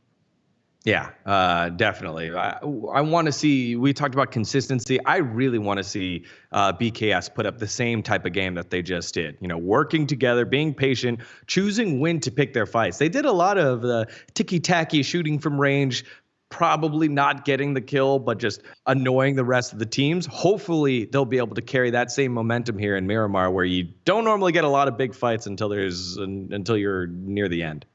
Yeah, big map means lots of opportunities to play safe in the early game, but we'll see if they follow the script or we'll see if they write their own future in this next game. The lights are red. That means go. And this means a pretty good opportunity to drop here, as that is a wide open path. Playing not the Group 2's playing paths haven't been nearly as kind as Group 1. This one's not the worst. But when you look back on the playing path that Group 1 got on their Miramar game, this one definitely has a couple of upgrades that it could make. Yeah, who does this affect? Who does drop Los Leones? So last time, I think we had 3 teams in Los Leones instead of just 2. So we'll keep an eye on how many teams decide to drop Los Leones, knowing that it's a very close, going to be possibly a populated spot for teams that can't go all the way south or southwest. Maybe Los Leones is just one of those cities. I think it's safe to loot up with 3. What do you think, Cameron? Los Leones, is it just normally 2 teams or do 3 teams? 2 is comfortable. You can fit 3, but I usually like to think of it, the perfect Los Leones split is more like 2.5, because you got like 1 team on the west, 1 on the northeast, and then the south team kind of takes some of the more scattered compounds on the hills below Los Leones. Or you could also have that half squad be the northern team, as they sort of flex out on the northern side. It's not the easiest thing. It's almost like trying to fit 3 people, 3 adults in the back seat of a sedan, but you can fit them. The seat belts can reach. That was a good one. Well, Los Leones, not as popular of a spot right now with the circle shifting hard to the northwest. So PK finally getting home. If there's a round that PK is going to pop off, now has to be it. They do have Execute to their north, and Execute had a hell of a game. What was it, like 15 kills, 16 kills last game? So maybe don't pick on them. And they do have Cloud9 to the south. Maybe this isn't Pittsburgh Knights' game. They pick a difficult spot to drop in. You know what? After looking at all of that, I was wrong. I don't. You know, I'm not too proud to admit when I'm wrong, and I'm wrong. Right now, I would say the team that benefits the most. They just gotta post up. They just gotta chill. They just gotta play this glacial speeds. They just gotta slow it right on down, hit the brakes, and just hope that one of these teams doesn't decide that they want to take this northernmost part of the circle and PK has to deal with them. If they can they just have to survive. Yeah. Survival, very important for this squad right now. Again, it'll be weird to have a final, something meaningful, and not have Pittsburgh Knights there. And that's the way it looks right now. PK on the outside looking in, and they need to start looking deep inward towards themselves and see if they can find the answers right now. It would be hilarious if Cloud9 end up fighting the Knights again, and it's possible in a slipper like this. I'm just trying to think of what's more likely for the Cloud9 roster is to move themselves closer up north to give space for the teams coming in from the south, or position themselves along that hilltop that's just to the east of El Pozo and try and actually establish control, because they're one of the teams that we've seen in this group, at least, that likes to play a little fast. They won't go full on send it in the early game. They're not going to omen this one up. Right. But they could be a team. If there's any team that I could see position themselves in a way to try and get kills on rotating teams, it would be Cloud9. Yeah, Fearless Gaming all kind of clumped up together next to the Marksman. Here we're following Rebellion, one of our new squads making it in to tournament. Fearless as well, new. They've had a couple of moments here. Los has popped off, but again, consistency is the big thing here, right? And yeah, even Los is like, what did you just hit there, Coast? Morados are fickle. They have their own mind sometimes. They're sensitive. They're the little princesses. It's like a single cherry on a cake out of place, and they completely freak out and have a temper tantrum. Nice looking cars though. Oh yeah, they're beautiful. Where's the Golden Murata spawn? Terrible dates. Terrible dates. Let's see. Venerated. Rojas. So this is a team that I feel like we got to talk about for all of 30 seconds in game number 1 of the day. Yeah. Which is surprising to me, because they were one of these teams that I wasn't super familiar with coming into day number 1 of this group here, the first 5 games. And they made a name for themselves. They really stepped up in this group. They impressed me. They were consistent. They had some pop-off moments, but mostly they were just sluggers. They just continually, were where they needed to be, did what they needed to do. They, took some casualties, took some kills along the way, and just got it done. They just grinded. And they just need to keep doing that, and they're looking just fine. I mean, they're pretty much already secure in this top 8 right now. They just need to not do anything absolutely bizarre and hope that, the teams below them don't go buck wild. But at the same time, I love the fact that we're seeing this squad coming in and sort of putting their mark on the season, the first time around. This is, I'm pretty sure, their first season competing in the Mobile Open. Yeah, as a full unit. We've seen individuals have individual plays, and I'm excited to see, hey, look, I saw you last time in Mobile Open. I think you're a good player. Let's group up and see if we can do better together. And they have been able to. Unfortunately, there for Jinx. Jinx getting shot in the ankle, getting bit in the ankle, and the Marksmen get a much-needed point as they continue their march on up. But yeah, Venerated coming together.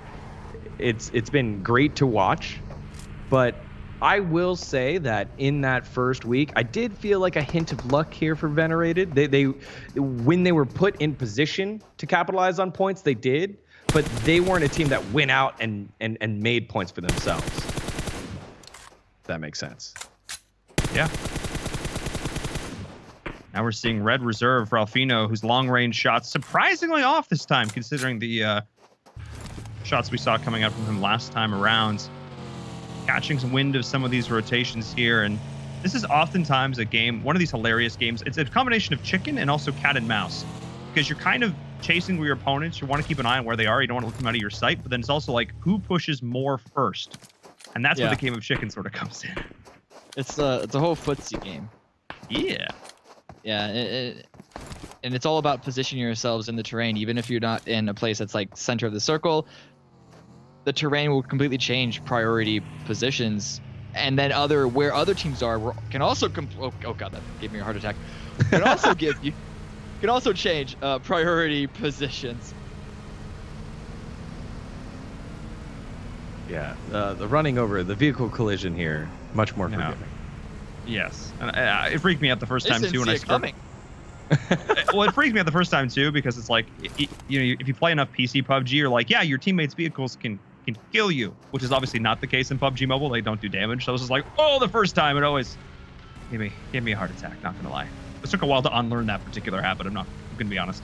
I mean, it's kind of good that you have to unlearn the habit of dodging cars, like not even in PUBG, just in life.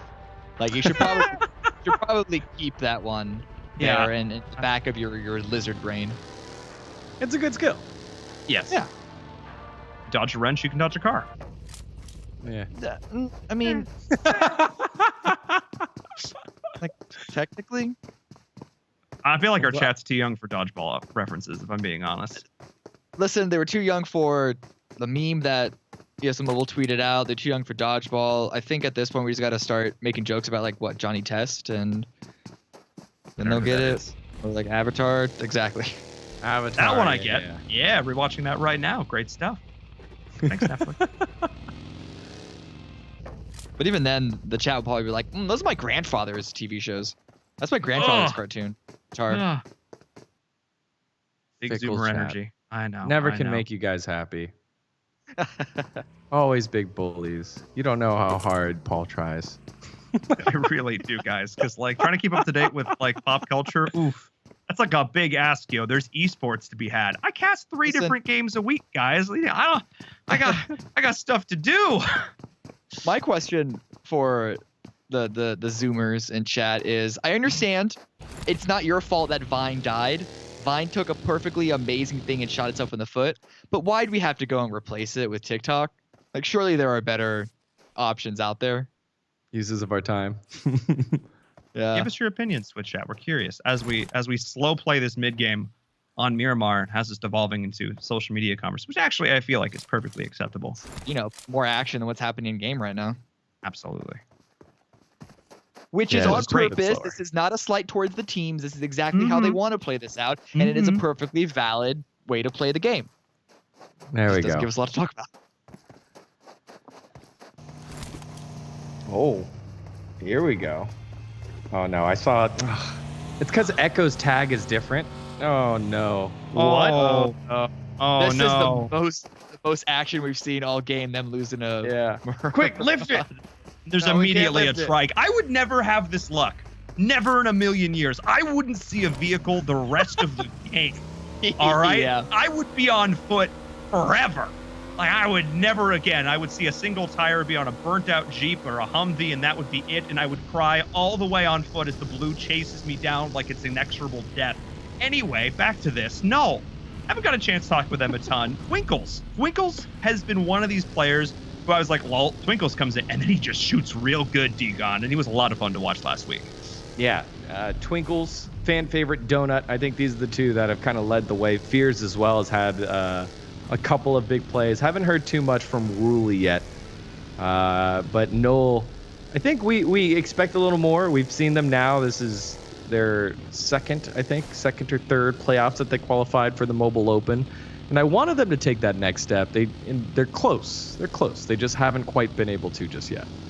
I just want to know, do you remember where they looted up, D-Gon? Because for coming in so late, having to basically run away from the blue, their loot, at least Twinkle's loot, the player that we were on, and we could see most of his inventory, really wasn't that great. He had 10 bandages, 2 med kits. At least Nito here has 4 med kits and a good number of stims. Yeah, I'm not exactly sure where they ended up dropping from, just because I'm so focused on the on the Northwest. Poor PK. All the action that's happening in the game so far, there have been a lot of distractions.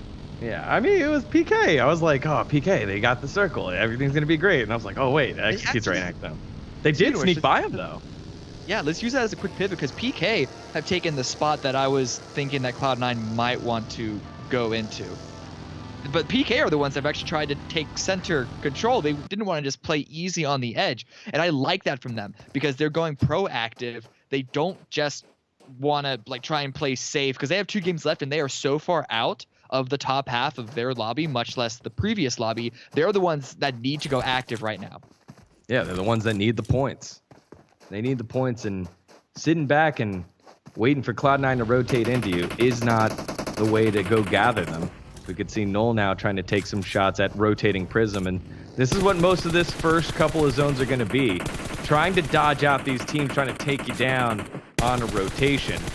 As Rebellion and Prism now just getting shot up on their rotation. Sendy still alive. Will be able to use the wall to buy a little bit of time, but Rebellion now getting completely blown up by Leo. It looked like a nade. Cleared them all out, and I think that's Rebellion, one of our new teams, out first here on Miramar. That's actually 2 games in a row for them. They're our first team out. It's not good. We actually saw not only I forget the name of the player that was in the shack that got taken out early, but right after that we were seeing just for a couple of frames another Rebellion player in a vehicle seemingly kind of confused and didn't know where to go. So it just seems that they weren't able to really be able to establish any sort of position, defensible, aggressive, whatever it is, in the circle. Yeah, pretty tough start and stuff here for Rebellion. You know, 1 game left. It's Sandhawk for Rebellion. I mean, take a break, go grab yourself a drink, and figure out how you want to go ahead and go out in a blaze of glory, I think, if you're Rebellion. Glad that they were able to make it. They barely snuck on in as one of our final teams, but I think the gap for them is starting to show, and they'll have a lot of great learning lessons to build upon for next season. And that's an important thing to note here, of course, to these players and these teams, is a lot of the teams who sort of came up in the community, who made a name for themselves, who made a mark in the Mobile Open, they didn't do it the first time around. It took them a few seasons to get here.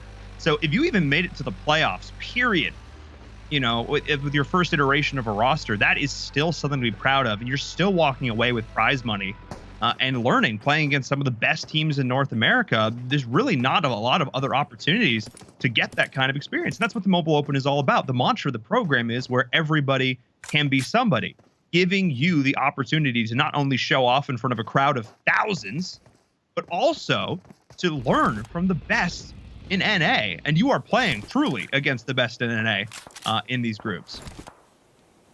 Yeah, absolutely. So heart goes out to them, but we've got ourselves the rest of the lobby that we need to start figuring out, including who's going to be in that top half. And here's a bit of a fight here. Execute and Venerated, these are 2 of the top teams in the lobby, as Elise had the hero moments in the last game, but now from distance, doesn't know exactly where the shots are coming from, and Rojas has a very good idea where the shots are coming from. That is a tough spot to be in right now if you're Elise. Yeah, I don't even know if Elise has a proper vehicle, but trying to jump away from those bullets, not going to work. It's going to be a down for Rojas, and pretty immediate full kill completion as well. Oh, really saw a play there with the mini. Hang on, no. I don't know if he knows. Accelerate. Potentially here to put pedal to the metal, and he's got teammates, but they're a little bit far off. Twinkle's acting as scout. Oh boy, here we go. Yeah, that's scary. I want to say they know something is up, just the way that Twinkles is moving his camera around, but Accelerate, you can tell they're waiting to close the trap. They don't want to go aggressive onto Null. They're waiting for Null to walk into them. They're proning on top of that ridge top for that very reason. They're not biting. There's no bait for them to actually go onto, and they have a compound here, so there's no reason to overextend. Even whether or not Null actually know that Accelerate are there, it's definitely a very smart play to not put yourself in danger too early on, because this is still only Circle 2. We're seeing more Pittsburgh Knights tags in the kill. Okay. All right. Action happening over there as well. As Rojas kills himself with a grenade. Good times. I mean, this is what we wanted to see. But Pittsburgh Knights now, we saw him on the kill feed for good.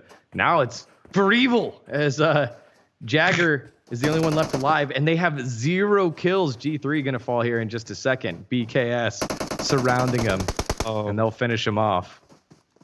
And this is really good for BKS as well. Jagger's out. They probably should just let Jagger run away. Look at this circle shift. They could easily swing over to the compounds immediately west of El Pozo. They're sort of, I don't know what they're called in PUBG Mobile, but in PC we like to call them God buildings. They're sort of just like rectangular full cement compounds. Mm-hmm. It'll give them really good safety and control of this northwestern area while everyone else comes in from the east as well as the south. we also might start to see more and more teams have to go to El Pozo. Well, BKS, I asked if they're going to be consistent. Would they be able to continue that same momentum that they had? Answer so far, resounding yes. They take down PK down to just one member, pick up multiple points. As Leo still trying to figure out how to drive, won't be able to get himself off the tree. 5 kills so far for Hype. They're maintaining their top form as well. That's actually really good. That's super solid considering we've only had one actual full squad wipe so far in this lobby. They've been involved in picking off, doing quite a lot of damage. Ralphino, ooh, Asazuki, uncharacteristic misses here from the Accelerate squad. Again, another one of our ESL Mobile Open veterans in this roster, all looking pretty darn solid, and they are very healthily looted right now. They are going to be able to take some fights, and they're going to need to do that and continue to look solid here in group number 2. Uneven now. We haven't talked about Cloud9 too much. You know they were going to pop up at some point here. So 42 players alive. That means there's 38 points for the Cloud9 boys to pick up in the lobby. Man, I like how that math works. It's everybody else's. There are points, and there are points we haven't gotten yet. One way to look at it. That is a Cloud9 way to look at things. Oh, Jagger in the kill feed. Last PK player actually comes across and needs a kill for himself. So good that the Knights are staying alive. Parzival? Oh. Don't know where it was at. We found someone though. But now he's got to push forward and come into El Pozo from the north. And coming down from the high ground like this, if anyone is El Pozo, I don't think there is. But if anyone's on that northern edge of El Pozo, wouldn't be hard to spot out Jagger coming down. But here is C9 actually trying to give it to Execute, who... Oh. Southwest of El Pozo. The only team that was north of El Pozo, sorry, Cameron, was BKS. So I think Pittsburgh Knight or Jagger knows that, so he's going down at an angle that BKS isn't at already. You can never be 100% sure that no one has snuck into the city, though. Sure. But I do like this positioning by Cloud9, holding the south edge of the city, and Perk especially, just using that ridge to hide behind, scout ahead, spot out anyone that he can. Not just execute, but also nullify to his southeast. BKS, slowly. So Hype, this is the position that I was talking about that BKS might want to go and take, but I don't know why it took BKS that long to get down here.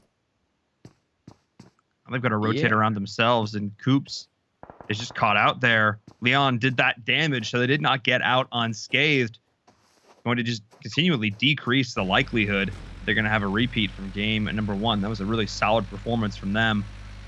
As Dark and the crew just got to rotate all the way around the western edge. We're going to see where this next circle is now. Dead center, a lot of mountains, a lot of cliffs. And that one road winding down the middle. Cover is going to be completely natural on this one. How they play around these ridges is going to be crucial. This is a really cool looking late game circle. Yeah, again, a little bit different than what we're used to seeing here on Miramar, where I feel like there's a lot more playable area in this spot other than just outside on the edges. A lot of the time, the teams have to hang out on the edges until one of the circle forces everybody in. This doesn't feel like the case here. I feel like everyone might find some space in the middle where you feel comfortable to do exactly what Ruli's doing right now. Just kind of take some peeks, land some shots here for Noel against Fearless Gaming. That does mean, however, that if you're a team in the middle, you really need to be able to complete your kills if it's a team aggressing onto you. Because if you're on the edge, one of the benefits is that you know where there is no team right behind you. It limits the radius that you really need to worry about, the angle that you need to pay attention to. But if you're dead center, that's 360s around you that they could be a threat.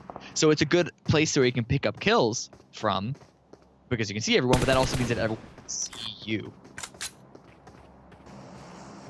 The old trade-off. Well, I like it if I'm the one that gets to dictate if people can see me or not, right? So, yes. You know, like, it's not like, hey, look, when they are ready, I'll be ready. It's no, when I'm ready, then hopefully they're not red. Wait, where is Jagger? Jagger is north of El Pozo. Okay, so he's stayed in the blue. He stayed in the blue. He has 31 bandages and 6 first aids. That's awesome. Well, all right. He knows his place. He knows what he's doing. Here goes. You can see put pressure onto the Venerated. So not too far off. Not just what they're looking at, but there was another team real close by. It seems okay, kind of living in harmony with them, but how long is that peace going to last? Probably not for long. Because they're all fighting over very valuable real estate here. Oh my goodness. We have 3. Look at the minimap. 3 teams with C9 just on the outskirts. Elise, though, prone in that one building. Oh boy. It's just very, very quiet. So, funny to note, you just saw Uneven in the death feed. He just got finished off, I think, by JCR. He went off by his lonesome, way away from the rest of his team to try and get the crate. He ends up getting finished off. We pull up the circle here soon. We should be able to see Jagger has gotten himself inside the zone. And guess which team he's right next to. You can see it right there on the minimap. I don't know. I don't know. And they know. They heard the buggy. Poor Jagger. Pyra just on this cliff. This is going to be so nearly impossible for him to get out. Unless he uses the buggy to drive away. And even then, that's so risky. He'd have to go all the way back right because he can't make it up this cliff to his left. Oh, no. Oh, no. Pyra's going to throw nades down through the hole in the building. Jagger knows. Oh, my goodness. Gosh. This is awful. This is torture for Pittsburgh Knights. Where does he even send it to anyway? I don't. He can't go left. He's got to go all the way back around right. The cliff is there. Finally, Elise gets pick up the kill feed, though, after taking or downing 2 members of Hype. But yeah, because I think it's like he's got to go too far around the blue. Maybe if he full stims, he can make it around. But then he's so if he goes from what we saw from Pyra, if he goes right, there's a small there's a roadway, and then there's a small kind of like dirt roadway that he could take up into the cliffs where everyone is. Into Cloud9. But he'll have to do it on foot. Yeah, and he'll run into Cloud9. He'll also run into the marksman. So decision time here for Jagger. As the continual ticky-tacky shooting across the map here. Nito landing his shots, and he'll run back on over and pick up his teammate Simple, who got knocked by Hype. Or will he? Maybe the call to back on off is there. Yeah, Rad peeking his head over the edge and starting to get aggressive, and Venerated getting one of their first tests here on Miramar.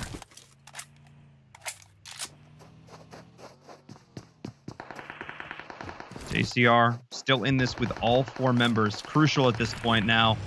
But this is the action we have been waiting for group number 2. You can see the kill feed continuing to light up. The rotations are coming in now as the next circle is popping. You've got to get on in. And actually, this is a really interesting spot here for JCR. They do have a path sort of through the mountains. They've got this compound to work with. So while they may not necessarily have the high ground, they still have got a decent amount of cover to play with. And even look at this. Oh, Dean being a great teammate, lining up smoke so his teammate can rotate on in as well. Really nice to see. Interesting jump by Nito here, but now they know he's arrived. What are JCR going to do to return fire? Boy, yeah, Nito's going to have to figure this one out. This is uncomfortable. Uncomfortable. They're just shuffling around. Did he hear the steps? He's still there. They're just shoving the door in your teammate's face. That's fine. Yeah, it's great team building. Use that for my next team meeting with you, Paul. They don't know that he's there. He's still hiding in the corner. Right, up here on the north side, Cloud9 trying to deal heavy damage onto Marksman right now. And Marksman really seem out of it. This circle shift heavily into Cloud9 as well as Hype's favor on the west side. It's such a hard shift. It is a hard shift. Cloud9 still holding down the marksman, but because they're focused on that, that's allowed Jagger away on in. You can see it right there on the mini-map. Here comes Jagger. Slow and steady, number 11. He's letting Pyra run away, and he's going exactly when Pyra's shooting shots. That is so smart here by Jagger. As Perkasos gets knocked here, and Hype are the ones trading back and forth. Pyra getting an answer back. These two teams going head-to-head here. Venerated and Noel now going head-to-head as well. And oh no, it's the marksman that killed Jagger from distance. Oh gosh, the kill is fantastic. Our narrative. I'm trying to build storylines. Yep, well, the marksmen don't want any of those storylines. 8th place here for Pittsburgh Knights. So better than what it looked like, but not nearly enough. Yeah. I think they were sitting on 30 points. That Nito actually gets out from that compound and is now holding off the exit of JCR. What an angle he's holding here as Jakub still trying to hold on to dear life. Nito gatekeeping Remix. Circle moving on in, and Nito is safe. Dean already knocked. So Remix and Magic have to pull out some magic. Nito gets the kill, but it's Noel coming from behind. They pick up the points, and they know they were shooting at somebody. Nito gets taken down. Oh. Nito held that so perfectly as well. I think his teammate, Jakub, just above him, was able to make the call of when the push happened from JCR, so he could peek out at perfect timing to deal at least enough damage for him to go to the blue. But then, well, good heads-up play by Noel to push around that corner, partly because Cloud9 kept peppering them as well, but now they picked up even more points. Magic is still alive in the blue for JCR, so they could still climb up placements a few. I mean, he's so far out, though. Yeah, there he goes. Yeah, so JCR get themselves a solid 3rd place finish. Now Nolan Hype don't need the points, but they have the numbers advantage. Rulian Donut, fan favorite Donut, needs to show up big here. 2v3 Rad, he is so good. Holding this upper angle. I don't know if they know where these nades are coming from. Now Rad is giving away his position. The tricky bounce, I think, was kind of detrimental there for Rad's nade. Now Ruli has himself away on up on the rock. You can see him kind of get a little bit more height now against Hype, as nade's going a little bit wide here. Circle not going to be forcing any movement quite yet, but it doesn't look like they're ready. Oh, Ruli almost burned himself with the molly. A molly accident. Survival gets Donut, so it's all left to Ruli, and Ruli gets caught out. Finally, the high ground pays off, and it's a win here for Hype. Leon coming on in, 14 kills for Hype. 14. Big round. And that is solid. Throughout all of that, Cloud9 actually go out in 7th with only 3 or 4 kills, so they just really weren't able to use their high ground advantage at all. I think maybe the pressure of having to eventually leave the high ground forced them to overpeak and just get torn apart by multiple squads down to the south. I didn't see exactly how that happened, but when we were on them the last time, it looked like they had at least a little bit of a ridge to hide behind. Yeah, it was Marksman, it was Noel, it was Hype. I think there were 3 teams that they were shooting at him, plus they knew that there was at least someone with a buggy behind him in the form of Pittsburgh Knights, who, all things said and done for Cloud9 finishing 7th, they still finished in front of PK in 8th. That's all that matters, really.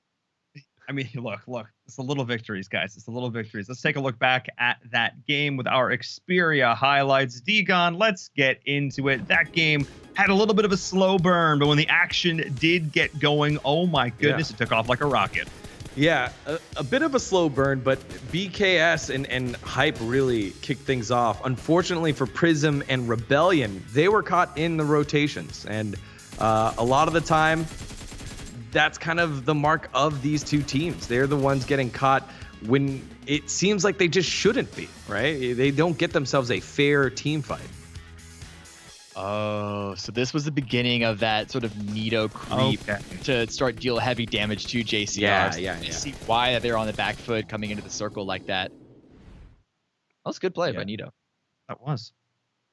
Nito making the type of plays that put Venerated up on the map. And this is what I was saying earlier. Even though they did not win Venerated, That's what I like to see from this team, because they were able to catapult up the standings when the zone was given to them and teams had to rotate into them. But they really weren't capitalizing off of things that were out of their control. They weren't really going and pushing a team all that much. Here, we saw Nito do that on his own, make a fantastic play, and jump up a couple spots. Yeah, it's those little things that are going to add up and add up and add up. I cannot wait to see how the scoreboard looks after and tally that all up. Thank you so much, Degon and Cameron, for those Xperia highlights from that last game.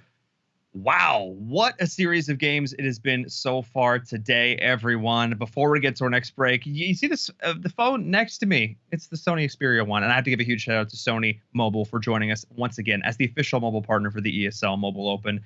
And I have to say, you've heard us talk about this Xperia one all night long. And if you're looking to get more involved in the world of mobile gaming and mobile esports, I definitely check it out. It's one of these things where a lot of features that really do go a long way, whether it be that 21:9 cinema-wide display, whether it be the 4K OLED screen, whether it be the super long battery life, the crazy quick charge. You can charge this thing like 30 minutes, which is bizarre. And one of the things that I love about it so much is the fact that it's wide. It gets my thumbs out of the way because I got fat thumbs, if I'm being honest. And it does a lot for me on that front. So thank you so much to Xperia for joining us once again here for Season 5. But be sure to follow us, everybody watching this. If you're not following us on social media, team, what are you doing? You've been watching this all night long. You've been watching these crazy games, this awesome action. So you should definitely be sure to go do that. !social in the chat, whether it be Twitter, Instagram, over on Discord. That's definitely a place to go get involved. So we have another game in store for everyone. Our last game of the night. You are not going to want to miss it. So stay tuned. We'll be right back.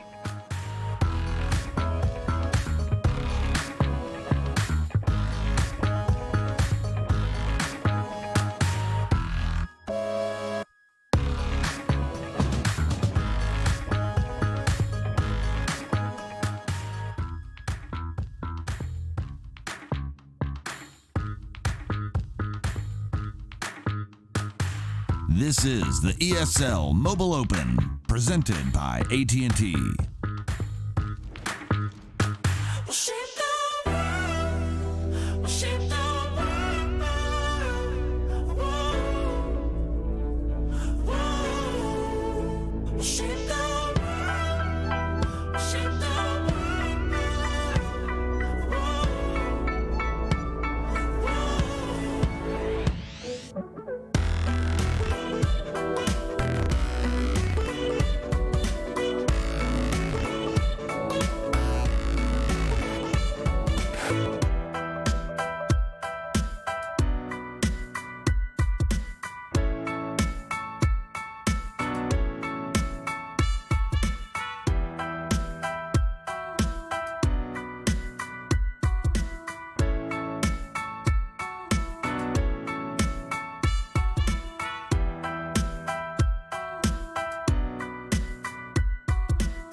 is the ESL Mobile Open, presented by AT&T. Hello, welcome back everyone to the ESL Mobile Open Season 5 playoffs. My name is Paul and Varum Toddkill. I am your host here for PUBG Mobile. And after months of competition, after open qualifiers, closed qualifiers, and now 3 weeks of the playoffs, we come down to one final game to determine who will be the top 16 squads to advance on to our finals. Degon, come on back, sir. You've been with us since the start. You know how this goes. We have one game left. That's it. Who are the teams that you're looking at to really step up here?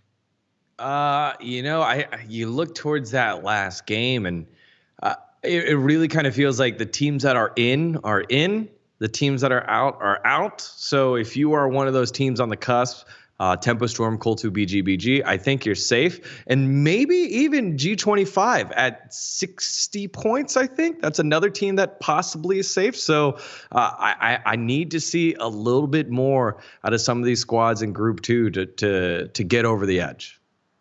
Yeah, for sure. I think it's going to take a last-minute force of will here just to try and push themselves over the edge. Cameron, welcome back as well. You've been helping to break down these plays all day. You've been analyzing these rotations, this positioning, these calls. Group number 2 versus group number 1. Obviously, we talk about the stylistic differences here. Yeah. Group 2, I feel like towards these later circles, it looked a little bit more frantic. Do you think maybe nerves is playing a little bit of a factor here in these games? A little bit, but when you're in a group like Group 2 and there's not a lot of combat early, that means that once the fighting does break out, there's a lot more around you. And so it's a more difficult lobby to even be able to try and control your space. Nerves might be an issue, but stylistically, it also is just, you would see lobby 1, Group 1 teams playing just like that if they were in a lobby like this one. That's true. Having fewer players, fewer teams, definitely going to make teams rethink some of these decisions. But let's take a look at our leaderboard now for group number 2. It has been updated. Let's see where the dice fell. Accelerate, 67. The Marksman, 65. Okay. Yeah, so now we're looking at JCR and Null. So Marksman basically in, and that's your top 7 there. And so right now, the way it lands, I believe G25 is out, and we've got ourselves a very clear top 16. But JCR, 12 points away from possibly hitting that 65. They need to hit 66, so they're 13 points away. Null, very capable because they did well to get themselves in that last game, a lot of points to bump on up. So it's anyone's game between Lowell and JCR to see if they can knock off one of these PMPL squads. And also, to be fair, it is theoretically possible that a team like Red Reserve or Prism or Pittsburgh could pull a 16-kill chicken dinner. We're not counting it out. It's probably not likely, but we're not counting it out. That's how close this is. Come on, Paul. You make me hold my breath. I'm like, okay. Let's contrast this, though. Let's contrast this with group number 1. Let's remind folks how this math is going to play out. Let's take a look at this. The teams over on the other side. And yes, 66-59. That's the other magic number there. You were right, Degon. From G25 Gaming and Cold2 BGBG, both at 66. So interesting. Okay. Yeah. Okay. Yeah. So we got our 2 teams that we really need to watch out for here. Yep. So Null needs to have another big game, and JCR, we harped them pretty hard for a difficult week 2 set of 5 matches, and now here in 2 matches, all of a sudden they're back in the conversation. Yep. It's crazy too, because speaking of conversations and teams that are rising back up to the top, Hype in that last game looked so sick. Able to pull out the chicken dinner. They brought themselves back up here. They were a little quiet in our first game here for group number 2, but they really showed up, which works out well for us because we actually got a chance to sit down and interview Leon earlier in the day and get his thoughts going to these matches. Let's take a look. Hey all. We are here with Leon from Hype. You guys are coming into this as one of the top seeded teams, not only in your group, but in all of the playoffs. But you personally have been competing in the Mobile Open for quite a while. Tell us a little bit about your journey with the Mobile Open. How did you get started? How did you get to where you are now? I It's been a long time. It's been a long journey playing here with a lot of different teams, and it's been sometimes, working out very well. Sometimes it wasn't really working out, but I played for a lot of different teams, and I'm finally here competing with Team Hype, and can't wait to represent it. Yeah, so Team Hype, that's a professional organization over in the PMPL, I believe, in Southeastern Asia. How did you get linked up with them? I'm actually a Nepali, which means that I play with both teams, my South Asian team and my North American team. So I actually played PMCO South Asia, where we won the PMCO, but unfortunately, due to coronavirus, I couldn't go to India to participate. So it was actually kind of sad. But now, if you think about it, I get to play ESL, so I mean, it's just fine. So that's tough, and it's really cool to hear the way that you've bounced back. You got your team together, and you guys qualified pretty high. What's something that now that you've been playing multiple seasons of Mobile Open, you've had PMCO under your belt, what are you doing to better yourself as a player? Just trying to learn from my mistakes. Throughout the whole experience, I've been making a lot of mistakes and a lot of losses as well. And finally being able to play with a team that I feel like we communicate very well. And I would say we have a good chance of winning if we play our cards right. So I think this is going to be something very well for us. I think my final question for you has to be, who do you consider your biggest threats in this competition, whether it be in your group or overall? Who are the teams that you're really gunning for? I think our biggest threat would definitely be either Tempo Storm or Omen Elite.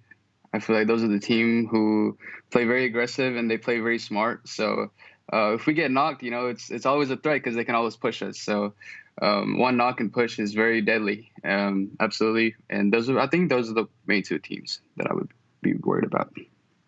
I feel like you're probably not alone in that, but I also feel like there's a lot of teams gunning for you guys as well coming into this, as I mentioned, as one of the top seeds. So best of luck in the matches today. We can't wait to watch. Thank you very much. Thanks for having me. Well, you heard it there. I mean, I think that experience being able to play across region definitely being a factor here from them, because you're exposed to different teams, different meta shifts and stuff like that. So being able to bring that back here to North America, I think definitely being a factor here for Hype. And one of the reasons, as I mentioned, they came into this as one of the top scenes. Really cool to see sort of bringing in that additional level of experience here to the North American Mobile Open. Yeah, and this isn't the first time we've seen a top team in a different region start planting some like sister teams here in North America, and it injects a little bit more. We also have XQuest Gaming, which is part of XQF, which is one of the top teams in all of the Chinese league here, and XQG, one of the PMPL squads. So it's cool to see Hype from South Asia also hop on in here to North America and build a team around a bunch of guys that have been around for a while. And Leon, like we touched on in the interview, he's been here since the beginning, and so he's got a lot of experience to try and lead the way here. Yeah, and we'll see if he can continue to do so as they advance on to our finals. They're looking really good here. But the two teams that are going to need to step up, we will iterate this once more as the lights do flash red as we get into the play-in for our final game of the day, the final game of the playoffs. It is JCR. It is Null. Do they have what it takes to get it done here on Sandhawk? Do they have what it takes to make it to our finals, compete with the top teams in group number one? We're going to find out. D-Gun, let's get into it. Yeah, this is it's time, right? And it's Sandhawk, so anything can happen here. It's such a hectic map, and really the knock-on effect. It's almost like the domino effect of one team starts fighting and everyone hears that, and then another team starts fighting, everyone hears that, another team starts fighting. So really got to be on your toes on this map whenever you're playing on it, as well as you got to be ready for the fact that it's such a high stakes situation for some of these squads, for teams currently sitting in 8th, 9th, 10th, and even 11th. We'll keep PK around in the conversation. They got to make sure, hey, look, we have to have at least a good start. Give us a good start, and we'll go from there. Let's see what this game gives us. Look at this, though. Ion dead center. It's actually 3 squads going to be here. I was about to say Null and or JCR better hot drop a team, and preferably that team should be marksmen. But at least Null are going for a hot drop right now. They want to start picking up those kills early. Yeah, and it is against Prism, which, you know, I'd take that if I'm Null. I'm like, hey, look, Prism have been just kind of tripping over themselves in terms of rotations. Let's see if we can catch them with their pants down on an early loot. But it's also Red Reserve in that spot as well. So you got to be careful, because Red Reserve is one of those teams on the cusp as well. I think they're 10th, and they'll need a big game, some 20-something points. So Red Reserve have their the same plan as Null. I think it's 25. I mean, it doesn't matter. You just need kills. It doesn't matter who it's against. If you don't get kills in this match, if you are below, what was it, 7th place in this lobby, you are not going to be advancing, and Sendy is going to open it up from Prison onto Rage. Yeah, Rage. And Prism now trying to work their way on up. Oh, Maniac! And Maniac goes down too, so this is not the start here for Red Reserve. Starluck still alive, but oh boy, 2 members down for Red Reserve, and I think with that, they made their gamble. Now it's up to Ralphino and Starluck. We've seen them make a lot of plays, but they've got a whole lobby to go through, and for them to try and get all the kills and a chicken dinner seems like a tall task. Interesting. Okay, this is going to be huge here, because damage has now been done. So if Null can take advantage of the chaos happening now between Prism and Red Reserve, if they can capitalize on that, if they make the gutsy play to push when they hear things at their most critical, they could potentially pick themselves up here 4-5 kills, which can be a big deal for them starting things off in this game, especially because up until right now, they weren't even really paying attention to Null, and now they're going to feel it. Going up. Good initial spray onto Scuba. Couldn't get a knock. He's trying again against Galaxy. But still, it's Null, I think, are being a little too passive here. They have yet to actually cross the water yet. Yeah. And there it is. Galaxy's able to get the knock, or get knocked from distance by Ralphino. So these points will not go the way of Null. They'll go the way of Red Reserve, and Red Reserve with only 2 members up. Yeah, it's helpful for them, but that's nowhere near helpful for Null. So they, as you said, I think they want to be careful. They don't want to lose a member. However, they need to start picking up these points before they start losing them to somebody else. Alfino trying to finish off that kill. Ooh, it's getting close. A lot of action. The contrast between Sandhawk and Miramar is actually pretty staggering. As we can see the shots over onto JCR. JCR cannot lose anybody. Jag with the crisp headshot at range. Not going to be able to finish things up, but JCR, they need to play this smart, but accelerate. This is crazy. Yeah. There's 3 fights going on right now. There's the bridge by Boot Camp connecting Ruins. There's Pinon, and there's also Quarry. So 3 different triple team fights going on. Null does look like they will pull out of Pinon, and I think you called it, Cameron. They just played too passive there in an opportunity where they could have scored a lot of points against quote-unquote weaker teams. They will rotate on over towards Quarry and try to capitalize onto JCR and accelerate. PK, they have a difficult path ahead of them with both Hype and Venerated, 2 of the teams that have been consistently good. But PK, capable of doing this with Jagger, J7, G3, and Raven, all still left up, all alive, as Venerated already has lost 1 team member. Yeah. This is looking a lot better. A lot better start here for PK. Already been able to pick up this first kill without suffering any casualties, which I feel like is sort of their thing. And this is sort of like the switch that flips with Pittsburgh. Oh, this is what. Okay, hang on. Things are getting interesting here. Venerated pushing up this hill. They either tend to go off, they start things off strong, they do fantastic, or they lose one, and it seems the whole mentality in that game shifts. So them able to pick up a first kill here could be a good sign for them. But again, they've got a mountain to climb, and I'm not talking about the one that Hype's on right now. Mm-hmm. They'll probably have to climb that too at some point.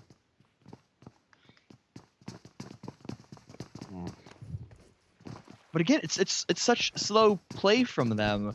yeah, sure, Grant, cool. You guys got your first kill. Do they know how far behind they are? Do these teams know what the leaderboard from Group 1 look like?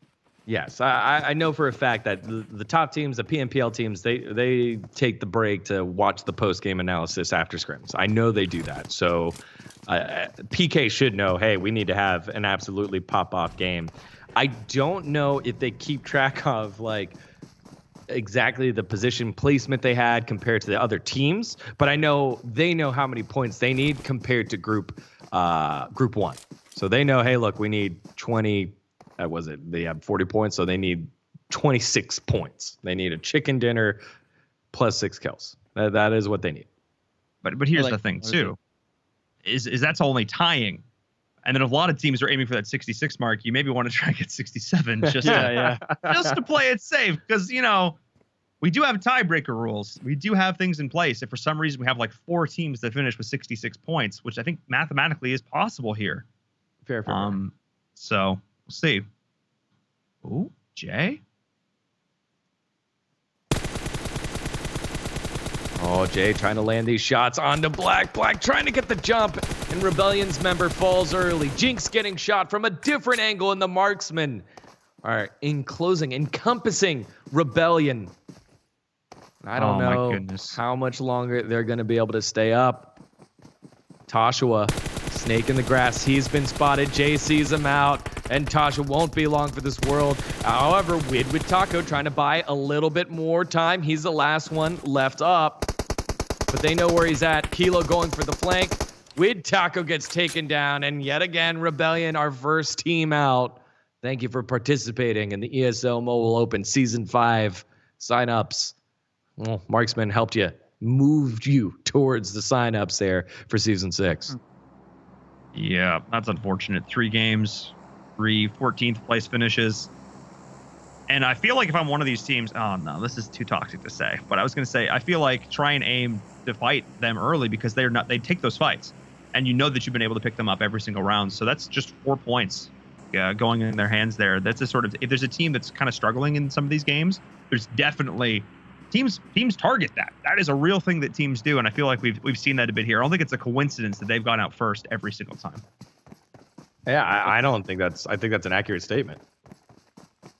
It's definitely a decision to make. There's, I kind of wish there was more of this involved, but there's almost a sort of political side to battle royales. Like, I don't like this team. I do like this team.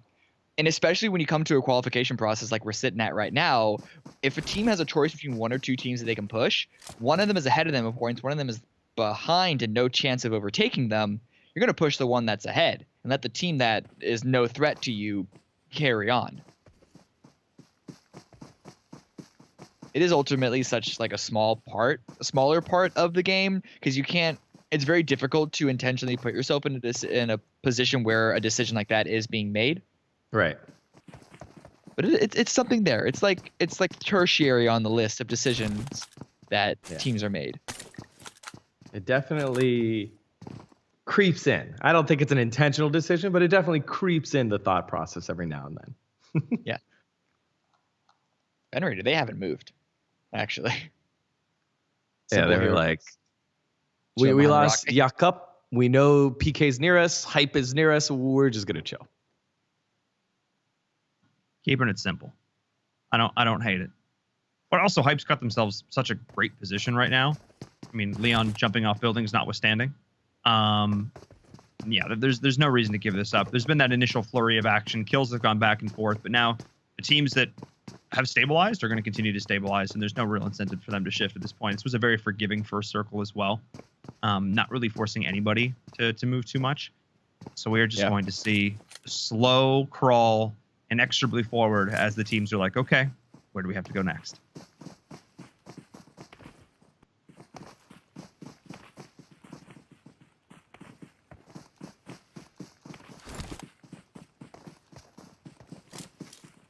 Everyone's inside.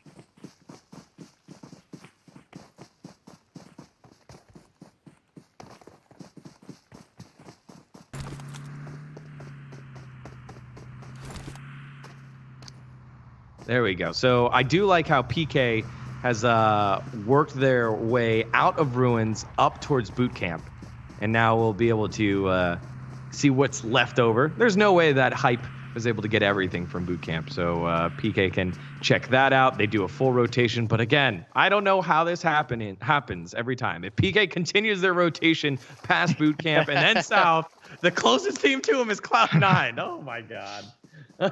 Ain't that always the way? Ain't that always the way? No, I feel like, you know, as much as I have thoughts and feelings about the latest Star Wars movie, there's the idea of, you know, that force dyad, the two things being pulled together across space and time, and I feel like Pittsburgh Knights and Cloud9 are kind of living to that right now. Just not necessarily ideal if you're a Pittsburgh Knights fan. No, but Cloud9, they're actually pushing forward. Gonna be coming across here less. Oh, and Parzival knows this. He sees them. Easy shots. Immediate trade. Yeah, Bayo on the Uzi. Deadly. Perk now stepping up. Catches Elite. Reloads after 2 bullets. Just a quick check there. Making sure the gun's working. Los, it's his time to show up. Oh, and he had free shots. Wasn't quite able to land it. Perk does get taken down. Now Cloud9 kind of scattered. This is a 2v2 situation. Bayo able to pick up Elite, so only one left alive. No one fully finished off yet by Cloud9, and Los gets finished before he can get any points. Cloud9 pick up 2 big kills here, and they will be able to revive all their members. Playing the buddy system to perfection, they used those rocks, creating constant lines of fire. That was so impressive because, like, the second one of them peaked, you pop into shoulder peak, your teammates there with you, and especially leveraging TPP, they were always able to make sure they were trying to take those fights down to one-on-ones, and even if their teammates got knocks, they were constantly trading positive. That was just beautiful, the communication there. But here's the thing. I don't even know necessarily how much communication was needed. That's just them having played together for a decent amount of time at this point. That's just the comfort level playing as a team, and it really showed. Yeah, this Cloud9 roster is so impressive. And, you know, I think for Fearless, they had their opportunity. You know, they at least they won't be like, man, I wish I had the chance. It's like, dang, these guys are really good. The thing is, Parzival had a great opportunity to open it up, and even though he was immediately traded by C9, who did the due diligence and protected their teammates, where was the rest of Fearless? They were still having to push up, so either they pushed way late, or the information came super late from Parzival for the team to rotate to actually be able to stop this C9 push. Well, that Cloud9 continue dominating the northern part of the circle. It doesn't look like anyone will be taking those chances. The marksmen, they had action early. 5 kills for them. And they know that's Cloud9 in that direction using TPP. They don't need to go up that hill. The thing is that is actually awful for both Noel and who else was it? JCR? Yeah. The ones on the ridge who were disappointingly not doing nearly as much as they should be in the early game here. And then marksmen are coming out and also continuing to rack up more points of their own.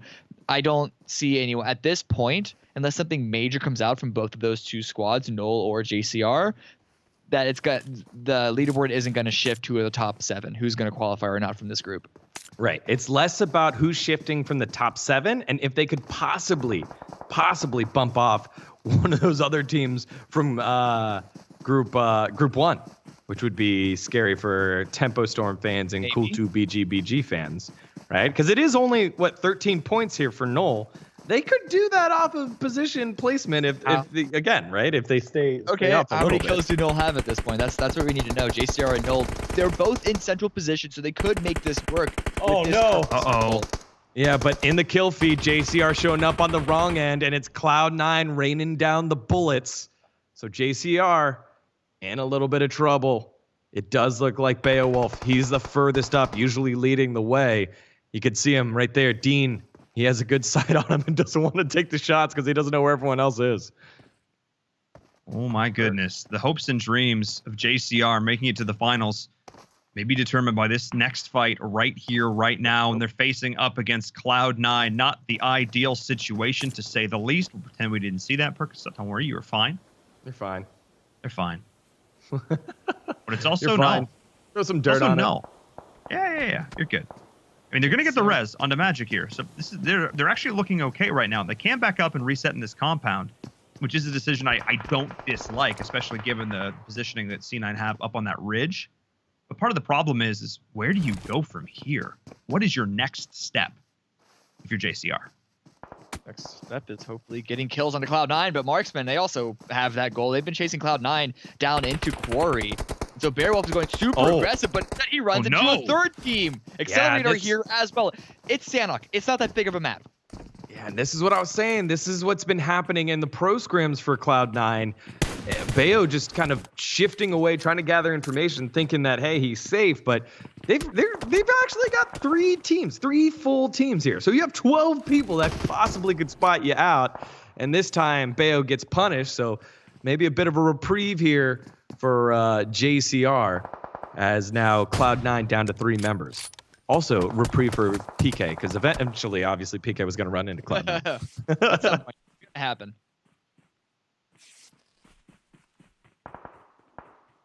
Uneven. He took those a couple attacks from Snipe, and he doesn't want to allow Snipe to get away with it. Definitely wants to keep putting the pressure. There ain't even losing Beowulf. They're not cowards. They're not just gonna play hide and seek with any of their opponents around them.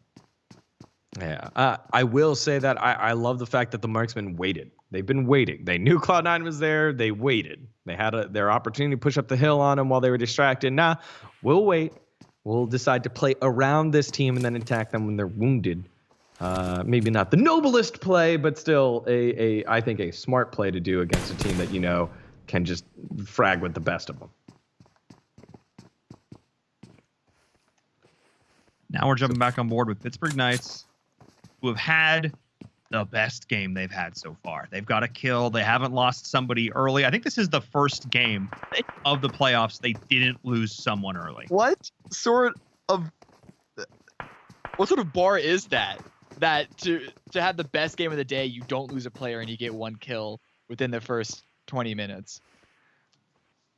I know we're lowering this bar for BK. BK is getting like the what are those things? The bumpers for the gutters and bowling. I was thinking of Limbo, but sure. In either case, yeah, they have. I think this team, just needs to look at what they're doing in these games. Maybe their aggressive style it'd be more conducive for a more aggressive lobby. They can take these fights on their own terms, not get caught up constantly in rotations, but be able to take more fights head on, which they seem to do a lot better at. Maybe it's literally just the symptom of this more passive lobby that is really, really hurting them right now. But again, they can't do it at this point. They need an incredible amount of kills. They need an incredible amount of points, and they are not going to get it done this time around. But JCR is still in contention. They still have some possibilities to get this done, as does Null. I want to make sure we are prioritizing Null and JCR, the 2 teams we really have pegged as being possible to make it to our finals here. These are the 2 teams we really need to be watching, because Null and Pittsburgh Knights potentially might be fighting here in just a little bit. If you look towards the mini-map, they are running into Prism, into VR. Like, they're running into a lot of teams here potentially as well. Yeah, this is going to be telling. It's a telling time for these 2 squads. It's put up or shut up time. Because one of these teams is going to be out. Remember, Pittsburgh Knights, you see this fight kind of setting up right now. Prism below them. Pittsburgh Knights has the high ground. As Cloud9 in a little bit of trouble. Pyra getting caught. All he needed to do is land 1 shot. I think it was 1 HP, or was he 1 HP? He was 1 HP. But now there's only 1 member left alive, and it's our friend T-Bull. T-Bull, the last one left alive right now. And Cloud9 might be going out early. And this is a huge, huge boost here for JCR. Yeah, this is absolutely massive. This is the exact thing they needed to do, but Null is now on the receiving end of Pittsburgh Knights. Donut trying to land the shots as best he can. They're going to dodge in between the trees, but J7, okay. All right. Yeah, 2 members of PK down. Noel already lost 1. 2 members down. Donut's the last one alive. Jagger, this is his chance. They could do this and have 4 members still up. Raven from up top. And Pittsburgh Knights knock out Noel all the way so early. This is terrible for Noel. They go out as your 10th team. And that's it. That is it. Their finals hopes dashed in that instance. Pittsburgh Knights, the one to take them down, saying this is our kingdom. And that is going to be null and void here in our final game of the playoffs. What are JCR doing? They're staying in the blue. They want this last kill against Cloud9, but Uneven is not giving it to them. And so they're just wasting meds, wasting health damage to not get that point. They only have 2 right now. And so they might have committed to that kill just a little bit too long. And the team waiting for him is Pittsburgh Knights. The Knights might actually pick up all these points. No, it does look like they're starting to rotate a little bit closer towards best kept secret. But this is the shot. Thank you, camera people. Thank you, observers. This is exactly what I wanted to show. JCR is going to run right into PK, and PK might have themselves 8 points out of nowhere. Look behind you. If they know, Degon. No, they don't know. They don't know. Oh, Pittsburgh Knights, not like this. Oh, yeah, there's no way. Post your not like this is in the chat. Oh, I'm literally doing that with my hair right now. You can't see me. Oh, JCR does get shot by Jagger. Oh, they all get wasted. PK pick up the kills. That is insane. And now Red Reserve trying to make their claim to glory as Prism working their way on in, but they're a little low. Nice shots by Scuba. As Scuba forcing Ralphino and Starluck. Remember, we followed along with them earlier. They've been 2 for a very long time. They're still 2. And now crossing over the bridge here, but being gate kept by Prism. Nice shots by Ralphino. Keep it alive a little bit longer. PK steals a point away as Scuba was down. And now Red Reserve forced to back on off. Best kept secret holding off the marksman. So you got PK, Red Reserve, best kept secret, the marksman, and Execute. Fate still alive, just kind of healing inside the zone. And Debo still alive for Cloud9, going to try to run his way on in. 16 kills, chicken dinner. That's the order of business for Pittsburgh Knights if they want to try and make it to our finals. We'll see. I'm not ruling it out yet. And they've finally stepped up in this. It's so unfortunate that we're seeing it now. I wanted, even at the start of today, could have made it work. Oh man, it's jumping on board with the marksman once again, trying to take over this compound. Oh boy, that's the door down. And that's running for dear life. Not a great time. Oh boy. Yeah. Oh, well, that is Fate. Fate is trying to do some fancy stuff, but Snipe catches that one out. And nice little play by Fate to survive as long as he did. Eventually falls. And, good play to kick things off here for the marksman. Snipe and crew. Snipe. I don't think we've said his name all day, but he was a player who really impressed me the last time we saw them. Play zone denial.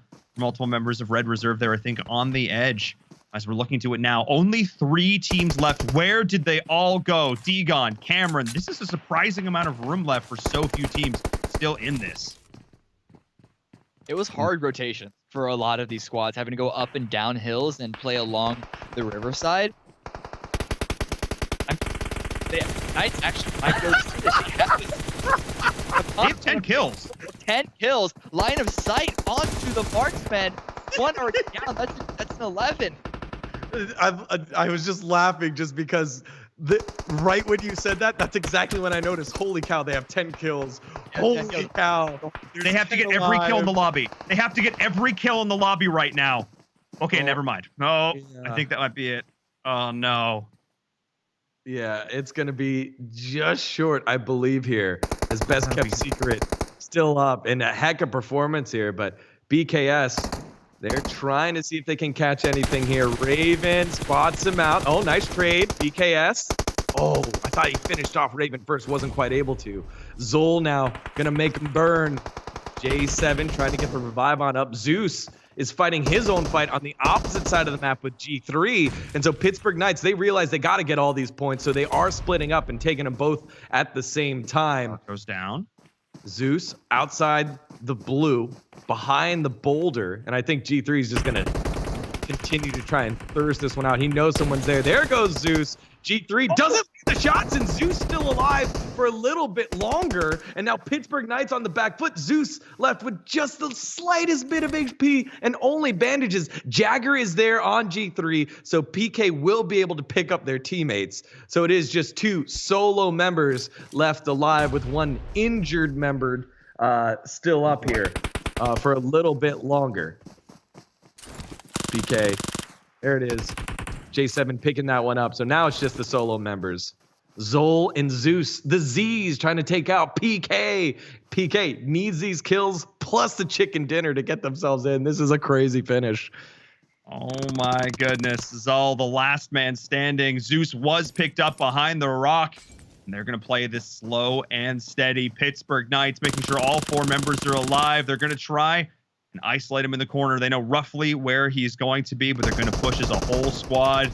This final angle. Oh my goodness. Here we go. The final shot's coming through, and that is going to be it. GG Pittsburgh Knights with 8, 12, 15 kills. 15. Oh. I don't know if it's enough. I think we did the math. I think I think I did the math. I just don't want to. I was like, guys, they need a 16 kill chicken dinner, and they could tie. They could get in there. And Dugon's like, okay, Paul. And I was like, I don't know, guys. Never rule it out. Do they surpass anyone else in their lobby? No, they don't, right? They might. They might. They might. No, they might. No. That's 30. That's 35 points there. I'm pretty sure they surpass Noel and JCR. The question is it enough to surpass 9th place of Group 2? That's the big one. Yeah, I don't know, man. That was this is why we put the bar so low there for PK, because they're capable of doing this type of a thing, right? We've talked about J7 and Jagger for so long. Jagger, the original member of this Pittsburgh Knights roster when they decided to get into PUBG Mobile. And it is disappointing for them to take this long, but they have the capability of popping off here for 30-some points.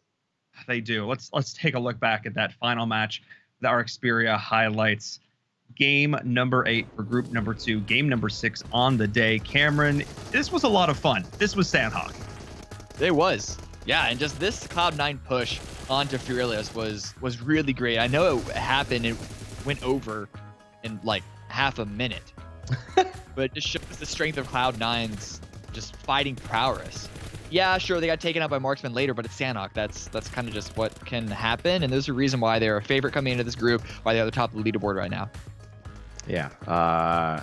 No feels bad here in terms of going down early. And I love the way the marksmen have played. They definitely have my respect, and they have shown the right level of passive decision making and aggressive decision making.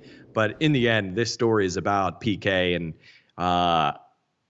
where's this PK been? Where have they been? Yeah, they haven't been here. No, it's been exciting to watch them at least show us at the end, prove to us that the faith that we put in them was validated, because I think that's the biggest thing for us. The reason we've harped on them so much is because, man, we know this team has got so much potential. Man, we know they can do it, and they finally showed it. So thank you so much, Degon, Cameron, for that Xperia highlight there. But before we see the final scoreboards, before we see the final tallies, I have to give a huge shout out to the presenting partner of the ESL Mobile Open. Of course, it is AT&T, without whom none of this would be possible. Supporting us from the beginning, supporting the grassroots of mobile esports, giving these players a platform on which to compete. So thank you so much, AT&T, for joining us here, for supporting this, whether it be in terms of prize pool, us at ESL, in terms of putting on the tournaments, our amazing crew of admins, or our team producing this show. None of this would be possible without your support. And of course, as well, to Xperia for joining us once again for Season 5 with their Xperia 1 talked about this phone a lot. You've heard Degon talk. We've heard Cameron talk about it. And of course, if you guys want to learn more information yourself, !Xperia in the chat, you can actually get $150 off this. If you guys want to pick up this phone, again, I've been using it a lot. I've been using it a lot over the last few months. I definitely recommend this phone. If you guys want to check it out, do a little research. Go, don't take my word for it. Go out into the world and research it yourself. !Xperia in the chat. Get back in here, Degon. Get back in here, Cameron, because you know what? We have a leaderboard. Oh, no. Ooh. This is always the toughest part every season because you get big teams in, you get big teams out, and in this case, it's wait, we did bad math. Pittsburgh Knights, 75 points. Awful. Wait, you thought they had 30 points, Paul? They had 40 points.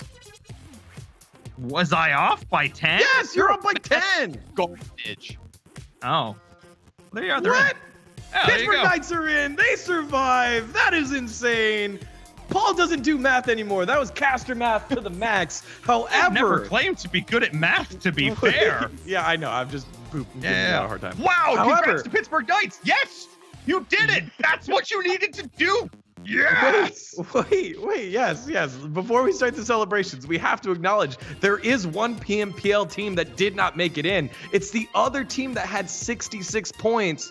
Cool2 BGBG, the PMPL America squad from Mexico, falls out on terms of tiebreakers against Tempo Storm. Tempo Storm with 66 points, Cool2 BGBG with 66 points, and we'll get the exact tiebreaker. Our producer will give me which tiebreaker it is. I believe it's kills, but that is crazy that's who gets knocked out. Pittsburgh Knights punches out one of those squads. And I also want to make a note that Hype actually passed Omen Elite there at the end as well, going to second place. So, oh my goodness. And I also do want to note, just in terms of pure points, the tiebreaker has yet to actually be applied to these. So, looking at Cool2, BGBG, and Tempo Storm, we may have another situation where Tempo Storm right off the bat doesn't qualify for the playoff. So just clarifying. So Cool2 BGBG and Tempo Storm, the admins are going through the tiebreaker listing right now. We'll give you heads up, like who will be breaking that one. As we look here on the bottom half, JCR just a couple points short here, 7 points short of adding that tie. G25, one of the teams that came in highly rated coming into the tournament, they miss it out by 7 points. 303, they had a fantastic day, number 2 for them, final day for them. The last 3 games, if they would have played like that, they would have been able to bounce back. Red Reserve, they had a good final game. Unfortunately, not quite enough. And Null, they needed a big performance. They needed a PK type performance. They find themselves on the bottom half here. Yeah, let's go back to the first page again and just really remind everybody, this is your finals. This is your group after 8 games apiece. My goodness, this is it. So, I also wanted to make a final note. Tempo Storm does win the tiebreaker. It is total kills in the phase. They do take it over Cool2 BGBG. They are in your finals. This is your locked finals group right here. Wildcard Gaming, literally more than double Tempo Storm in terms of points. They put on a heck of a show, but the other teams here, working on them totally run away with it. Props to Venerated as well. Best kept secret. Coming in over teams like Tribe Gaming and Cloud9, Simplicity, PK, Tempo. Like, there are some up-and-coming squads in North America who, if you're coming into this, or if you're in an organization looking to pick up a team, I don't know, maybe there's some contenders here. Definitely keep an eye on the teams competing here in the Mobile Open. Yeah, that's quite a list of teams that have snuck on in here. I'm surprised how close Endgame was. I didn't recognize how close Endgame was to the cutoff there. I just assumed they had been safe for quite some time.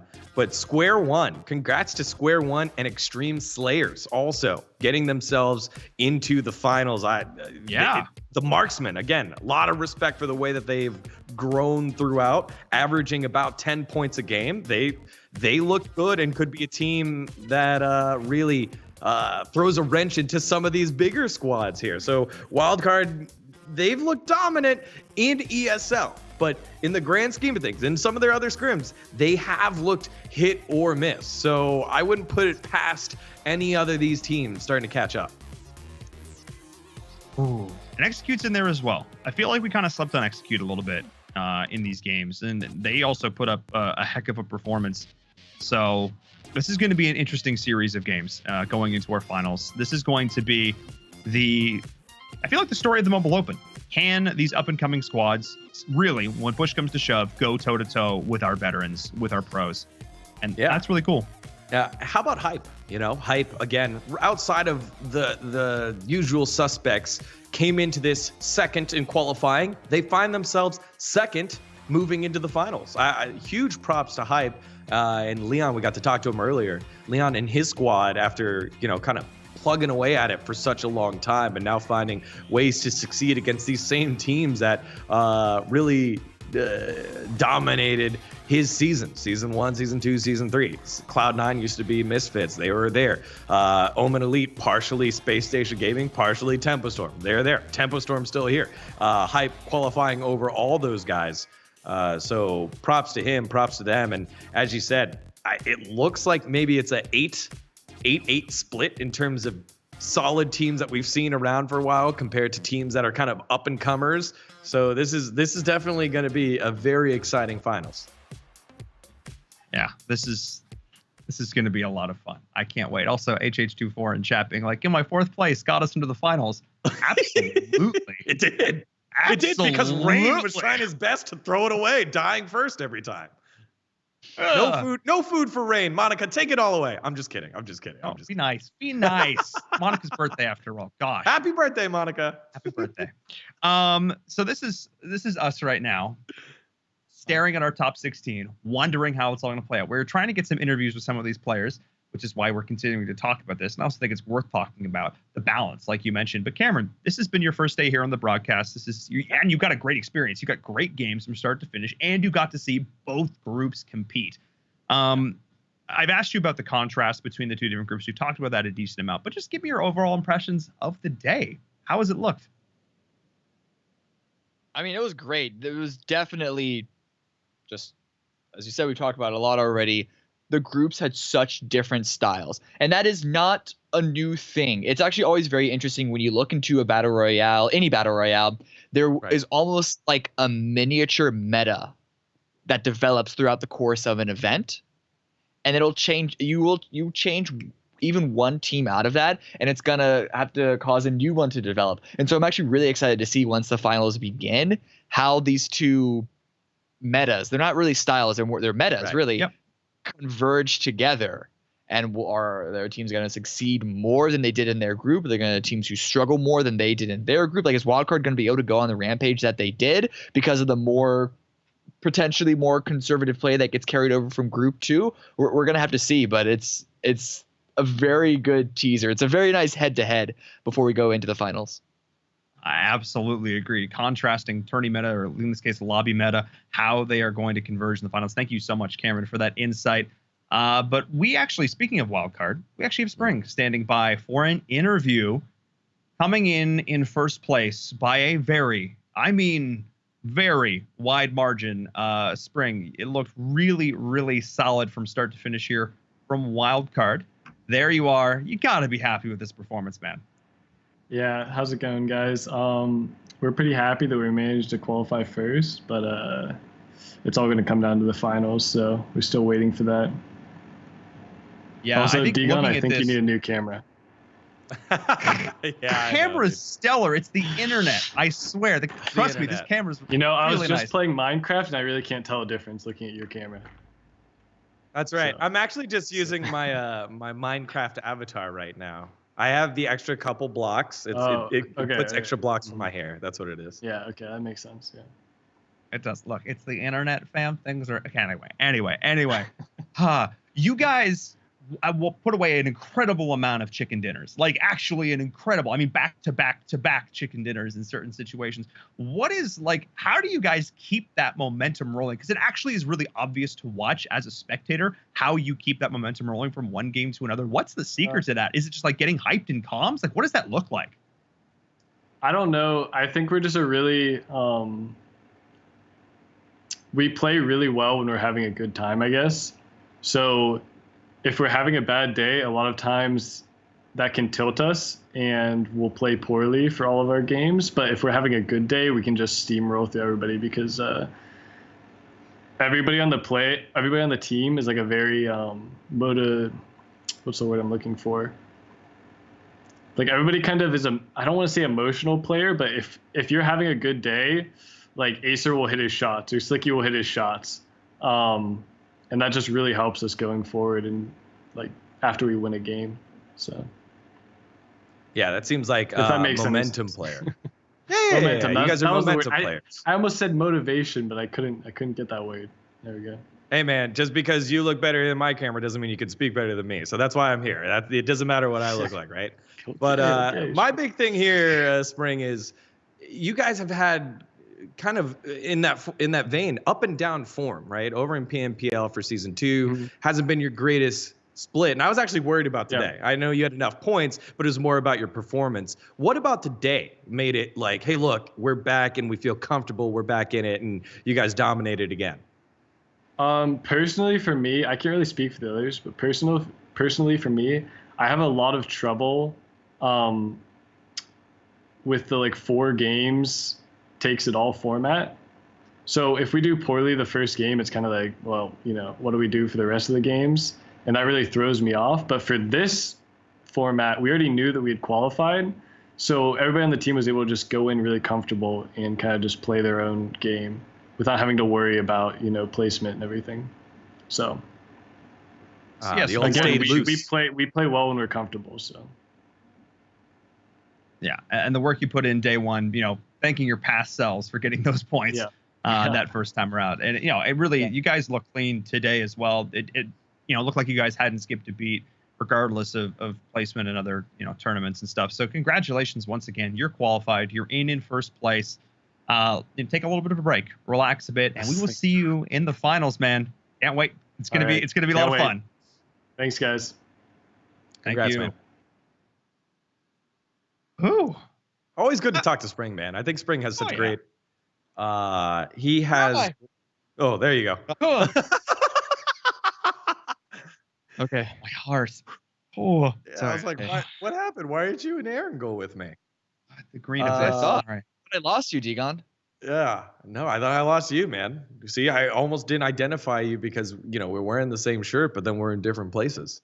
Talking with Spring, he has such a good grasp on awareness. He has great awareness, right? He's bounced around from teams. He hasn't had success, the success that he knew he could always have until last season, season 4, winning with Wild Card. And so it was cool to see him battle against adversity from current form in PMPL and then show up today and have a big, big game.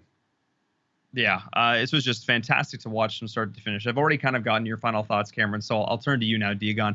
Your final thoughts on the day before we sign off for the playoffs of Season 5. Oof.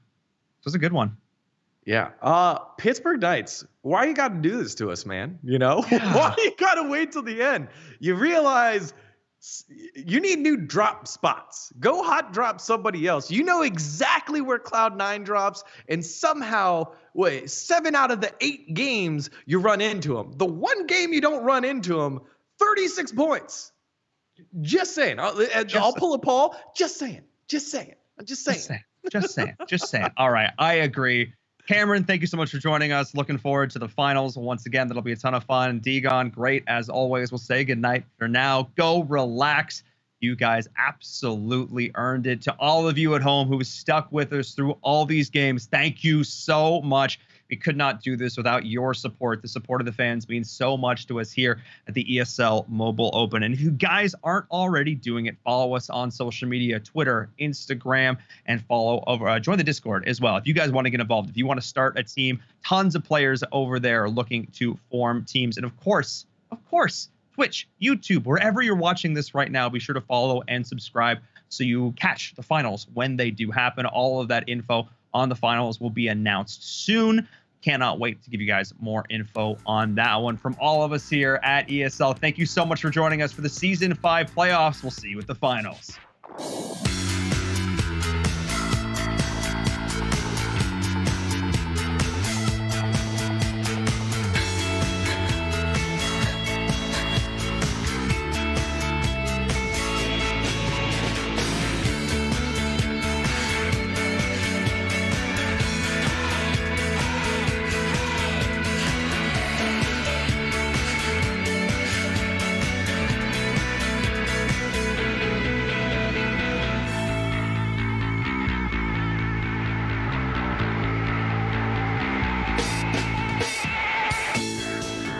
This is the ESL Mobile Open, presented by AT&T.